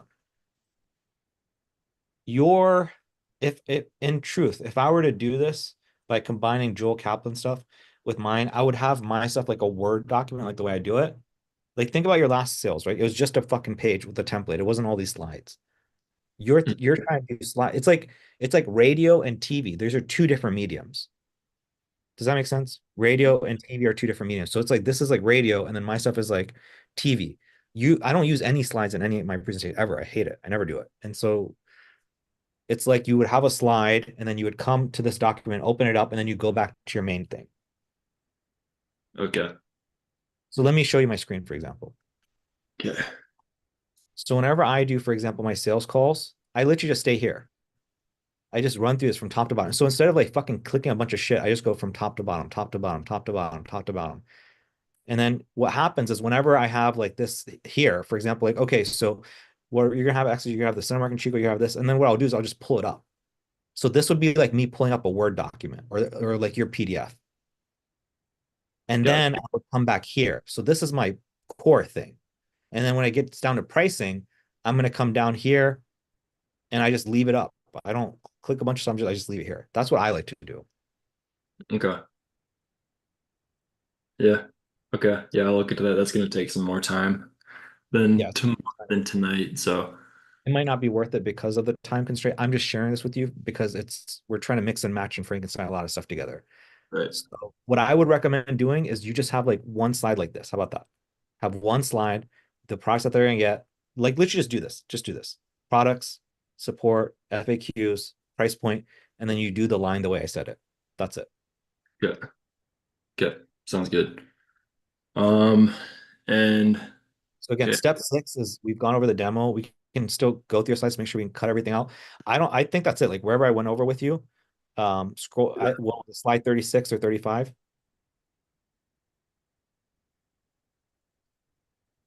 So Hobie University, then 36.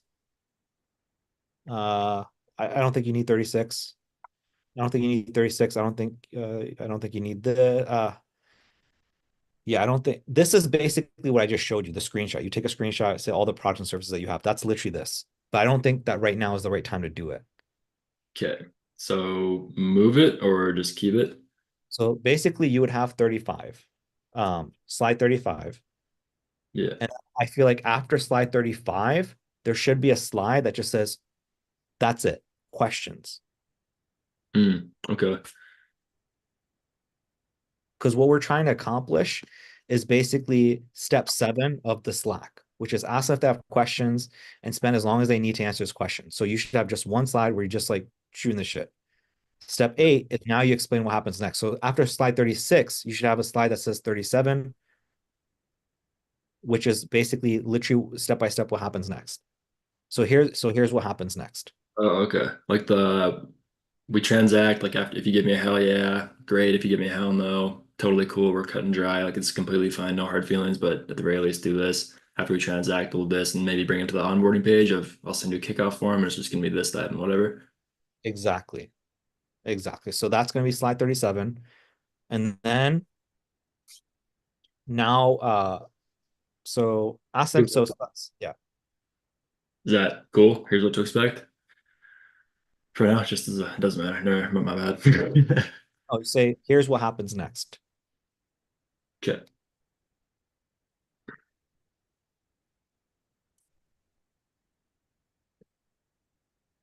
Yeah.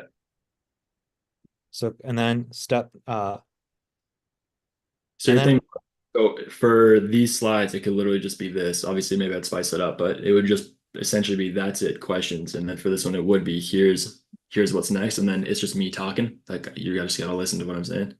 I would, I'll show you my screen. So I do all that stuff here. This is what I do. So what I'm talking about, okay, so basically I say, okay, financial investment, what's da da da da.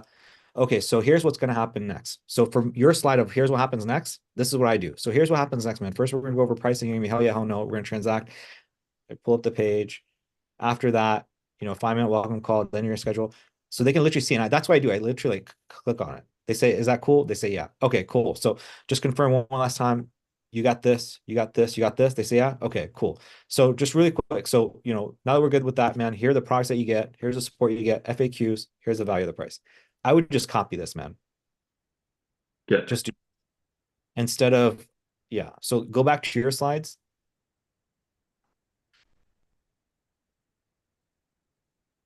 So 36 was, so yeah, so you have slide 36, and then for 37, just do literally what I did. So you don't even need to what happened, like just screenshot my stuff and just do that. Good. Sounds good. Okay. And for tomorrow's, I have 3 sales calls tomorrow. Should I could just send them the Josh Nelson guy that Mason recommended to you. He canceled the call like today. I had it and moved it to Friday. Should I just copy and paste his text just so I can spend some time doing this? And then I got other discovery calls I can do, but I just want to just make sure. Sorry, Cam. I just want to make sure we're not skipping any steps. oh no, you're good. So confirm one last time they make the decision, price drop. Yeah, that's everything. So that covers step 1 to 10. So I hope that helps you out, man, in terms of having like a structure of like what to do. Yeah. Yeah. Yep. Yeah, 100%. Yeah. But the presentation just seemed like so shitty. I was like, I think a lot of my confidence would come from me knowing what the presentation is and how to conduct it and what we're going through. But yeah, do you have any recommendations for tomorrow? Just because I got 3 calls lined up, should I just run through them and do the best I can and see what So- pops out? Or So is that the question you just asked me when I said hold on, or did you have another question? yeah, the question I asked you before was, would you recommend me sending just like a, hey, like I had a family emergency, would you mind postponing until this Friday, or just so I can only focus on killing my presentation, or at least figuring out a different angle? When are your calls?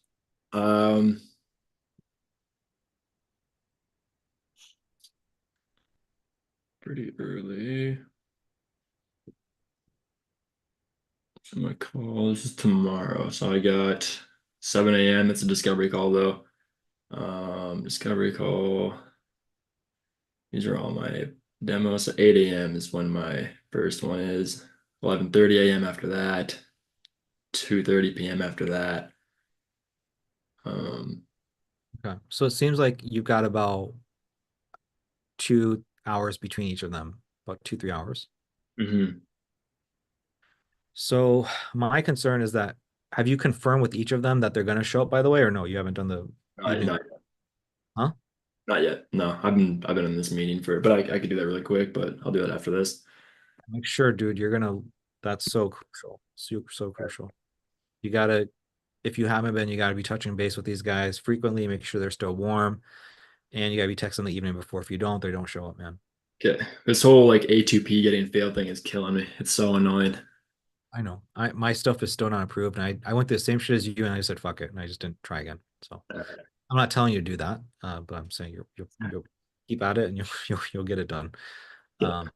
Okay, so here's what I was getting at. The reason I was asking you when your calls are and what you talk to them about is, my next question to you was going to be, okay, based off of your interaction with them, which one of these can you move, or what can you move? And then what I'm hearing now from you is, I don't know that we can move any of them because you haven't actually talked to them and kept them warm. And so now I'll tell you, based off of that, if you try to move this last minute, I don't think that's gonna be a good look, because they're already like not being nurtured by you, if that makes sense. Right. Yeah. Yeah. So my suggestion is this: take it in the head, take it on the chin tomorrow. It's gonna be a tough day. Tomorrow's gonna be a tough day.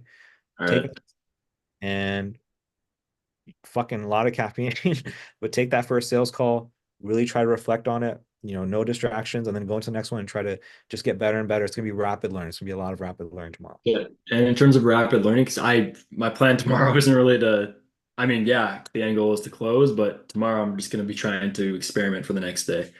So in terms of the script, I can't do this anymore. I just feel like it's not working. I don't think that's how you would recommend how to do it. Is there a way that I can use tomorrow's sales calls to figure out a different version of presenting in terms of bullet points or what have you? I don't know if there's another way. You mean? So I don't know. I'm just kind of looking for a solution that's not reading off a script. So Maybe. pull up the Slack, right?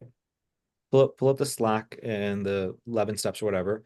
Okay, what I want you to do is I want you to go into step 5, and then I want you to go into step 6 with me. So do step 5 and then go to step 6. And I want you to do it as if you're doing actually in person. Okay. No script. No Yeah. script. Okay. Yeah. Like you have the objective, you understand the point of it, so do it to the best of your abilities. Okay. So step 5 is going to be, so step 4 is you just got me super emotional, and now you move on to step 5. Okay.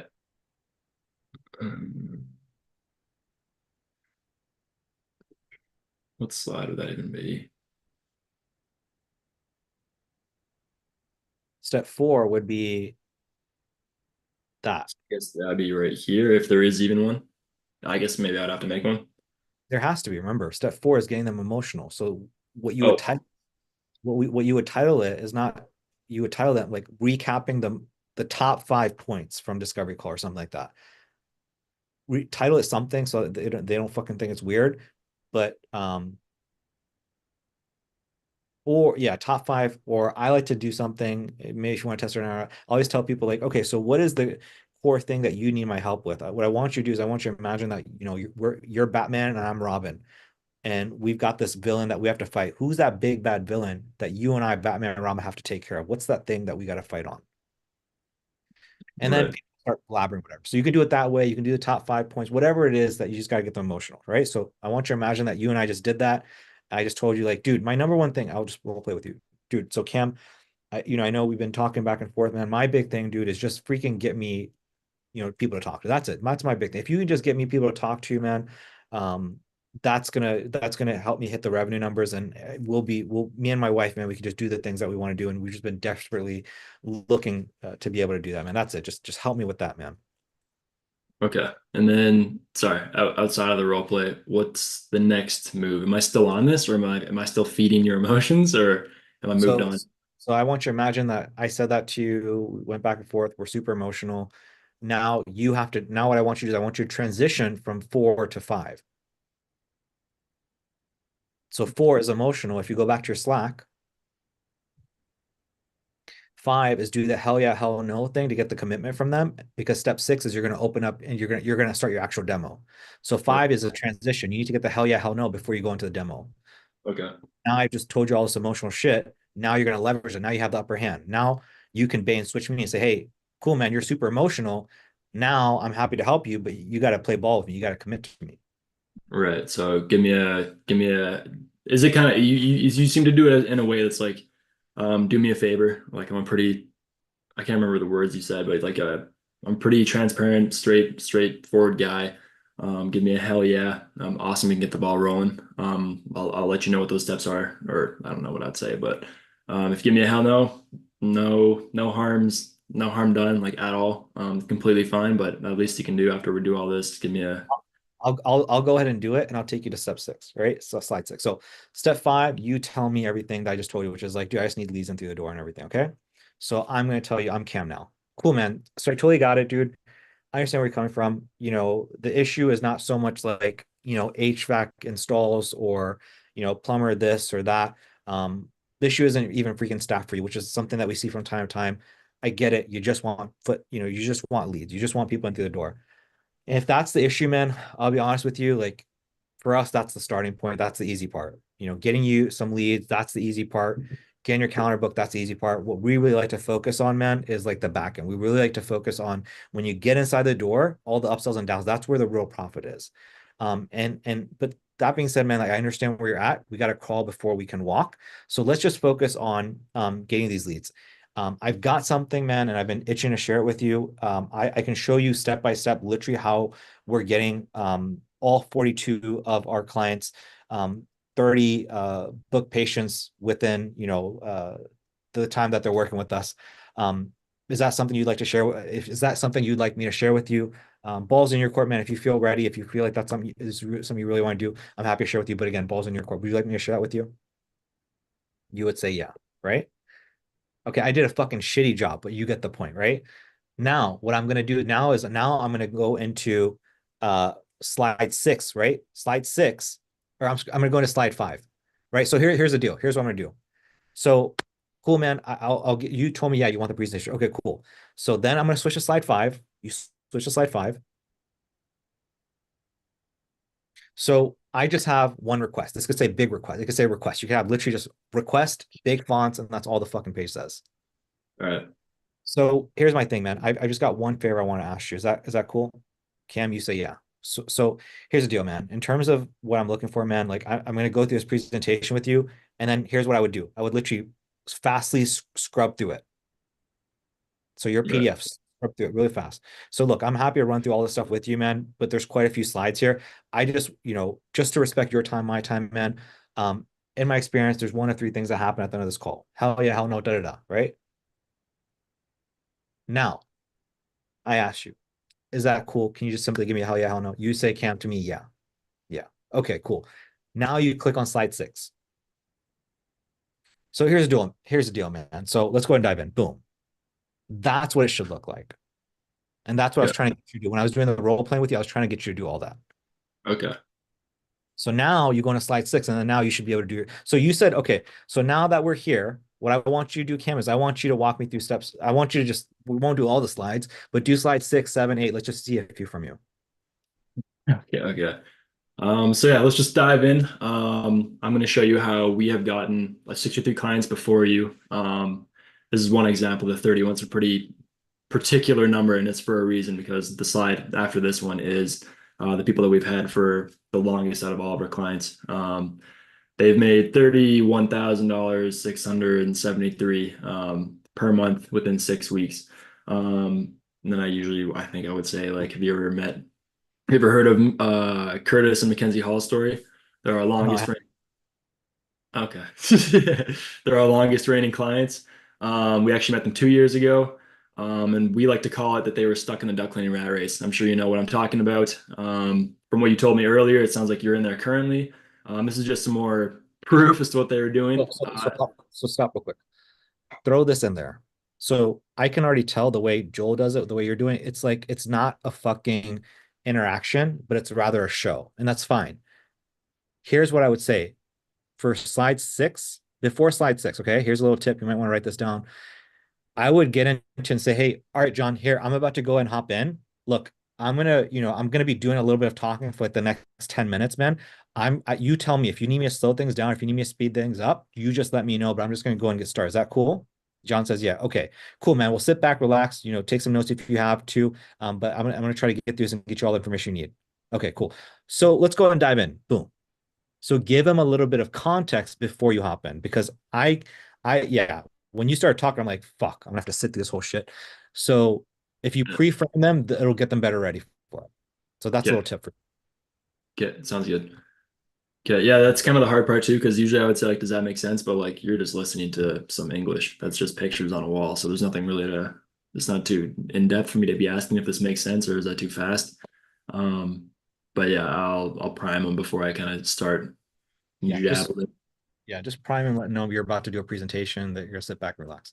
So you're doing a good job. You said something, Cam, about like, oh, it's a script and it's crazy, but like, you're fucking crushing it. To me, it feels very normal.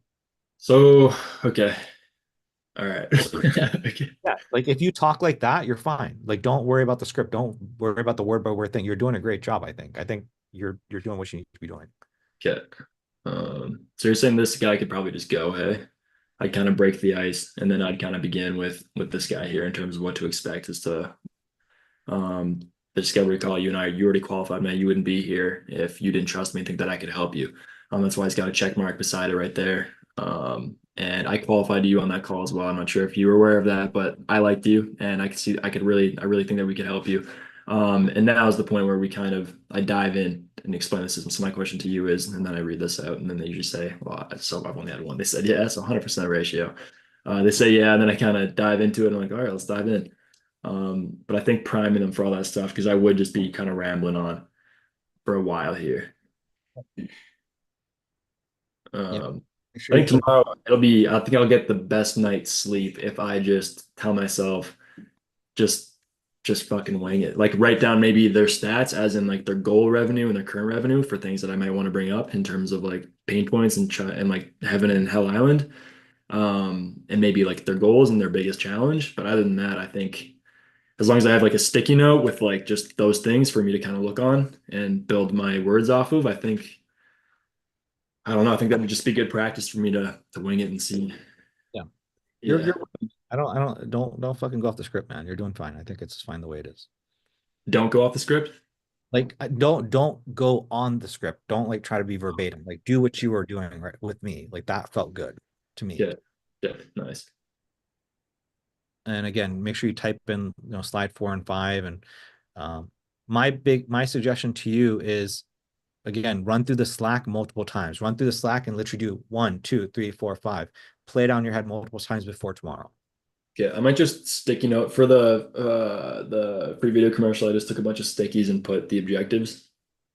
And I got the first guy, I almost got him like this close, and the second one was like a for sure. So I might just do that and not move on until I can flick the sticky note and move to the next one or something. Sweet. But in terms of the guts, this is cool. You said maybe get rid of this? Or this Like I said, I would get rid of all of that. Okay.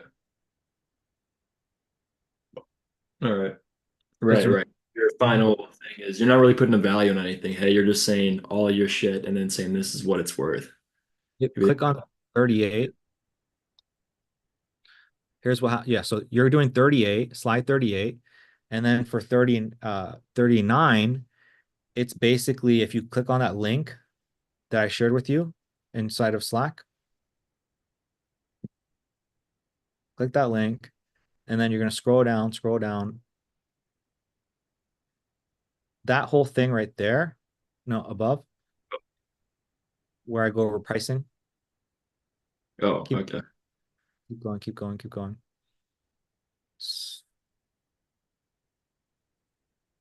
That right there. This right here, where it says financial investment, and then this box, you're gonna have that's your last slide. This is your last slide.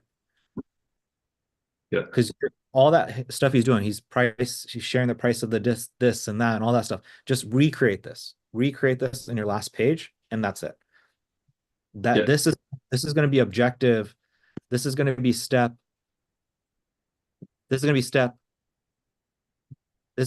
8, 9, and 10. You're doing step 8, 9, and 10 with that page. Step 8, like these 8, 9, and 10. Oh, right, in the Slack steps. Yeah, Slack 8, 9, 10 is from that one thing that you would screenshot and recreate. Okay.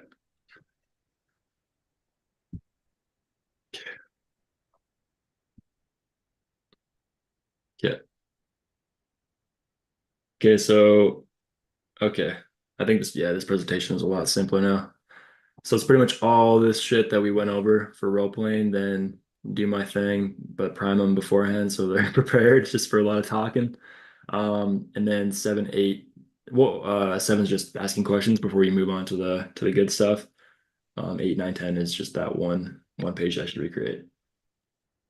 Yep. Okay. That's it.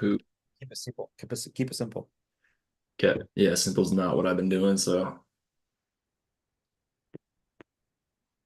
cool. Thanks for staying up. It's all good. I expect some wins. I'm staying up because I expect you to win. Okay. I appreciate that. Me too. The baby's coming. 4 more months.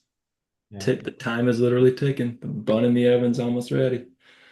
When is the baby coming? 4 months? February 1st. So, and I moved in with her parents. So they keep asking me how I'm doing. I'm doing all right. You're close, man. Keep going. Yeah. All right. Thanks for all the support. Anything else you need, man? I don't think so. There is, oh yeah, the confirmation video. Is there any need to do that until I get my first client or put my time towards that? Or should I just hone down on this presentation and close in some? Yeah, you don't need to worry about that for a while. Like focus on this stuff. Just focus on sales. Yeah. I mean, think about it. If that page was such an issue, you wouldn't have 10 discovery calls and however many sales calls you have, right? So. Yeah, right. Okay. And then would you recommend rehearsing this? Like just sitting down and pretending? That's literally what I meant is like, if I'm you, I would scroll down and I would literally do step 1, 2, 3, 4, 5, have your sticky notes and fucking just do it. Every time you do it, it should be like a 15-minute thing. Obviously you're going to skip some steps. That's what I like to do. I like to run through the order. Right. And you like talk out loud, you just kind of do your shit like someone's there. I don't say every single thing, but like I kind of like remember the big things. Right. The things that you can't miss. Yeah. before every sales call until this day. Just run through that whole thing so I don't miss it. Right. Get sounds good. I got a lot of homework to do. Tomorrow will be bad. But You're good. it's whatever. Okay. Anything else, Cam? No, I don't think so. Thanks for hanging in there. Thank you for your effort, man. It's really cool. But no, I'm serious. It's good to see you put in the effort and the work, and it makes me happy. So Appreciate it. yep. Cool, man. All right, well, I'll let you go and just keep us posted, okay? Sweet. Okay, thanks. Have a good night.